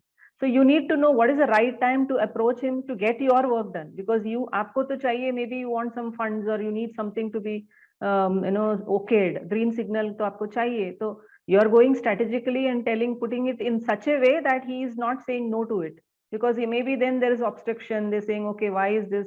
Why is that? And there is slow understanding. Then there is a kal hum sochenge. ये नहीं होगा, यानी तो 1 घंटे के बाद we will think about it. आपको जो चाहिए, आपने very clearly you're putting it and then you're getting your job done. So that's the way we are looking at is acting and thinking strategically and think like a boss. So we're not trying to please him, but we're trying to take whatever we want in the right way. Kanindra sir, you are telling something. I could not hear at that time. Ma'am, what I mean to say, we cannot manage the boss. Rather, we can manage our subordinate. We can just communicate. We can just work to his liking or disliking. It is immaterial what he thinks, what is not thinking. He may like or he may otherwise. He is giving me a task. I'll have to accomplish that. That's Okay. it. Otherwise, I do not require much to bother about that. If I go by his personal trait, that means liking or disliking, then my work may be at the back bench. I mean to say, my work may took the lesser priority in that case. Yes, sir. So it is mostly, yes, sir. What you say is right. So we are trying to look at how to actually manage this because, for example, एक हमारा director था, a very good gentleman, and he had more affinity for students. So always used to say students को ध्यान रखना चाहिए, students के इसमें ये करना है, वो करना है. But when we talk about discipline, तो स्टूडेंट्स को हम डिसिप्लिन करने के लिए हम बहुत सारे चीज बोलते हैं but this was actually his you can say strength and as well as weakness. Rather, I mean to say, ma'am, I would like to add further, instead of managing boss, we should managing the task given by the boss. Yes. So ऐसे हम manage करते थे उनको बोल के कि sir yes students का ही है so this is very important so let's do it in this way can we do it in this way then उनको हाँ yes let's do it in this way. So just to make our task whatever was assigned to us to make it a little more easier, so put it in that way for him to okay not say no to it or to obstruct it or to question. उसके लिए हम ये करते थे कि okay strategically thinking so that he is not saying no to it. So finally the job was it important for us. Yes sir, thank you so much. Yes, I want to add a little bit. Basically, Karinder has rightly said, we should think like a boss. The type of work and the volume of work assigned to everyone is almost the same. And we are supposed to do that. We will have to do it, willingly or unwillingly. We will have to perform. Right. The point here is, we have to prioritize the work like the boss thinks. If we do like his thinking, what are his priorities? So definitely we will be able to manage the boss in a better way. Right, sir. So see, when you're actually taking up that kind of a mindset, if you're making that as your, one of your ways of dealing with, that you understand him and you act like a boss, like, the thought process, his thoughts. That way, you're not going to be unhappy. At the end of the day, you're not going to be unhappy with whatever you're doing. You're also going to be happy because you're doing it in a way that you also want, and then you're also looking at how to manage him. So that is giving you the not the dissatisfaction, it is at least giving you the satisfaction. So the satisfaction of doing a job, not exactly that you don't like it and then I'm just doing it, ये क्या है मेरे ऊपर थोपा गया है, ये वाला आपको दिमाग में नहीं आएगा if you are acting like a boss, because you know what he wants and you say okay this is the right way, हमको ये करने से ये अच्छा लगेगा, this is the best thing to do for our team. So अगर आप ये करोगे then you will not feel dissatisfied, sir, if I am not wrong. Ma'am, इसमें एक मेरा question है. I am having a question. Yes, sir. Say every organization is having different priorities. Similar the way of our organization is also having certain priorities. Yes, sir. So if the priorities of boss is slightly contradictory to the priorities of the organization, which in turn priorities of me, meaning thereby is my priorities is aligned with organizational priority and I am prioritized at, and boss is prioritizing in a different aspects. In that there is supposed to be conflict. And under that scenario, how and what I supposed to do?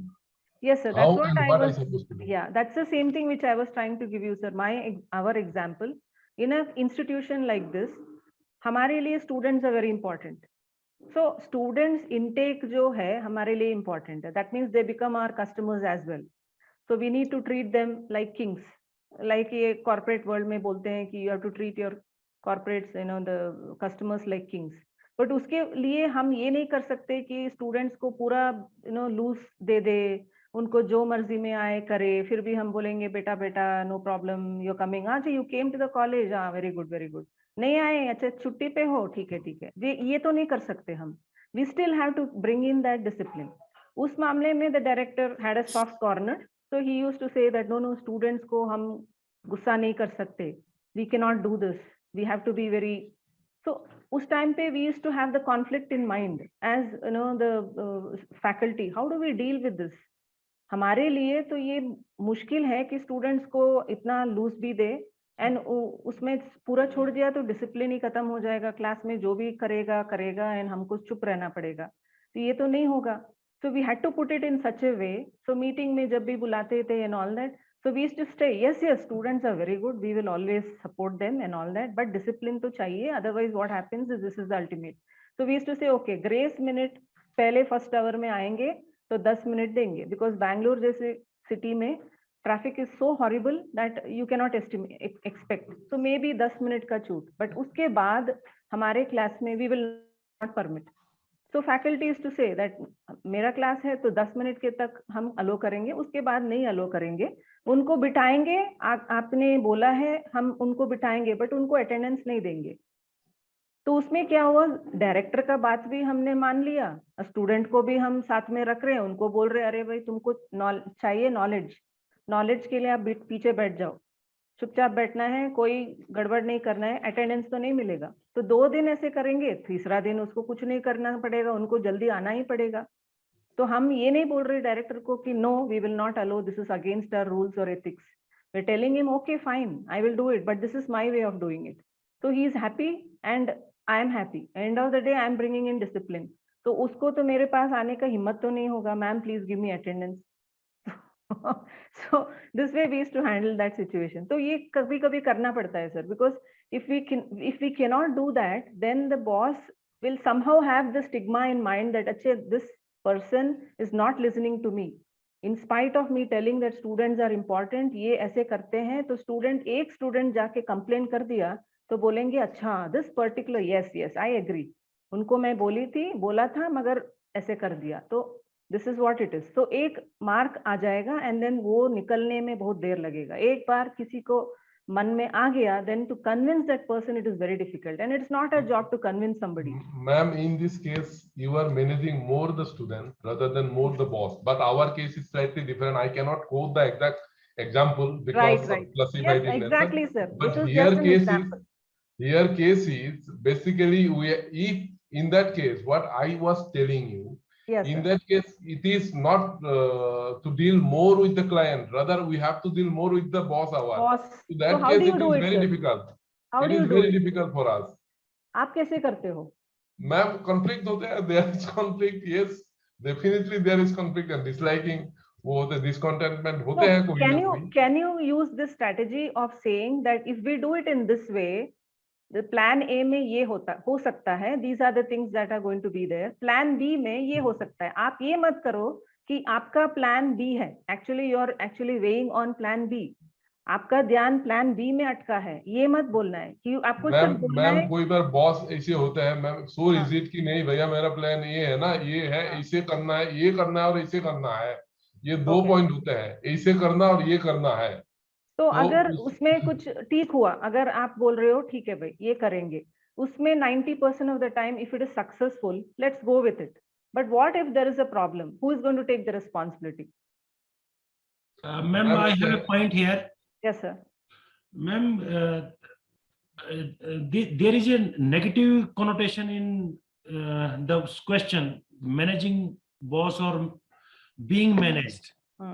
We should not think too much of, boss. We should concentrate on the tasks. We all have our charter of duties. Like they may be 10, 20, 30 and so on and so forth. And lastly, anything assigned by the boss or whosoever is senior to you, then whatever is assigned to you by the boss, it's a task. We have to concentrate on that task which has been assigned personally by boss. Boss does not tell every minute that what they have to do. Generally, most of the time we are doing what we are supposed to do. Okay, right, sir. So we should concentrate more on managing tasks rather than managing the boss or being managed. Okay. So you mean to say that, it's okay that if he's giving a task you're supposed to be doing and you take it happily. Take it happily. You should not feel that, you know, oh, this is ऐसा है, ये वो है, ऐसे नहीं सोचना चाहिए. That's a good way of thinking of it, Israel sir, because see, if you are having that kind of an attitude, then you're going to be happy, because you know that very clearly that you have accepted the challenge, and you will go with whatever is the situation. You will still handle it. So your emotional intelligence, everybody has a different percentage of emotional intelligence, and उनका सोचने का जो तरीका है थोड़ा सा अलग रहता है.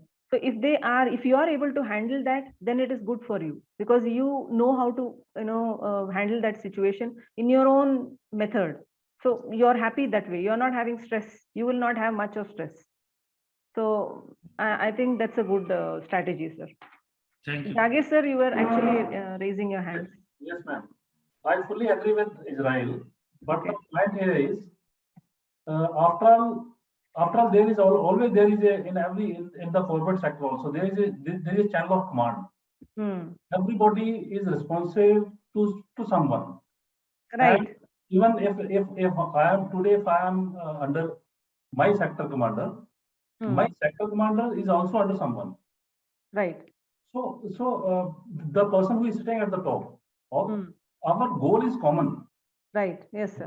We are treading towards the common goal. Okay, sir. Right. Ultimate aim is same. Yeah. So we will have to. There's no doubt that we should focus on our work, but side by side, we will also have to follow the instructions and orders of our commander, our command, and prioritize our work according to his priorities. Okay.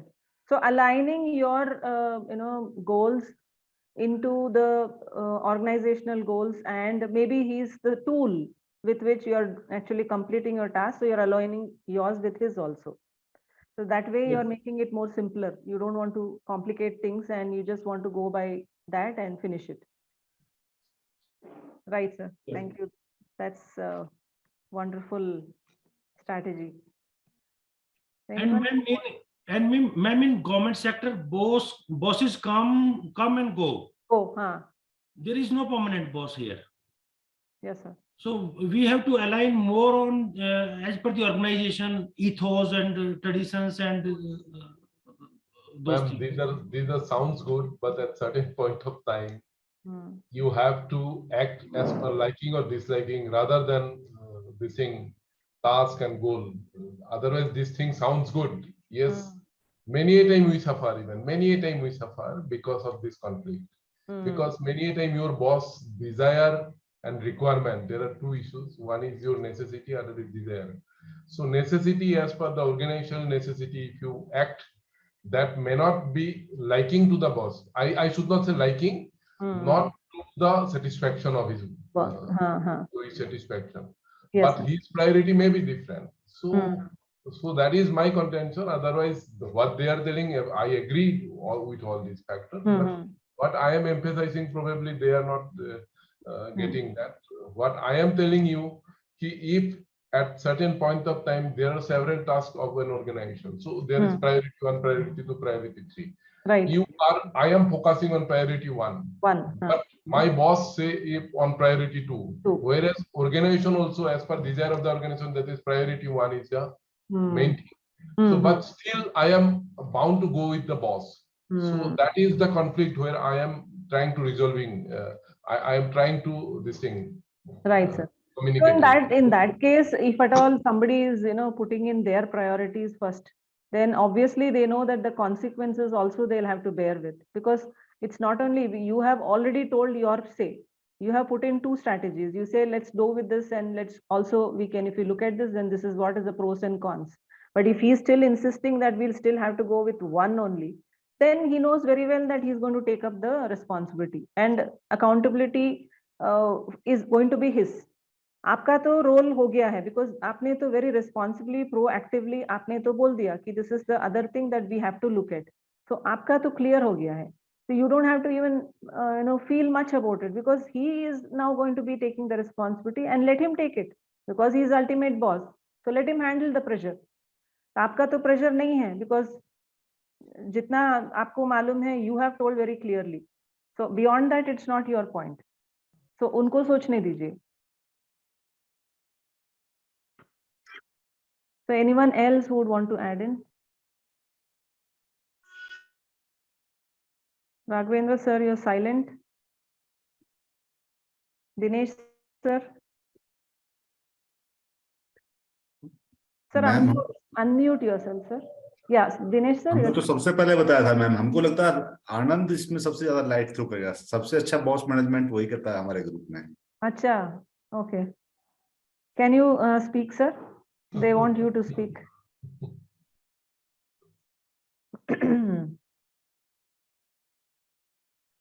Anand sir, I can't see him.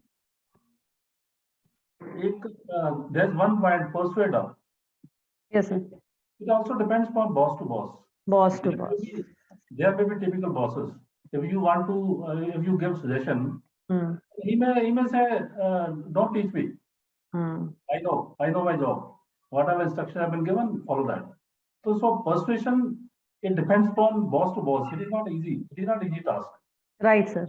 Yeah, that's true. That's true. See, once if the person has already decided and if he wants to go with what he says. So sometimes the autocratic bosses, and you're going to have that.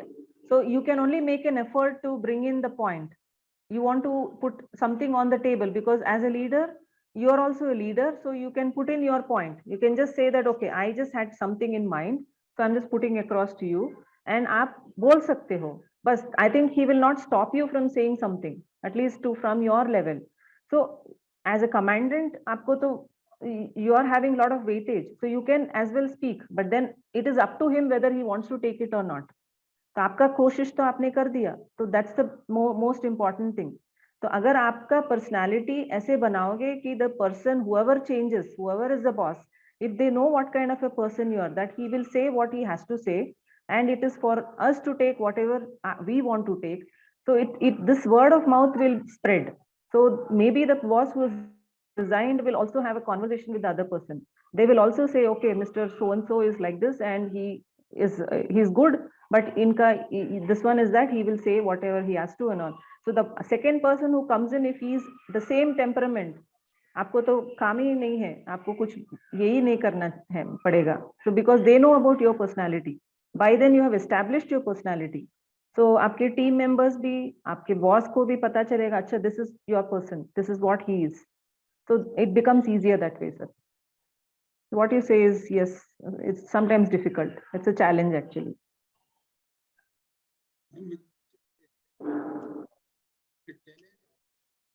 Yes, sir.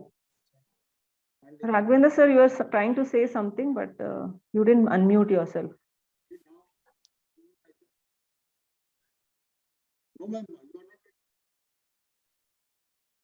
So we cannot hear you.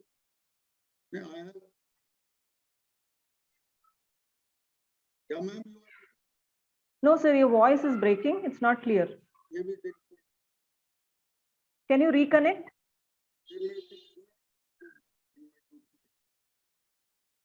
So please check your speaker, maybe just reconnect. Maybe a technical problem.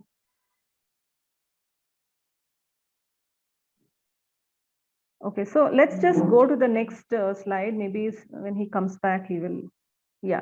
So these are some statements here. So let's just see if the limits of managing up. So what are your thoughts on this? There are few sentences here. Do you say yes to this, no to this, or you agree that it's okay, there's no problem at all? I can influence my boss, but ultimately I am not in charge. I think by now many of you have told this, but something where you disagree on. My own goals are important, but my bosses take precedence. My boss sets more expectations for me than I do for him or her. I have more to prove to my boss than he or she must prove to me. Anything that you disagree on? इसमें जो second point है ma'am, my own goals are important but my boss takes precedence, इसमें हम BSF में दो हिस्सों में इसको देख सकते हैं कि एक, आप अपने लिए जो या अपनी यूनिट के लिए जो गोल फिक्स करते हैं, but on administrative issues right sir. दूसरा गोल होते हैं आपके ऑपरेशनल मैटर्स पर। तो जो एडमिनिस्ट्रेटिव इश्यूज पर जो जनरली आपके गोल होते हैं उसमें बॉस की दखलंदाजी बहुत नहीं होती है, या बॉस को आप कन्विंस कर सकते हैं, या कई बार आप बॉस को जो बोले हैं पैरामीटर्स उन्होंने सेट किए हैं उसके अलावा अपने पैरामीटर्स को आप तवज्जो दे सकते हैं। You can give precedence to your own goals set by yourself then the set by, but when it comes to operational goals, generally I'm telling the goals set by boss, they have to be taken into consideration. Okay. I see. Okay, so what is the viewpoints? How do you manage that then? You just go by what he says?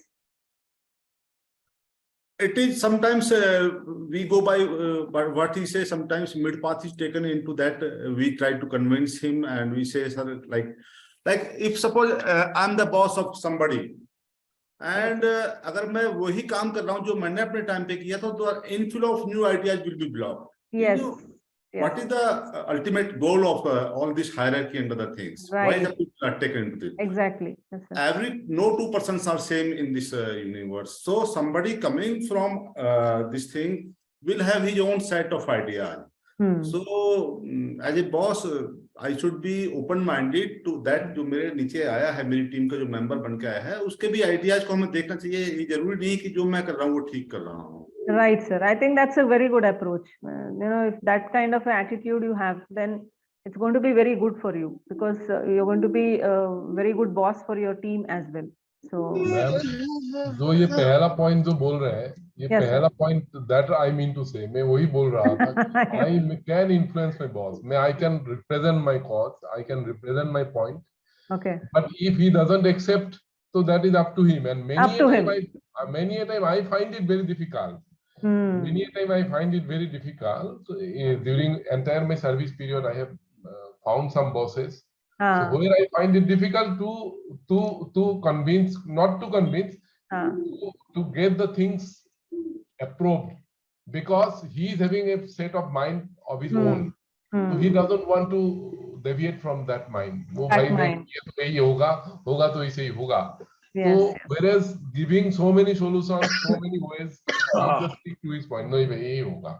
Right. इस case में ही difficulties arise होते हैं, ma'am. That is the point. Yeah, actually sometimes sir. और आपने इसमें मैं last point में, if you permit, ma'am, I would like to add last point कि आप जैसे बोल रहे थे कि जनरली आप लोगों का जो कॉर्पोरेट सेक्टर में होता है कि भाई मैंने बॉस को बता दिया, अगर अभी फिर भी बॉस बोल रहे हैं ये होगा तो होगा, ये होगा तो हो गया, तो बॉस का रेस्पॉन्सिबिलिटी। हमारा यहाँ आपको it is a shared responsibility, चाहे बॉस बोले, चाहे आप करे, चाहे बॉस बोलने के पर करे, तब भी रेस्पॉन्सिबिलिटी कोई ना कोई as a commandant I have to take. So कोई बार ये डर लगे रहता है कि मैं जो कर रहा हूँ, तो इसमें ultimately conflict, you have the conflict in mind. That is the जो कर तो रहा हूँ, बॉस बोल रहा है, बट अल्टीमेटली अगर मेरा जो भी इसमें कोई भी कॉन्सिक्वेंसेस अगर if not up to the mark, then मैं ही अल्टीमेटली सफर करना पड़ेगा। तो ये कोई ना कोई माइंड में रहते हैं, ma'am. That is the point, जो पहला पॉइंट है वही मैं एम्फेसाइज कर रहा था बार बार। That was my right. So but आपका जो कोशिश जो किया है आपने कर दिया sir, that is your efforts you have done. तो कम से कम ये तो आपके दिमाग में नहीं रहेगा कि you know I have not done my best. अरे yes yes, that I am that way I am satisfied. Yes, I agree, I am satisfied on my own way. Correct. Yes, I have done my bit. Yes, and sometimes, sir, you have also taken, I think the session was taken on bias. So, क्या हो जाता है? Sometimes bias plays into the picture. So, your bosses, whoever has come, probably they will have a bias, self-serving bias, or you know, halo effect and things like that. Wherein because of that, they must have seen, okay, ये तो मेरे शहर का है, तो उनका जो idea है तो सुनेंगे। तो नहीं है तो अच्छा इनका टेस्ट मेरे जैसा है, अच्छा इनका कपड़ा भी मेरा ऐसा ही है, ये स्कॉच सेम मैं भी पीता हूँ। सर ऑल दिस कम्स, तो ये वाला जो I am sorry I am just putting it like that, but ये सब चीज आता है दिमाग में, तो वो सब रख के ध्यान में, then many of the things there is a block, sometimes there is a block that they will not listen to the conversation, they just lost in their thoughts, and वो कनेक्ट नहीं बन पाता है। So if that is why we're talking about now, how do we, if we know the bosses, If we know what are their points, that's where we are trying to understand, okay, if this is what his weakness is, we know how to trade upon it. We know how to converse with him. Maybe whenever conversation मिलता है, chance मिलता है, चाय पानी ये वो सब करते हुए, तब उनको जैसे how you know how to handle it, because आपका life easy होगा. Because ultimately you are a commandant, you have to take care of your team, you have some agendas, you have some tasks that you have to perform. So आपका काम आसान होना चाहिए. Not that every time you're getting something and then you're troubled with that thought in mind. तो अगर ये चीज आपको पता चलेगा, sometimes some people have certain things as a problem, they have a weakness. वो अगर समझ में आया, you can act upon it accordingly. वो मैं I was just trying to. I mean, the first sentence, it should be convincing. I mean, I can convince my boss rather than influencing or something like that. Right. Yeah, you can speak to them and try convincing them. Yeah. Whenever we seek permission of the senior to do something, right. I mean, most important thing is that we should put our point forward. We should not keep the point to ourselves only. Ourselves, yes, sir. And whether we are able to convince or not, I mean, it's all on us. If we can convince, fine. If we not, then the order of the boss are final. Yes, that's true, sir. Yes. So, come se come, we are not having the. Yes, इसमें एक point है ma'am, convince is a conclusive word. That is influence का final end है convince, because so that's the end result. It is not possible always to convince. Yes, I can influence to some extent. That is the influence. I feel it is a proper word in this case. So that boss को मैं convince करने से ज़्यादा मैं influence करने ही ज़्यादा कोशिश करूँगा कि हाँ भाई ठीक है, मेरे साथ align हो जाए कम से कम, so that I can put forward the step as per my planning, as per the desire of the organization, like that. So if you say convince, then हमारा जो influence है शायद work हो गया, then उसके बाद convince हो गया boss. So maybe that's the ultimate consequence of what you did to influence. Exactly. Right. So going forward, let's look at what comes in the way. तो अभी हमारे इसमें से बहुत सारे discussion तो हुआ है. Let's just see a small caselet here. Hardik is a production manager of a newspaper company, has just returned from 3-week vacation. To her disappointment, actually it is his, sorry, there's a typo error. He has discovered that an important project delegated to Shreya, a trusted direct report, is woefully behind schedule. Shreya, what happened? He asked. Those 3 articles I sent you before I left for vacation should have been edited, proofread by now and sent to layout for the June issue. Oh, I'm sorry, Shreya replies. I didn't realize that they were slated for the upcoming issue. Well, maybe I didn't make that clear. That's what he says, the boss. But I did write very important on the transmittal memo, didn't I?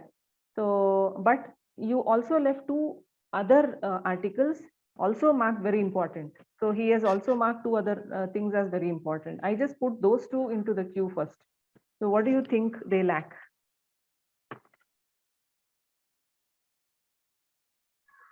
Basically, ma'am, I'm audible, ma'am. Yes, sir. Yes. You're back. You're back with there's no error. Yeah. There was some kind of technical issue. Yes, sir. Voice not going.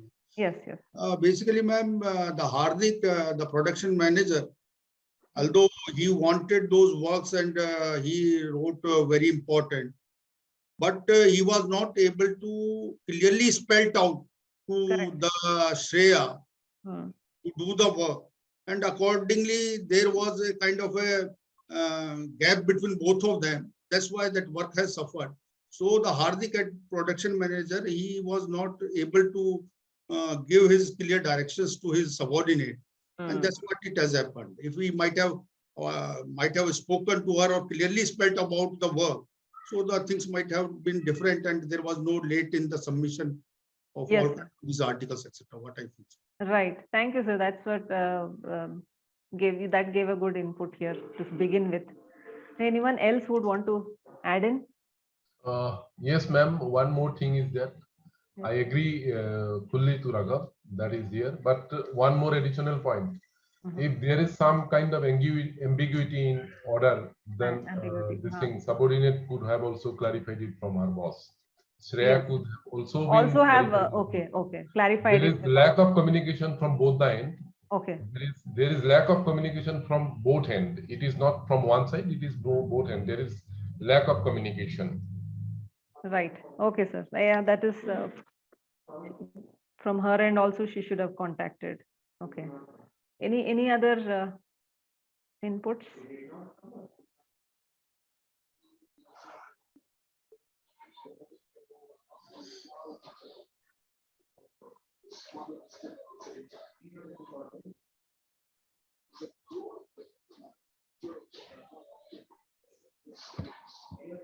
Jagir sir, anything else you want to add? One more thing, ma'am, which that can have not taken them into this situation. At the while in our vacations also, if both of them they are communicating to each other, or as a Hardik, the production manager, as unlike to our force, we keep track on the things, how much it is done and what not.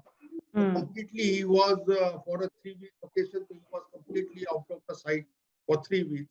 Yeah, and there was no any kind of communication. Things are that important, and you are in a certain job. As a leader also, or as a subordinate also, it respect the things, so that such kind of situation will not happen. And Correct. at the last moment, there will be a pressure of the time. Now you don't have the time, and now you have to work to make it happen. Yeah. So it will be better if in between also, if there will be a check back, a small check back, then things should be in right direction. Okay, so in between, the check from the boss could have been better, so that Yes, he yes. could have followed up with the situation. Yes, yes. One more issue that is emotional quotient. They are not connected to each other well. It appears something like that. Had they been connected properly, talk to daily basis, talk about well-being also, that could have discussed during that period. Informal chatting also, this could have come out. Come out with, okay. So probably there is lack of appropriate communication and appropriate bonding, means cohesiveness Correct. Yes. in the team is lacking somewhere it is. Yes, sir. That's rightly put in. Yes, there is communication gap, ma'am. The main problem is of communication gap. Okay. And secondly, the boss Hardik should have been more clear. Yes, sir. Okay. That कि next month वाली magazine में इनको print होना है, तो it should have been clear from his side. Yes, sir. And that would have made Shreya's work more easier. Right. So here comes my point of prioritization. Hardik should have categorically mentioned that this is the first article, you have to do this first, second, third. This should be the priority. Yeah, the more clarity on it. Yes. Okay. आप देखिए ma'am, BSF में leadership जो है इतनी ज्यादा quality imbibe कर दी गई है, इतनी हार्ड प्रेस है, हम हमेशा डिफेंसिव हैं. We are always finding fault in leader, not in the subordinate. आपने जितने भी सिचुएशन पुट अप किए, सब में हम लीडर में फॉल्ट लीडर में फॉल्ट. सो हमारा केस स्टडी भी ऐसा ही है कि लीडर का फॉल्ट ही ढूंढ निकाले. So actually, if you look at, I feel somewhere, see, Hardik as a leader, he has been in a hurry. It looks like he has been in a hurry to go for this 3-week vacation. उसमें थोड़ा सा गड़बड़ कर दिया कि उधर लिख दिया कि very important, and this is again 2 more articles very important. So maybe he also missed that. And as a next in command, probably she also, after seeing that 3 things are very important, तो तीनों को priority देके खत्म करना था, नहीं तो दिमाग में है, देन मैसेज करके छोड़ना था. अभी आजकल के जमाने में फोन करना जरूरी नहीं है, व्हाट्सएप में भी आप कर सकते हो. व्हाट्सएप में छोड़ दिया होता तो मैसेज शायद 3-week वेकेशन जो भी कहीं पर भी हो, मालदीव्स में या जो भी आइलैंड में हो, उनको तो पता चलेगा, इंटरनेट तो चलेगा, तो he would have seen some time and reply.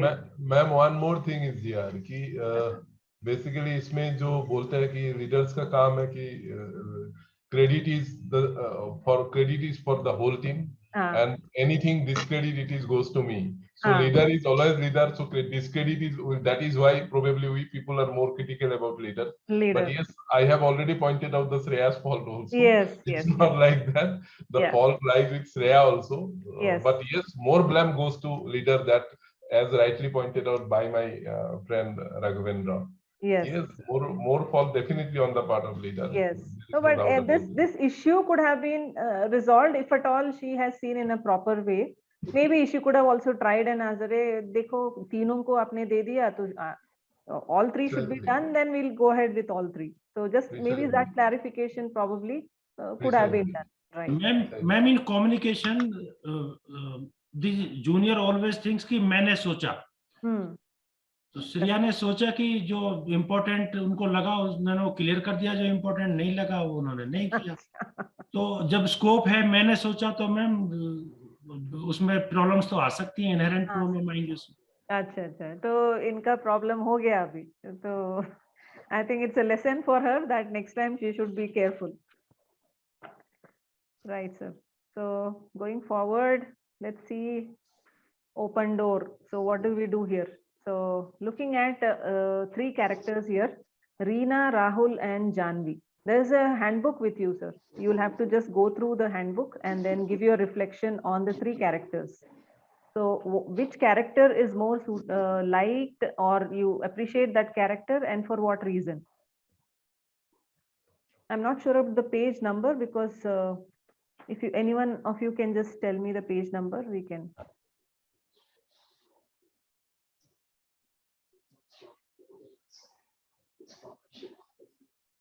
One six six. 166.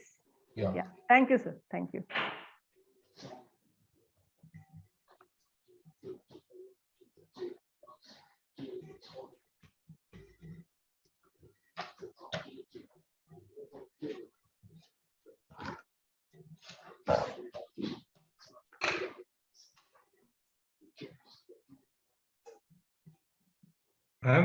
From the booklet, it appears that the course is coming to an end.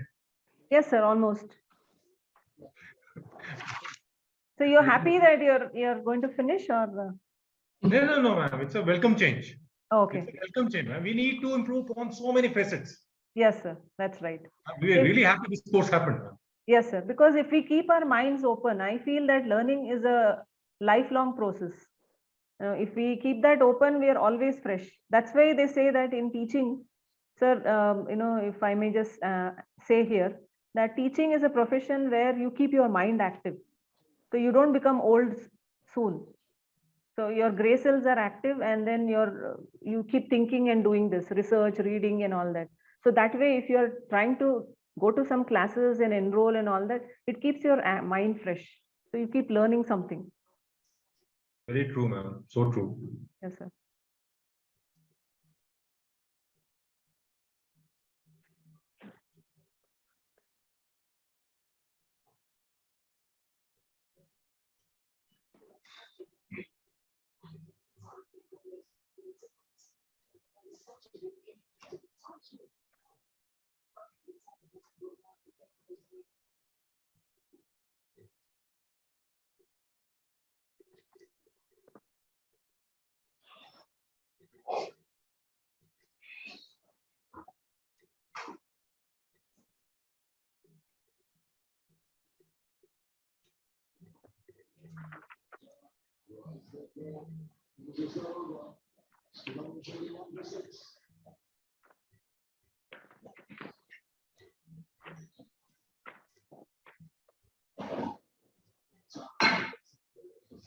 So are we done? Can we just have some deliberation on this?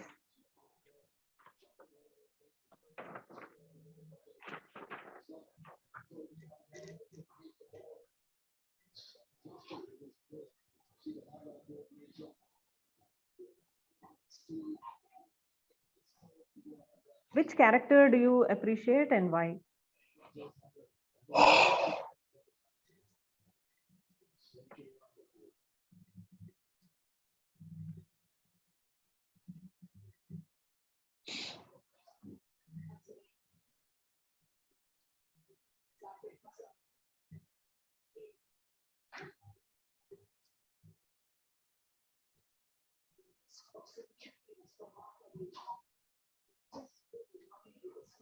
Sanjay sir, you're back. You were not seen in between.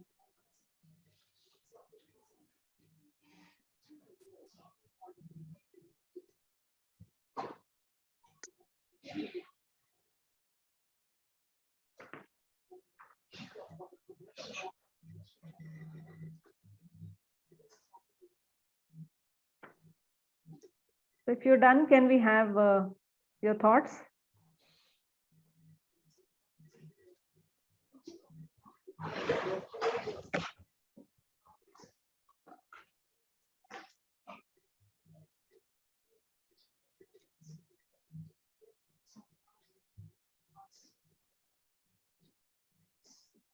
Sanjay Singh sir, any reflection on this? Janvi, last character. Janvi, okay. Why Janvi? What is the quality that is? Janvi, that is, she inculcate the character of not too afraid of even committing mistake for her subordinates. Okay. Once you start working, there is every likelihood. Once you work, there is every likelihood that you may commit some mistake.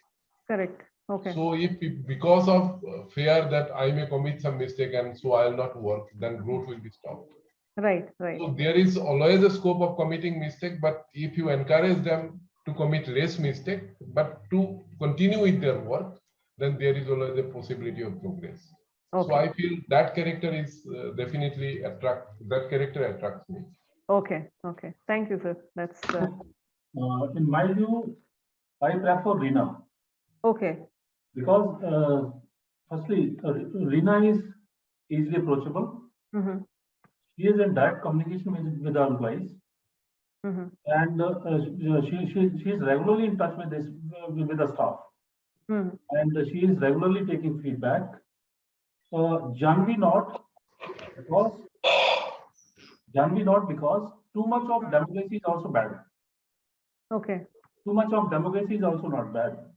And Rahul, because Rahul has made the mode of communication only through email most of the time. He then prefer to meet all the employees. Okay. So in my view, okay. One more point why I am not preferring Rina that I would like to say. It appears to be more of a panic reaction. Means immediately some problem come, I will rush immediately to the, even in that case I'll have to run at 12 in the midnight also. Yes, bhai abhi aa gaya samne problem, ab bhagta hu main. So I think that's a kind of, I feel it is a bit panic reaction, what I feel. Otherwise, all three characters are equally good. There is no doubt about that. These are three ingredients of a character. Okay. The three ingredients of a character, they are definitely all are good. But I feel Rina is slightly panic as far as reaction goes. Rahul is more tech oriented. I mean to say, bhai, everything to be communicated through WhatsApp, through email, and I'll prefer for those. Personal communication is somehow lacking with this thing, Rahul. Okay. But Janvi, I feel she is supportive and as well as she is leader of the people. Okay. Yes, sir. Thank you for that input. So anyone else, or shall we move forward? So we have this questions here. Just to go ahead with the small caselet next. What's your boss preferred interactive style? So if at all we want your intervention on the previous slide. Previous slide. Oh, okay. So I feel that Janvi has this character of not much of interfering. Rina is strong in networking. Maybe she's more people oriented, but she has more concern. So which is too much of concern. Probably she is putting herself into a lot of situations, tough situations. It's not for the team, but actually she is having more this one, because she is more involved and she is putting herself into stress. So as a leader, if we take in more stress, then it is going to be difficult, because the more stress, the more work, and each time the cycle is going to repeat. So, if at all we are looking at Janvi, she is trying to balance it out. She is not going into too much of, questioning and interfering and all that. She is allowing the team to take things forward. And if there is something, then she is trying to intervene. Rahul is, of course, a very typical person who is only dealing with, the tech and using emails and all that. So that becomes a little very less of a human interaction. Rahul is like, ma'am, like you people. Oh my God. Okay. Right, sir. Lighter side again, ma'am. Yes, I take it that way, sir. Yes, so we are looking at bosses. So what kind of a boss preferred interaction style? What's your boss's preferred interaction style? Is your boss a reflector or a driver? Does he, she prefer detailed facts and figures or just an overview? How often does he or she want to receive information? You can just take a few seconds to think over it, and then we'll go to the next, we can look at a small caselet so that maybe somewhere we can discuss on this particular part of it.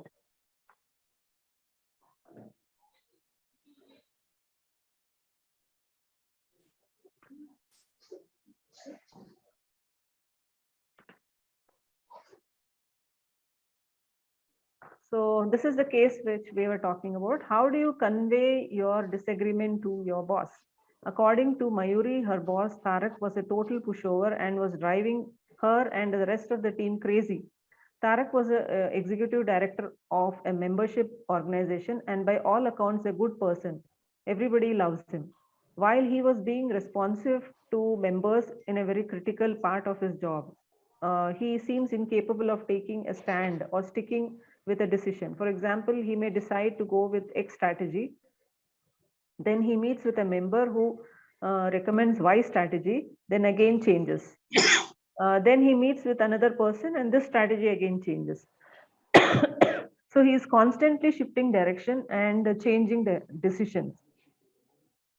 It looks like a hamster wheel and it's frustrating everyone. So what message and how would you convey to your boss if you were in the place of Mayuri?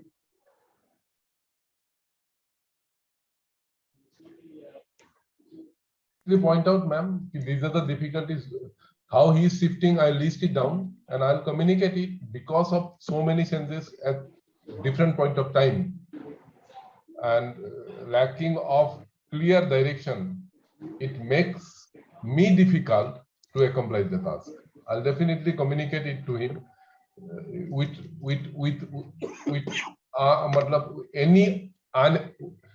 without any ambiguity. I'll communicate it to him. Yes, this is the difficulties that I am facing. Kindly clarify on this issue.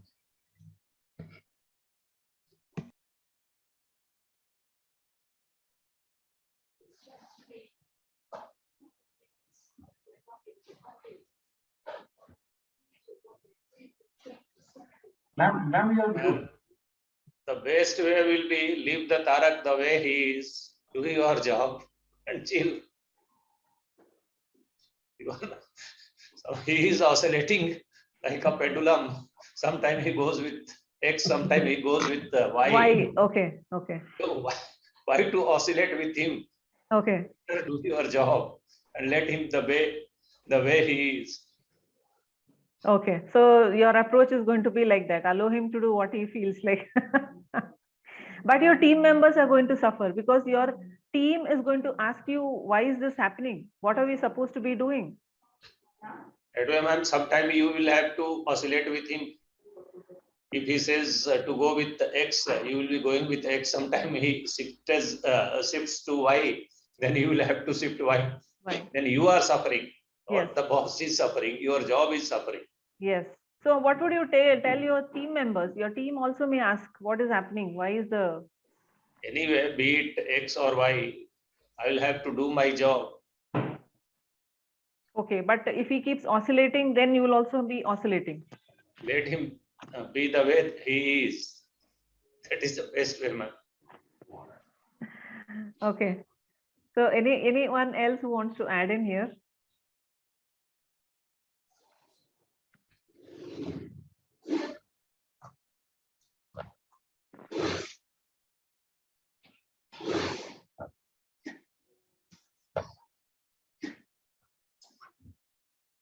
Raghavendra sir, anything from your side to say what? It's very much clear कि if in any situation, if the certain kind of decisions are being changed with the strategies and moving from one to another, definitely team is going to suffer. So team will not be able to perform and they are not able to justify or they will do the work in that required fashion. So that is the difficulty with the team and the Mayuri as a team member, she required to give the clear message to the boss as a Tarak. This is the difficulty which is being faced by us, so that the next projects or next kind of task that can be taken care of, rather than all kind of things to be discussed and deliberated in a team before aligning to the some X or Y strategy. So the team should be taken into the confidence and things to be deliberated, discussed, and all kind of suggestion to be taken in one forum, so that it will be clear what to do and what not to do, rather than going from one to another's stand and favoring or standing with another person. So it should be taken care of before doing the job. This all things to be addressed in one go. Right. Okay. So this has to be clearly told, because instead of doing this oscillation, Mayuri can actually go and tell him that this is not possible, because this is all happening. There's a lot of confusion down below. Thank you, sir. Right. So we're looking at this part. So how to deal with difficult bosses. So we're having Kunal here. Just a minute. Yes. Kunal is, with his wits end. Is at its wits end at the program as the program director of the medium-sized non-profit. He was responsible for creating and executing programs and reporting directly to the founder and executive director. Although Kunal was an experienced program director with many years of experience, his boss needed to see and approve everything that Kunal produced. Every memo, every project, and every pragmatic decisions had to be reviewed and approved. Although his title was director, Kunal wasn't allowed to direct anything.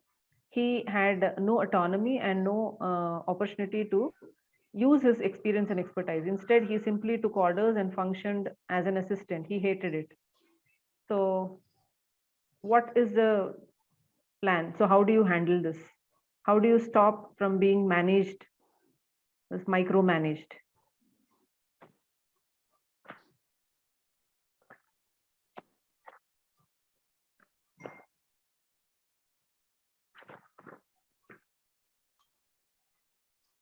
Here the issue of space comes, ma'am. Here you require the space. Everybody requires certain space to work. Yes, sir. To excel, to prove your creativity, to prove your excellence, you need certain space. Right. Even at your workplace also, you might see that. Yes, sir. You have planned a lesson, for example, ma'am. So what input you are likely to give? That I think being an expert, you know better than anybody else. Even you may know it better than your director. So under that circumstances, your director, if interfere too much, then you may not like that particular issues. So in this case, I feel there must be sufficient space to be given to Kunal, because his efficiency has been proven. There is no doubt. Yes, he need to be watched appropriately, but doesn't require review and approval at every point of time. Is not required. Wherever required, boss will interfere only in that case only. Yes, I mean, so yeah, Kunal need to give more space. I feel Kumar need more space. Kunal need more space. So what should he do? What should he do to come out of this? So he may approach boss and he may try to communicate accordingly. Instead of taking approval at every point of time, I maybe point out what and where I am lacking. Okay. Accordingly, I may do that. So Kunal may communicate in that way. Right. Thank you, sir. Thanks for that.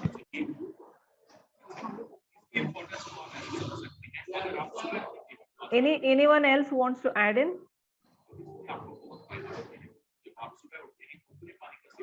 He may try to find out the reason behind micromanagement of his task by his senior. Okay. Oh, that's a good idea, sir. Okay. So he's trying it may be because of certain inabilities of this person also, on account of overconfidence or over enthusiastic boss behavior also. Okay. Okay. So he's trying to understand. He should understand a little more why there is a lot of micromanagement, so he can handle that. Yes, right? yes. Okay. Thank you, sir. Thank you. So I think if there are no inputs, then we'll go to the next. So the strategies for actually trying to deal with this, you have already told some of them. Develop trust, stay one step ahead, keep your boss informed, important stuff first, learn and attend to their concerns, seek feedback and don't take it personally, and deliver high quality work every time. So I think this part of it, like, seek feedback and do not take it personally.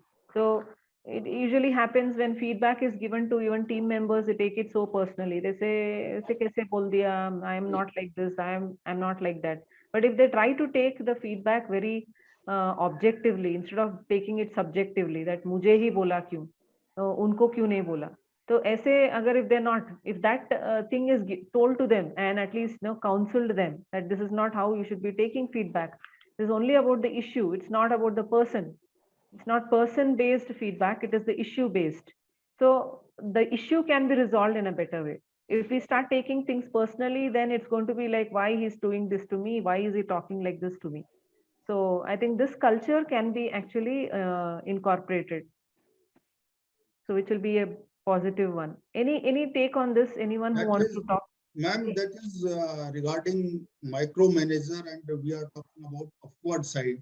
So Yes, if we take the things when we will look towards down also, so we can Right, sir. find that if we have a trust because of his previous performances or giving the results, so definitely the trust will be there. Then that manageable things can be managed to a Yes. great extent. Right, But sir. if you don't have the trust, then automatically either your superior or down below, if you are acting as a superior boss, then you keep thinking and you keep asking and you keep checking whether that thing is being done in the fashion or not. But if you have a trust and you have with his previous performance, then you believe that this work I have given to him, definitely he'll be going, and you will be little bit, more or less, you will be having trust. So the things are different. Right. So Yes. this micromanagerial things up and down, it is like this. Right. So if you build in the trust, it is very important to build in the trust, and you can work on the rest of the things better. And trust can be built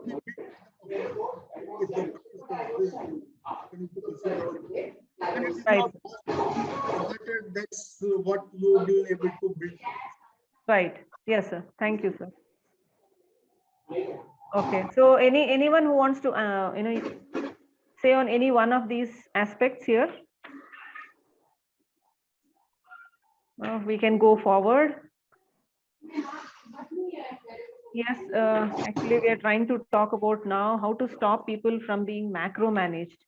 So Sachin tends to be a bit of the ghost boss, an introvert workaholic. He often get complicated, completely consumed with his own projects and back-to-back meetings. He would eat lunch at his desk and stay late in the evenings. At times, this causes confusion and bottlenecks. His team members have taken it up themselves to request, schedule, and pin him down with regular team meetings.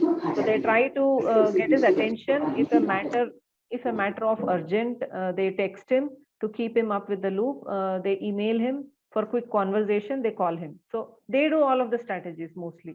So they know how that he is more receptive to 10 minutes call in the late afternoon. And if they want to pitch new ideas, then they after 6 p.m. So they call him only after 6 p.m. He would be sipping evening tea or glass of coffee. So how would you deal with your boss like Sachin?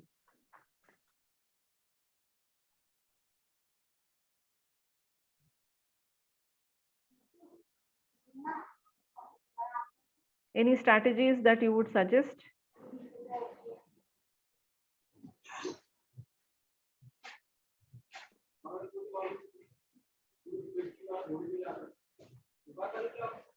In that case, ma'am, lighter side again, as during last this thing observation, as observed by Mr. C.K. Upadhyay, I would like to say, जो करना boss कर ले, मैंने अपना हिसाब से कर लूंगा मैं, ठीक है.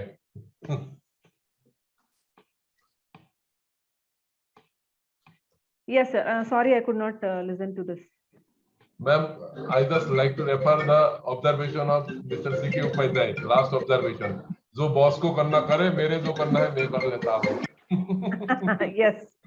Yes sir, वही बात हुआ.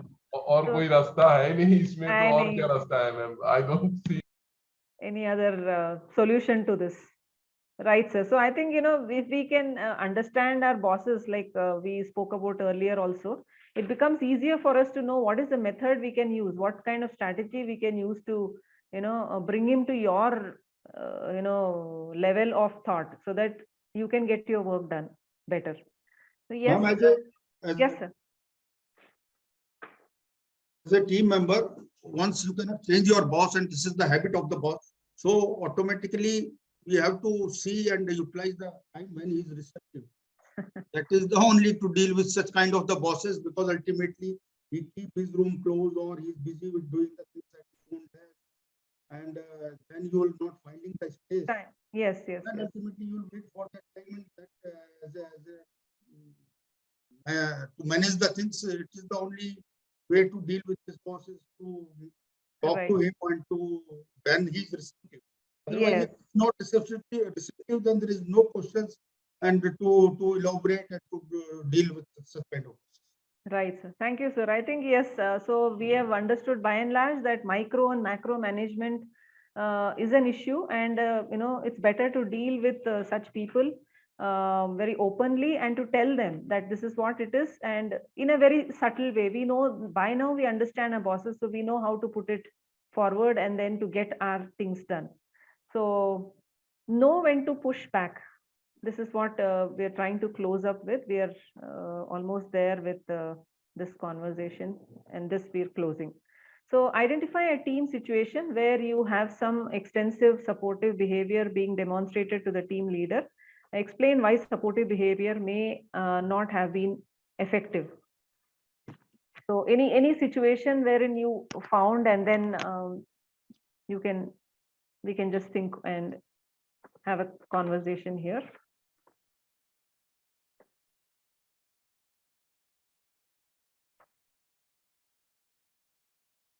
Ma'am, you have to explain us. I'll request you to explain us. Explain, okay. No, no, when to push back. But really, I'm not able to relate. requires explanation, ma'am. Yes, it is required Okay, to be so explained. yeah, see, we are talking about pushback. That means to say, we know that in the earlier cases, we have spoken about micromanagement and macromanagement. Bosses who have tried to micromanage, and what happened in the case, and what is macromanagement. So both of them we have now understood that, there are different kinds of approaches. We have different strategies. We are trying to actually meet the organizational goals with that of our temperament and the boss's temperament. So now we're looking at this particular situation, a team situation. We're just trying to understand any team situation where you can just relate to, where you have seen extensive supportive behavior. Supportive behavior is one of the behaviors where we were talking about directing, then reflecting, inspiring, and supporting. So supportive behavior may not have been effective. Because we said that a supportive behavior is wherein the boss is more towards the employee, people oriented, and maybe he is not much of task oriented. So we are trying to look at what is the best approach. So if at all you have you ever faced any such situation wherein the leader has been like this, is the question. Ma'am, here I want to give one situation which I have faced. I don't know if I am able to justify it with this particular thing. Yes, but that was the supportive behavior as a leader, and with the team which we worked. Recently, we have been tasked to conduct examination. Basically, it's a recruitment kind of examination. Raghu, you are not audible. थोड़ा सा अगर close आ जाते, हाँ, I think that may help. Maybe it is little breaking. Yes, sir. There is a situation now. I am audible, ma'am. Yes, very clear, sir. Yeah, ma'am. There is one situation where we have been given tasks to conduct the examination. Right. Although it is not our primary role, so we are not so well trained to conduct the examination, because this is somewhat a different kind of thing where the teachers who are conducting the examination in the school or centers, they are well versed with that kind of thing. Right. So automatically what they did, simple directions came to us that these are the persons of these ranks, they will be the invigilators. So accordingly, I was given with 102 or 104 invigilators and 2 centers which I had not seen earlier, and we are not aware of that. That 2 centers were earmarked to conduct those exams. Okay. So as a leader of the team, prior to conduct those examinations, we visited that place and then we chalked out the strategy, how it has to be done. And first, with this particular complete thing, we trained ourselves. We went into details how it is to be done. And whatever our theories, we just clarified it from higher up, and we were clear in my mind to what would be done and what not to. Oh, okay. And thereafter, a day prior to the examination, we called all those persons who were detailed to take to conduct the examination, because it's a teamwork. Somebody has to handle the biometric machine, somebody has to help and check as a invigilator in filling up of the OMR sheet, etc. So there are so many works, and we divided the team. We have given the task how it is to be done, and ultimately to make things easy, the supportive behavior it comes as a supportive behavior. We have given them demonstration also how it is to be done. Okay. But the thing is that I'll say it was not that effective. Now that past is coming, this is effective. The D-Day came. We went to the centers, and ultimately there are so many candidates start coming to the centers, and time was limited. There was a special time also at 10 o'clock the exam will start. Okay. And again the biometric machines comes into role, and it becomes very difficult to clear all those candidates within that stipulated time. And if you're not able to do the biometric, then automatically the exam will not able to be started at 10 o'clock. So we started rushing from one point to another point and trying to get things done by playing the supportive role only. Wherever the requirement, we were rushing from point A to point B. And ultimately, thereafter, we were able to complete this biometric also somehow. And a few time which was not, which was an extra. We gave time, we decided, and we gave time to those candidates also. You entered in the room at 10:15, so okay, fine, 15 minutes. Okay. It is our internal arrangement. Secondly, with the part of OMR filling, the process who are not so much highly trained, so they were not knowing what OMR sheet they are filling. So they filled and somewhere somebody sit on some other's desk. We placed the roll number also, but things was going in that fashion. Yes, sir. So this complete situation, ma'am, I'm just giving in that context with where, as far as supportive behavior is concerned, we are highly supportive, but not effective due to the lack of time, sir. Actually, this is an example, good example. Right. Persons who were to perform, they were not trained in that. In the team. Yes. So as a leader, it becomes very difficult. Correct. Once you pass whether you are the trained persons or those they are available with you. Right. Somewhere where our behavior, your supportive and all your reflection, etc. Somewhere it becomes very difficult. Yes, sir. Actually, this was more so because there is lack of time, and the training was not sufficient. Yes, so insufficient training and lack of time. If you had that extra little time and sufficiently training the people required in that place, they would have done a good job. But you just could not manage that part because of the exigency, and then the situation also did not support you. So yes, that's a very good example, sir. So yes, if we have anyone else who would want to share, or shall we just go ahead? And I think this is the last phase of the session. So with this, we are just coming to a close. So we're looking at what do we need now to actually bring in all of these is deal with crisis, find the right way to disagree, create relevance through action, leave no room for ambiguity, because this was one of the situations that you said. Find comfort in uncertainty, avoid the zero-sum game. So ye to, you have been telling since the beginning, because the zero errors ka, there is a lot of pressure on you to bring in zero error. But I think this should be avoided. We cannot actually bring in, completely zero. That's not possible. So I think the world also has a lot of defects. So we have weather fluctuations, we have a lot of other calamities, natural calamities also that we face. So this is what we're trying to actually close with the idea that, we have different kinds of people across in our lives. With as a boss, then we are supposed to be dealing with him, because we know that we cannot be handling him completely. But then if we know his strengths, weakness as a person, attitude, behavior, and some of the few things, we can at least make our job simpler, and we can make our work more efficient. We can also become a better leader, because you already are a leader now. You have established yourself with your team members. But with this little bit of more, let's say, inputs, maybe if you can, just have a introspection of your own leadership style, and to see that every day is a new learning. So if you can effectively use some of these skills which are already hidden with you, and you're bringing it to your team members and to deal with your boss in a very effective way, I think this will make many of our jobs simpler. And with this, I think we'll close this session. And we have understood about macro managing, micromanaging, the different kinds of leadership styles, supportive, directive. So all that, we know that which to take, which kind of a leadership approach is better for you to be in your team.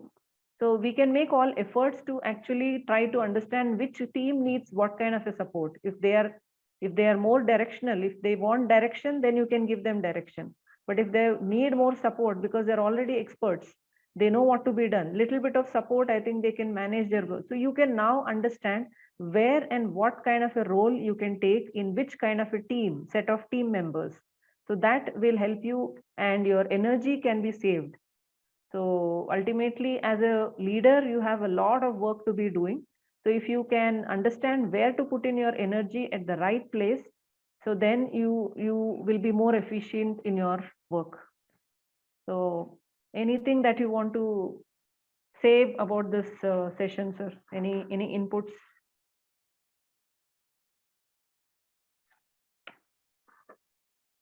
I also heard in the previous that you were also saying about the case studies, or maybe something new can be also brought in. So like that was a very good input.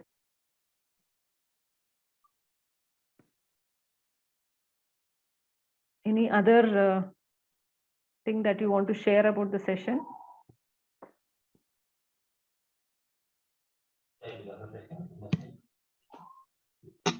Yes, Kanindra sir.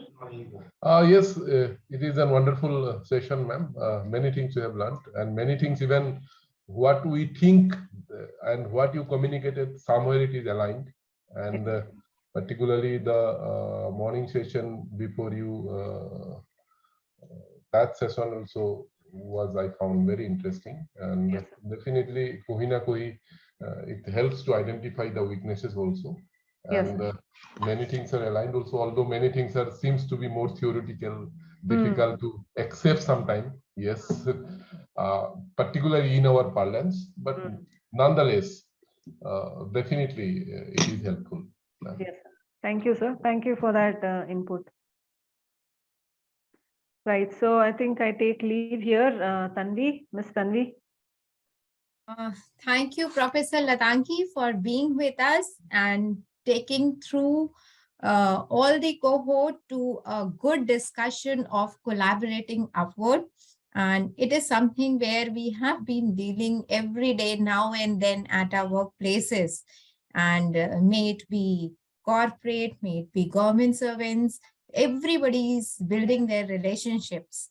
And thank you for being with us. Thank you so much. Yeah, thank you.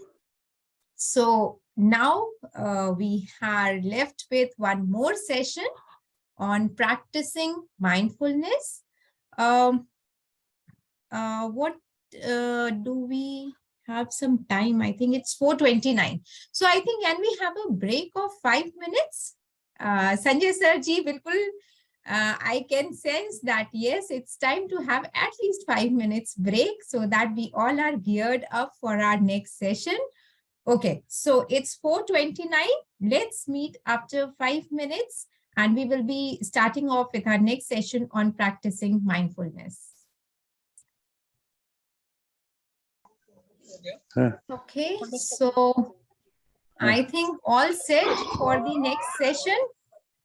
Okay, I think we all can see Israel sir is enjoying there along with these sessions to be attended. Okay, so sir, what did? I went out for a break, ma'am. Perfectly fine, sir. No worries. Thank Things you should so be much. on. Thank you. Thank you so much. Thank you so much. Okay, so let's gear up for our next session on practicing mindfulness. And for this, we have been joined by our next coach, Dr. Nikita Prabhakar. I can see her on screen. Hi, Dr. Nikita. How are you? I'm fine, Dr. Shikha. Thank you. How are you? Great. All well, all well. So now we would be discussing about practicing mindfulness. And for this, we have with us Nikita Prabhakar. She is a practitioner of counseling and psychologist at MIT University, Noida. She has been practicing for the past few years and did her master's in clinical psychology from Vanasthali University. She is a certified rational emotive behavior therapist and neuro-linguistic programming practitioner from Albert Ellis Institute, New York. She has worked with several organizations and higher education institutes. She has been organizing numerous faculty development programs and training sessions with various health organizations as well. She is an expert in handling disruptive behavioral issues in adults. Over to you, Dr. Nikita. Thank you so much, Dr. Shikha, for the introduction. So, a very good evening to all the BSF commandants present here, Jai Hind. Today, we are having a session on practicing mindfulness, and then I will share my screen for the same.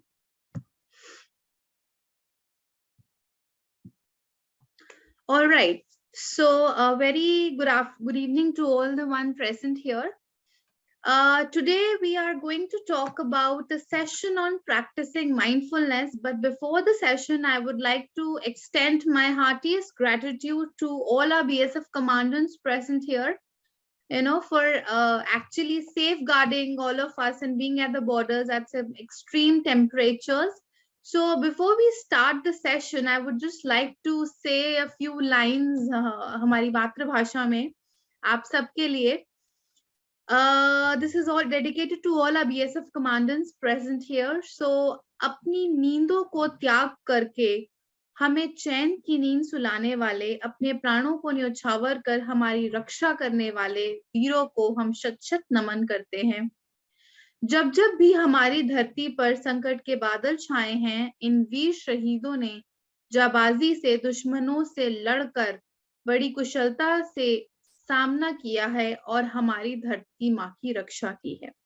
So thank you so much to all our BSF commandants for being for us and safeguarding.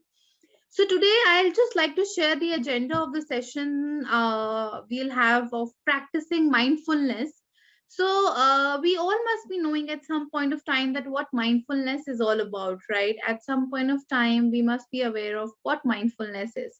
But we'll revisit the concept of mindfulness once again. And we'll have an inquiry about what you all feel about the session of mindfulness is all about. Then what do we understand by putting all of us on an autopilot mode, right? That is being very responsive to the reactions. So we'll be understanding what is an autopilot mode for practicing mindfulness. Then we'll be discussing some of the foundations of mindfulness and what mindfulness is all about. and what mindfulness is made of and how can we inculcate in our daily routine. Then we'll be discussing about a concept of mindful eating, because we all know the fact that, at some point of time, mindfulness is all about practicing mindfulness. It's all about meditation. But yes, mindfulness can also be achieved with various basic day-to-day eating habits for a mind and a body to be healthy and fit. Then we'll be discussing some of the attitudes can be inculcated, imbibed in all of us to practice mindfulness in our day-to-day routine. Then we will have a complete body scan, and we'll actually have a practical session over here for practicing mindfulness via mindfulness meditation. So yes, we'll have a session over here as well, because you must be attending the session since morning and you must be really, really tired. So it would be a relaxing session for all our commandants today. Then we'll be discussing some of the tips and techniques of practicing mindfulness. But before discussing this, I would like to ask our commandants about the concept that what is mindfulness as per you?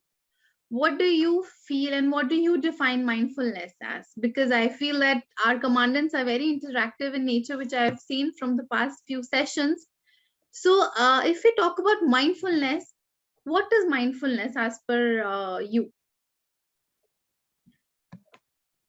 The platform is open for deliberation. So yes, you can just give your opinions about what mindfulness is all about.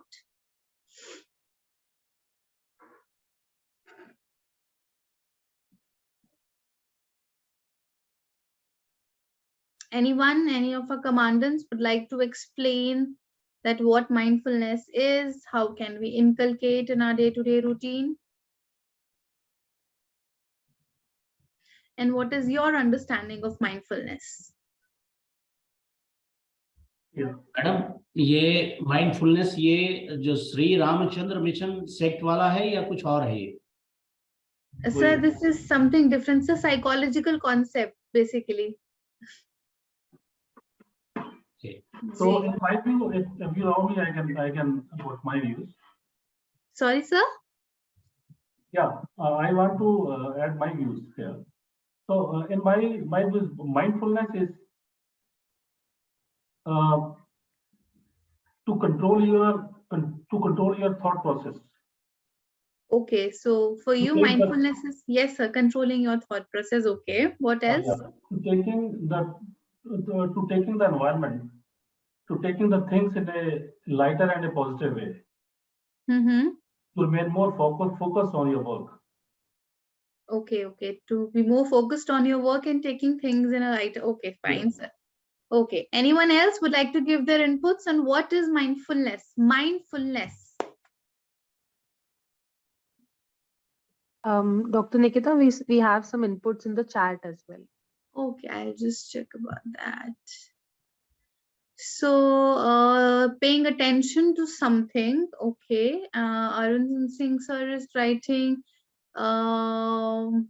paying attention on the purpose. Okay.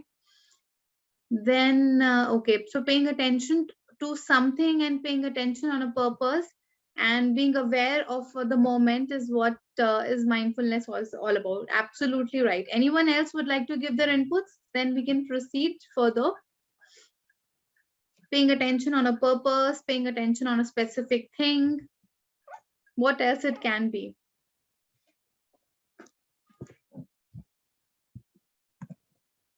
All right. So we'll continue about the concept of what mindfulness is.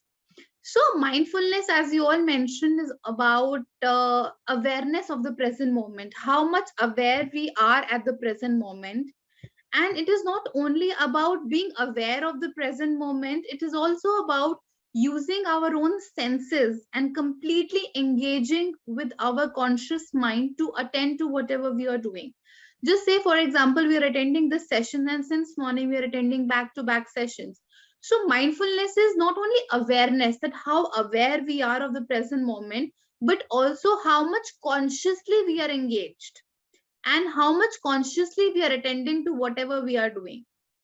So it is all about taking out time to notice with curiosity So it is just not taking out time for noticing, but also noticing with curiosity, with full feelings.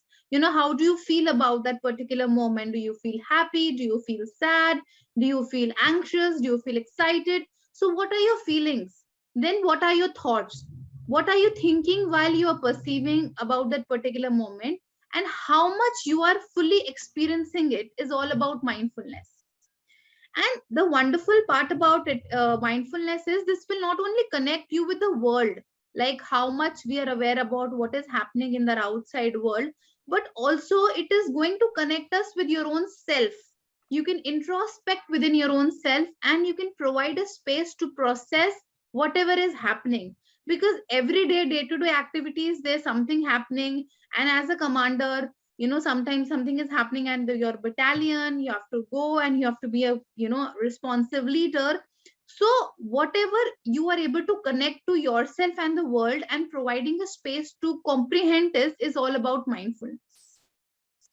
So we will just see what is mindfulness with the help of this wonderful video. So I'm just going to play with this video.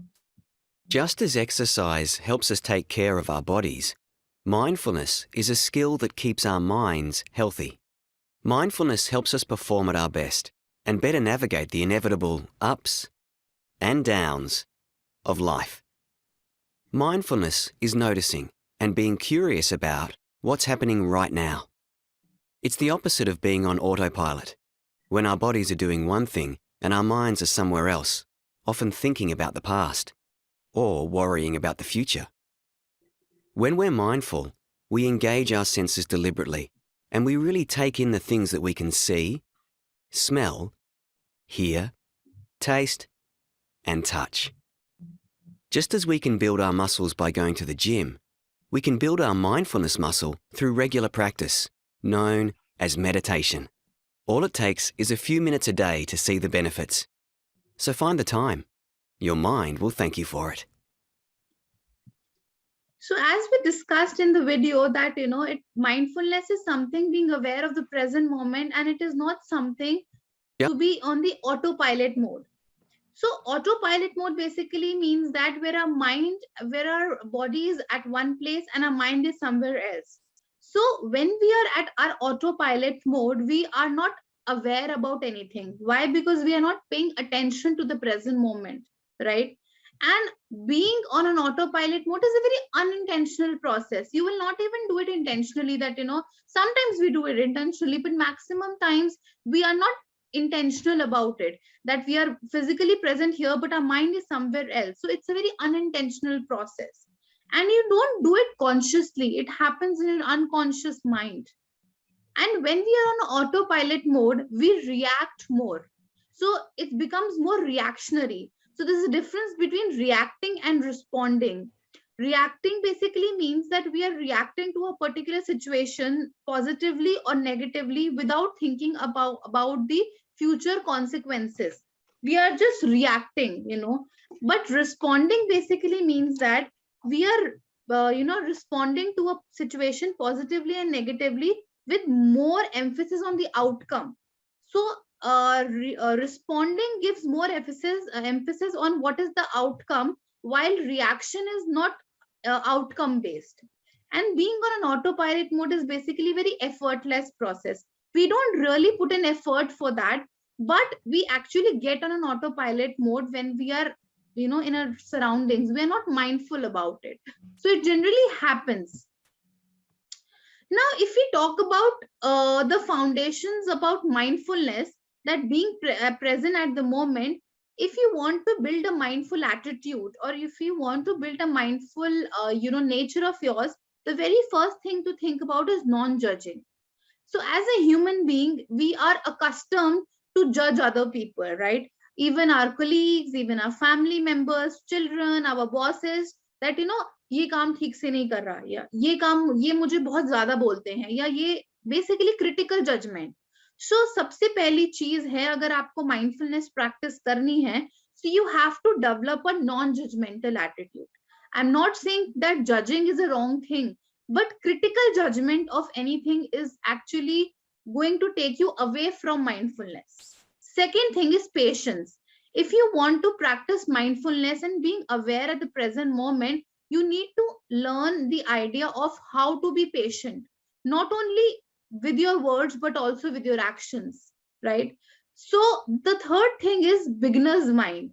So what do I understand with the beginner's mind is, जैसे कि आप सबने पिछले sessions में भी बोला that the knowledge and learning never stops, right? So it is always important to deal with any situations in your life with a new and innovative thought process, जैसे वो आपके साथ पहली बार हो रही है, not something that we are doing and responding to things from our past experiences, कि हमारे पिछले experiences बहुत ही negative थे, बहुत ही diplomatic थे, so basically now we are going to have a set mindset. No, we always used to have a beginner's mind and deal with the situation as this is happening for the first time in our life. Then the fourth thing is trust. Not only trusting other people, but also trusting our own self, right? अगर हमें mindfulness practice करनी है हमारे day-to-day routine में, so basically we need to develop the attitude of trusting each other, trusting our bosses, trusting our family, trusting our colleagues, and more than that, trusting our own self. अगर हम खुद पे ही भरोसा नहीं करेंगे, तो how we are going to respond to the situations outside? Then the fifth thing is non-striving. We should always have a non-striving attitude if we want to practice mindfulness. We should not always run behind certain things that, we have to do this also, we have to be over ambitious. हम एक time पे multitasking कर लेंगे. So that should not be the attitude if you want to practice mindfulness. Then acceptance. We should more be accepting towards the situation as they are. And I feel now nobody can be more accepting than a BSF commandant, because you are staying at so extreme temperatures, extreme altitudes. So accepting the situations, not only as per the environment, but also interpersonally is very important, because everyone has their strengths and weaknesses. If we don't accept the things are never going to change for better. So the very important thing for practicing mindfulness is acceptance. Then the last thing is letting go. That means forget and forgive. A very basic technique, right? That if we keep on taking the things in our heart too much and we don't let go things, then we are not able to be more responsive to the situation. So we need to learn the art of letting go things as well. Ma'am, So now, yes, sir. I am having a question about the last slide. If we go back to the slide, last slide, may I go? A first point, that is non-judging and beginner's mind. Is it not somehow similar to each other, or is it not the result of say non-judging? Beginner's mind means non-judging. If I am a beginner, I'm a beginner. So non-judging means not prejudice. I feel what I assume. So not to be prejudiced, I need to be beginners. So in that case, both are. Is it not? Are they not similar to each other? They are not exactly similar, sir, because basically beginner's mind says that we should deal with a situation in a very innovative way, in the way that it is happening for the first time. So when we are taking any situations as it is happening for the first time, we sometimes do develop a judgmental attitude.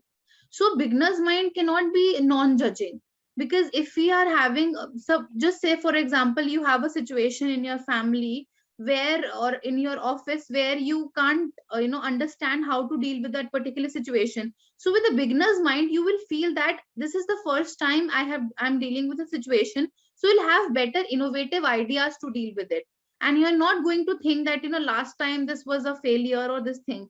But non-judgmental says that you're not supposed to critically analyze, and you're not supposed to think and perceive that this is never going to happen. So you're not supposed to judge anything in any situation at any point of time. So that is a major basic difference, sir. I have one question. Yes, sir. Please go ahead. From these 7 points, I think 6 points are within our control. Point number 2, patience. Yes, sir. So how to practice this? Because this is, I think, it is basically an instinctive quality of a human being. If he is a patient, impatient, how to develop that? Okay, sir. So basically, the second quality for practicing mindfulness that you're saying is patient, that we all are sometimes not very patient and we sometimes impatiently react to particular things. But if we talk about inculcating patience in our day-to-day routine, that is what mindfulness teaches us. So if we are actually focusing our complete attention at the present moment, we are going to understand the pros and cons for that. So we are going to inculcate a very patient attitude because we know that this situation can be handled in a certain way. So if I talk about inculcating patience in a day-to-day routine, it can be very well done with meditation and practicing mindfulness meditation that we're going to do at the end of the session also. So if you talk about being patient, sir, then it is important to be mindful also, because if we are focusing on the present moment, we actually becomes more and more patient in handling the day-to-day situations. So this is what is all about patience. And seventh point, sir, what were you saying? No, other points are there. It is Okay, only sir. one only. Okay, sir. Okay. Anyone else has any question? Because we are open to the questions and answer round. Wherever you feel that there is not a clarity for anything, you can ask the question if you want to. Okay. So let's move on to the another slide. So basically, these are the 7 foundations of practicing mindfulness on day-to-day routine. So now I come to a very different concept where it is something which is new as per the researchers, is called mindful eating. Generally, जब हमारे दिमाग में mindfulness का concept आता है, so we don't understand that we can actually learn to be mindful not only by meditation but also by small kind of activities on a day-to-day routine. So पहली चीज है mindfulness eating. So mindful eating basically means that whenever we are eating anything, we have to enjoy each and every taste and each and every bite of that food. What I'm trying to say from this is that most of the time you must have observed that you are talking while you're eating, or you are thinking something ahead while you're eating. That is not mindful eating.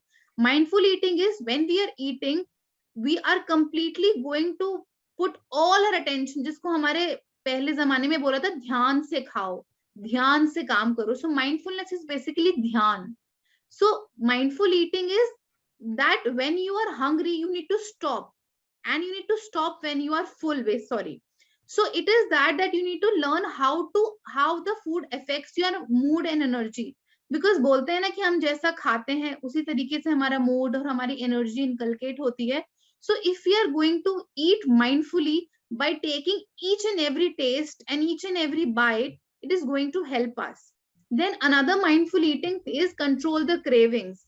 Sometimes you must have observed बीच में हम इधर से कुछ खा लिया, उधर से कुछ खा लिया, which is not something of a healthy approach. So if we are focusing on mindful eating, we should control the cravings, basic cravings, which are unhealthy as well.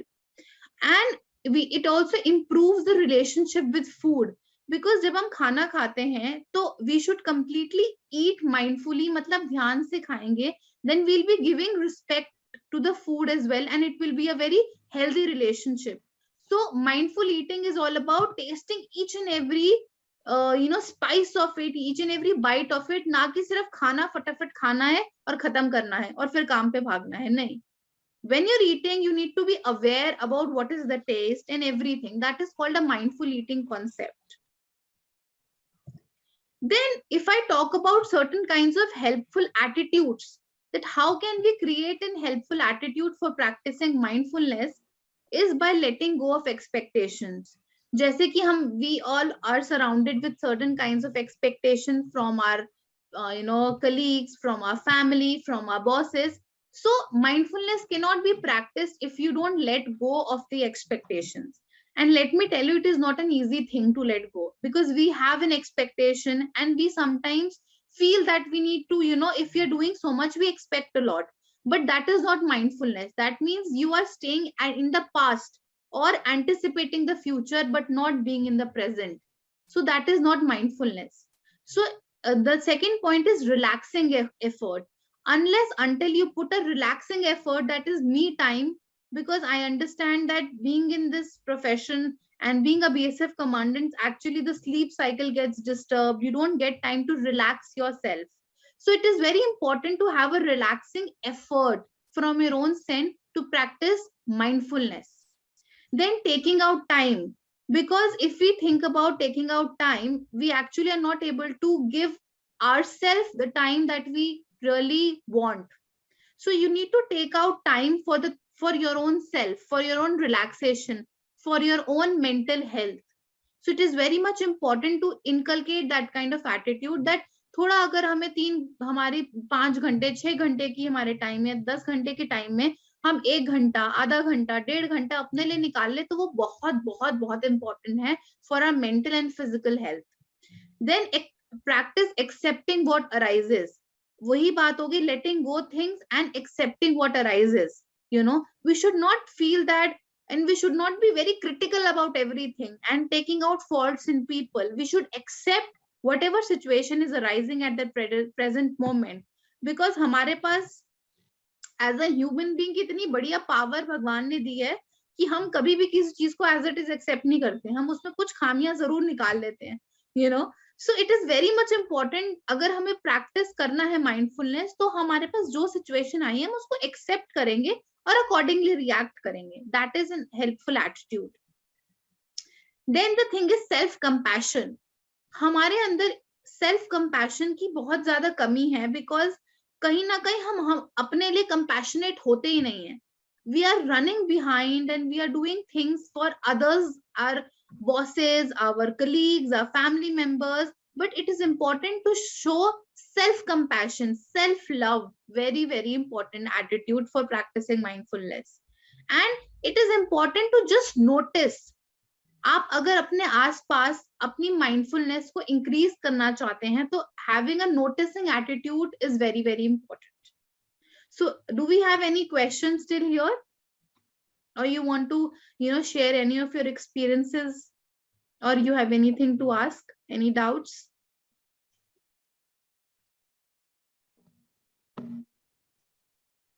Jagir sir, you have any questions?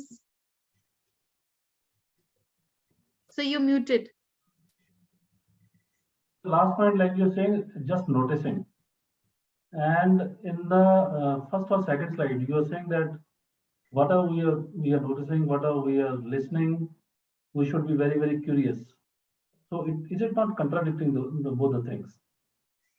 So basically, just noticing means that whenever we are in the present moment, sometimes we are so much busy doing other things that we don't notice what actually is going at the present. I'll give you a small example of it. जब हम किसी vacation पे जाते हैं तो आपने maximum लोग देखे होंगे वो फोटो खींचने फटाफट बैठ जाते हैं किसी नेचर की या किसी चीज की, they are just not noticing and they are not actually feeling that thing. They are more into or clicking and capturing that moment rather than noticing and feeling that moment. So that is not a helpful attitude for practicing mindfulness. If you are not going to notice the things around you and feel the things that is going around you, then you won't be able to practice mindfulness about. So the first step is noticing things, and the second step is feeling that things that you notice with full curiosity and complete positive outlook. So that is something which I have observed from my experiences, that people try to capture in their cameras more rather than actually feeling that moment. So that kind of an attitude actually is not helpful in a long run to us, because it is not going to make us feel happy for a longer duration of time, sir. Ma'am, I have a point. Basically, yes, what is the 7 attributes you have stated over here? All seems to be not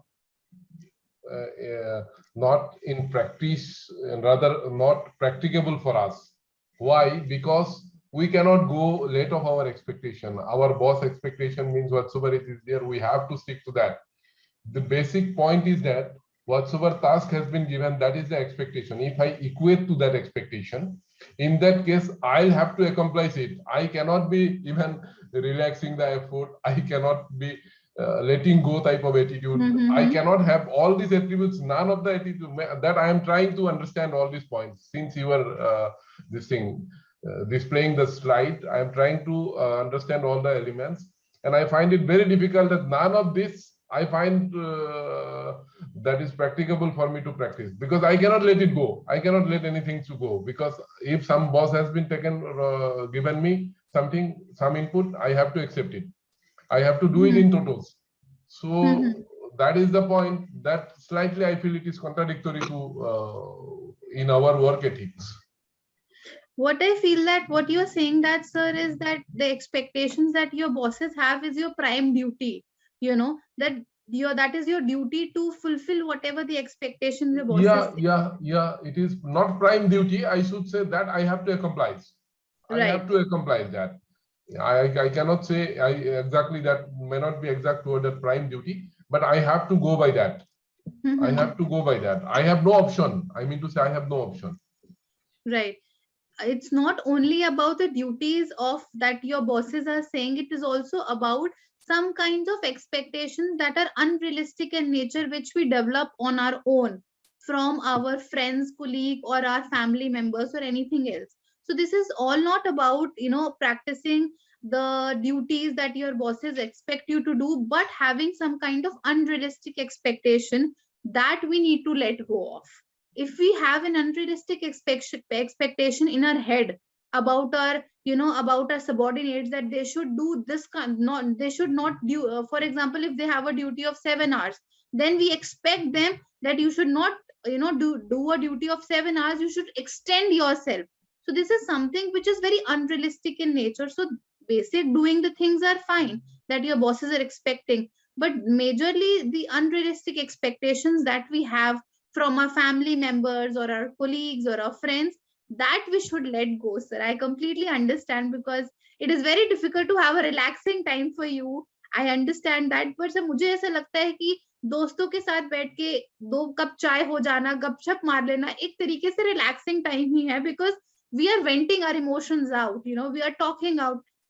ma'am, उसमें भी हम phone पे देखते रहते, phone तो नहीं आ गया boss का, ये तो नहीं आया उसमें भी उठ के जाके बाहर बात करके आना पड़ता है। तो अल्टीमेटली रिलैक्सिंग जो बोलते हो ना थ्योरी, वो तो थोड़ा सा डिफिकल्ट है ma'am. Anyway, let's accept it. But sir कहीं ना कहीं हमें इस चीज डिफिकल्ट चीज को थोड़ा हमें अपने रूटीन में इम्बाइब करना पड़ेगा, because otherwise things are not going to. देखिए सर, अभी चल तो सब बढ़िया रहा है, but for your own mental health is important. तो थोड़ा बहुत टाइम तो सर ठीक है, हम निकाल सकते हैं कहीं से, because you I understand the kind of routine that all our commandants have, so that is completely fine to do with that, sir. So it is important, as I mentioned, about all these practices. Now if we talk about the full body scan for practicing mindfulness, it helps to improve our concentration level, which we are going to do at the end of the session, that we are going to practice mindfulness meditation with all of you virtually only. So the body scan helps us to improve our concentration, because as a BSF commander, it is very, very important to have great level of concentration if you have a rifle in your hand and if you are teaching that to your subordinates. So this helps in improving the concentration. It cultivates our awareness, and it actually is a matter of power to heal also. Not only physical healing, but mental healing also, because every day we are actually having so much high target from our bosses that it is difficult to understand our own healing process. So understanding how stress affects our body and having a greater capacity to listen to our wisdom is very important. So the full body scan actually helps us to understand that what are the triggers, हमारा stress किन चीजों से trigger होता है, or how does that affect our body, you know. So basically the full body scan that we'll be doing helps us in understanding all these small things. Now I want to discuss about a certain thing today, that, you know, apart from a body scan, I want to ask you, and you should share your experience about the fact that I understand you must be having a variety of experiences about practicing mindfulness and being aware of the present moment. So I would like any one of you to share your experiences from your, you know, everyday routine, that how do you handle and how do you mindfully handle the things going around you. if because it is very difficult to be at extreme temperature and extreme altitudes, then how do you handle things mindfully at your own? So can anyone share their own personal experience from their own day-to-day routine of how do you practice mindfulness in your day-to-day life by being in the present moment and handling everything very smoothly?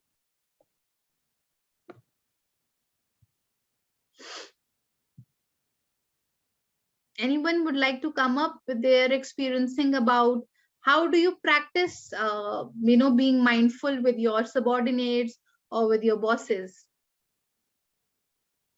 ये बहुत मुश्किल काम है actually. ये this is basically what are the aspects or factors that have been shown in the previous slides.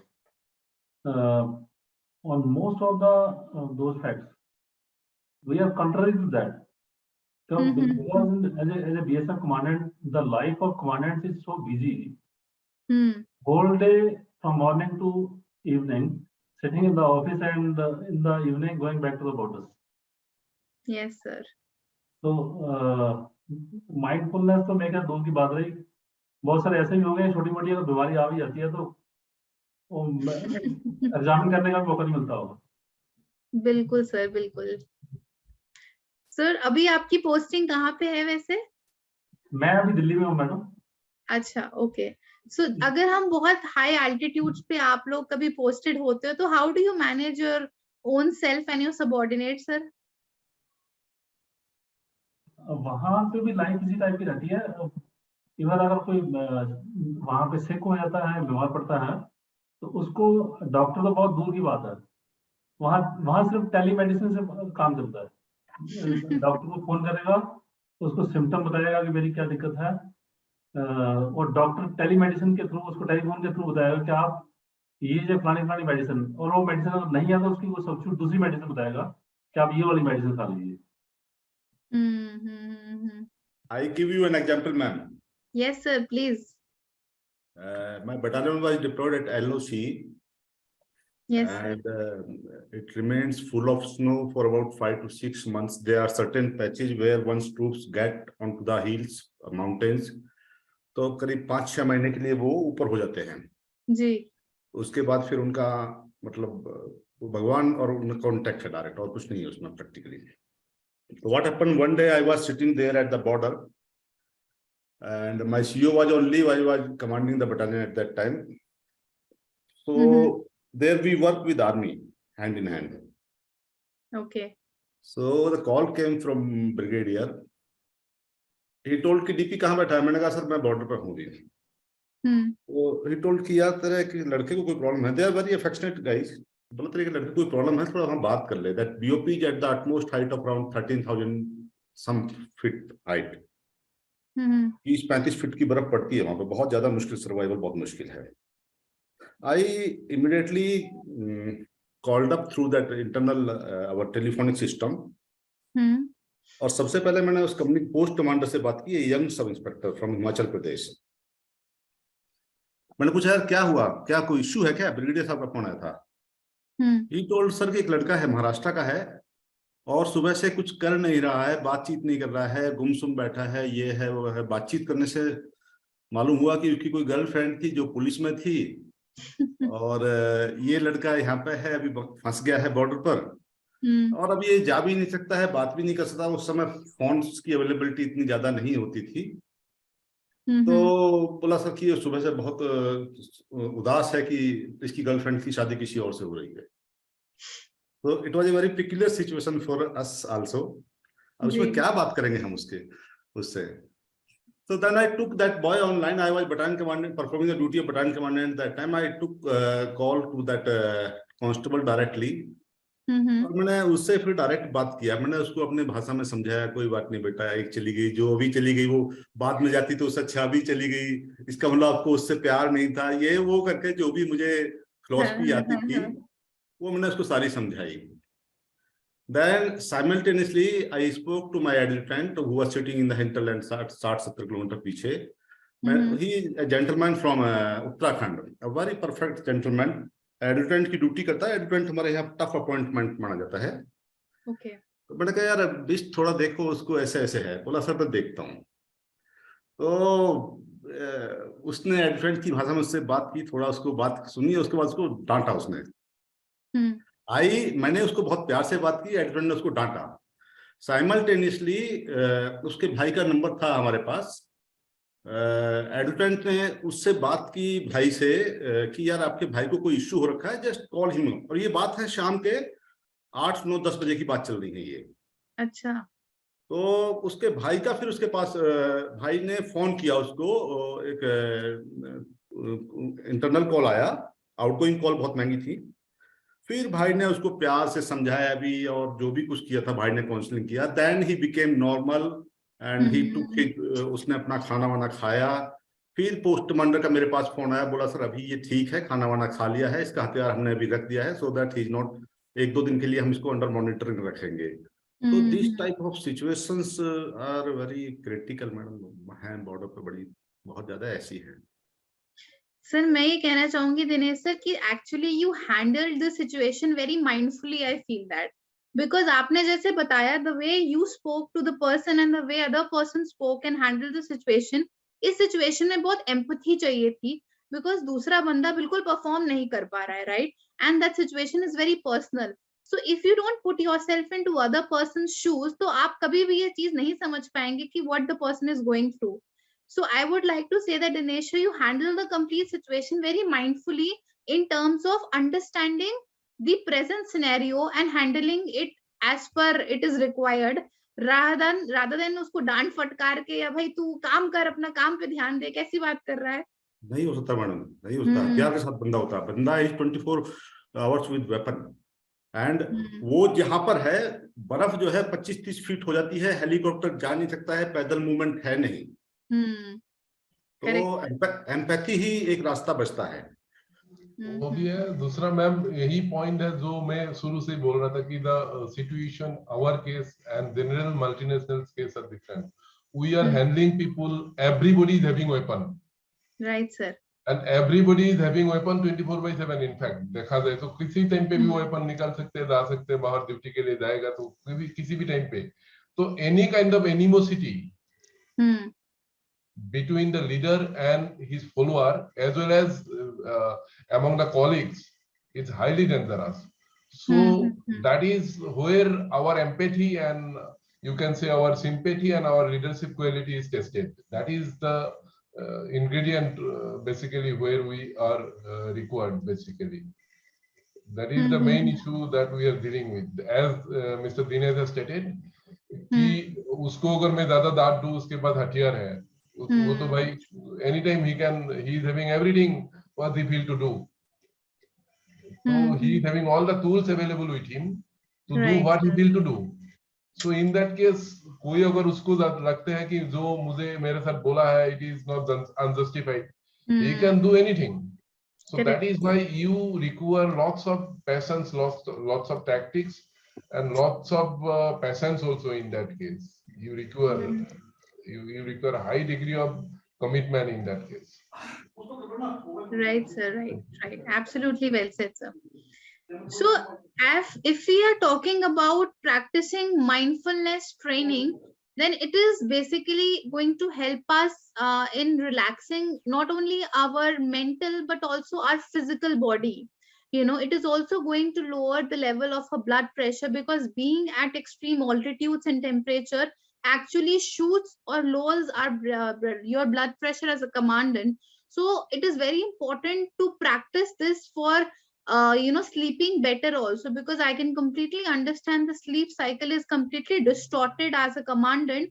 So it is very much important to practice mindfulness to become more focused and alert, because जैसे आपने बोला कि the person is having the weapon, so it is very much important for the person to tune into the body and perform better, not only in his job but also improving his or her relationships. So in military environment, mindfulness training actually can enhance the ability to perform at your best in garrison or during training and in theater as well. It can also help in reducing the pain and stress related to post-deployment and post-traumatic stress disorder, and improves your impulse control. because it is very difficult to, handle the level of stress and pain in the post deployment and the PTSD time.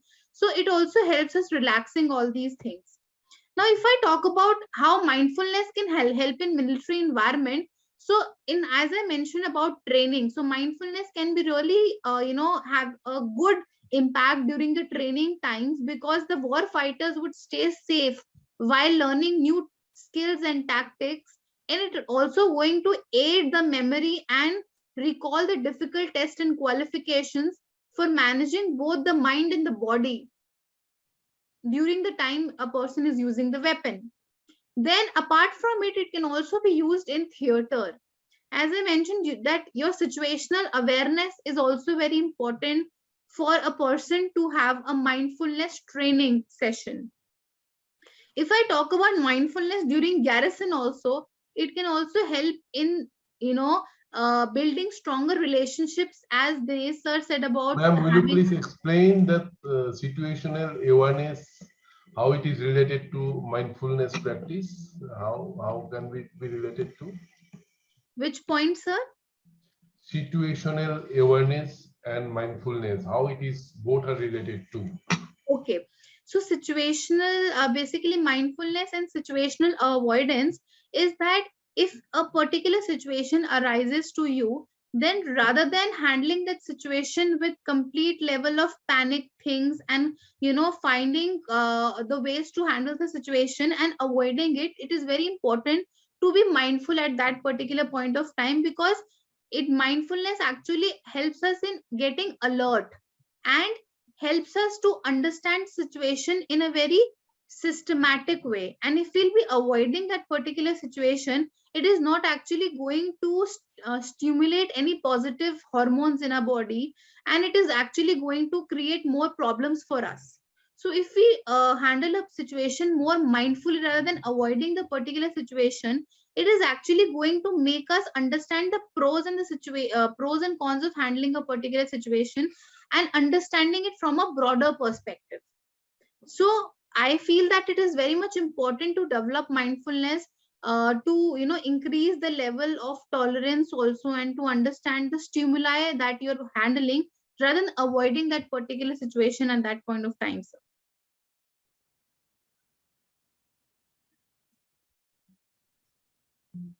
I hope that Dr. Nikita, hi. My question is, and I think this would be one of the questions what Khanindra ji would be talking about, is how situational awareness is different from mindfulness, or are they similar? I mean, is it different or is it similar? So situational awareness is all about having awareness at a particular situation, not only in terms of being aware about the physical or the psychological consequences, but it is a little different in the fact that mindfulness actually understands the situation from a holistic point of view, right? And when we are situationally aware of a particular situation, we are not completely able to understand from the sensory or the physical point of mode. So at some point of time, being situationally aware is important as compared to mindfulness, but mindfulness is only different in the terms of being not only aware of that particular situation, but also giving the kind of your feelings, your emotions, not only just noticing the things, but also completely holistically engaging in that particular situation. Okay. Khanindra ji, this is exactly what you were asking for, or? Yeah, basically, I try to understand. Actually, I try to understand how situation is related to mindfulness and how it influences each other. Basically, that is the ingredient that has been stated. That is holistic. Again, Yes. that's a huge term. Holistic means include everything. That is again to be defined appropriately. But still, I think I have got certain things. Okay. Okay. Thank you. Thank you. Anybody else who would like to ask anything to Dr. Nikita before we wander for the day?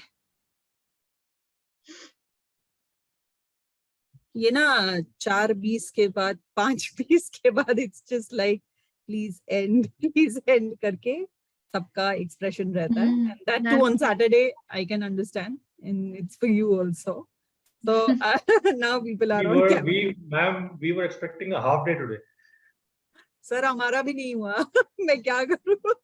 So it's like both the ways. So what we can do is we can close early. So Dr. Nikita, thank you. I would not. Again, the expectation of bosses. Managing upwards. In this case, you will be diplomatic. In this case, you will not directly reply. I know that, ma'am. No, actually, this is a mandate of BSF and bosses, so both. And I have then 2 super bosses, so it's okay. Okay, Dr. Nikita, thank you for taking us through this journey of mindfulness. You have one more session, that is Thrive, on Monday. So we would be eagerly waiting for the same. For the meanwhile, I'm sure with our cohort, they would be thinking and reflecting on mindfulness. And if they have any questions, they would pose to you in your later sessions. Thank you, Dr. Nikita, for being with us and sharing your knowledge. Thank you. Thank you. Thank you. So this brings us to the end of first week. We would start the week, that is the second week, on Monday at 9. Of course, the link would be open at 9 o'clock. We would start with the voluntary session at 9:15 to 9:30. I would be sharing the participant handbook latest by tomorrow morning. We are planning to do some changes, so that's taking some time. In meanwhile, please feel free to share your feedback. I've shared the link for you. Kindly do so. Be very vocal as you are in sessions about the feedback so that it helps us to bring more changes if we wish to. There are certain changes which you have shared. That's the reason why we are trying to incorporate. Before we sign off, again, as usual, I'll say you all are precious, not only to your family, but to us, to society, and to the entire nation. Thank you. Take good, very, very, very good care of yourself. हम जब तक मिलते हैं, शुभ रात्रि, रब राखा. Thank you. Maqsood, the link would be open till 5:30. We'll go off camera. Let the cohort talk. आप recording मत कर दीजिए. Thank you. Thank you, everybody. शुभ रात्रि.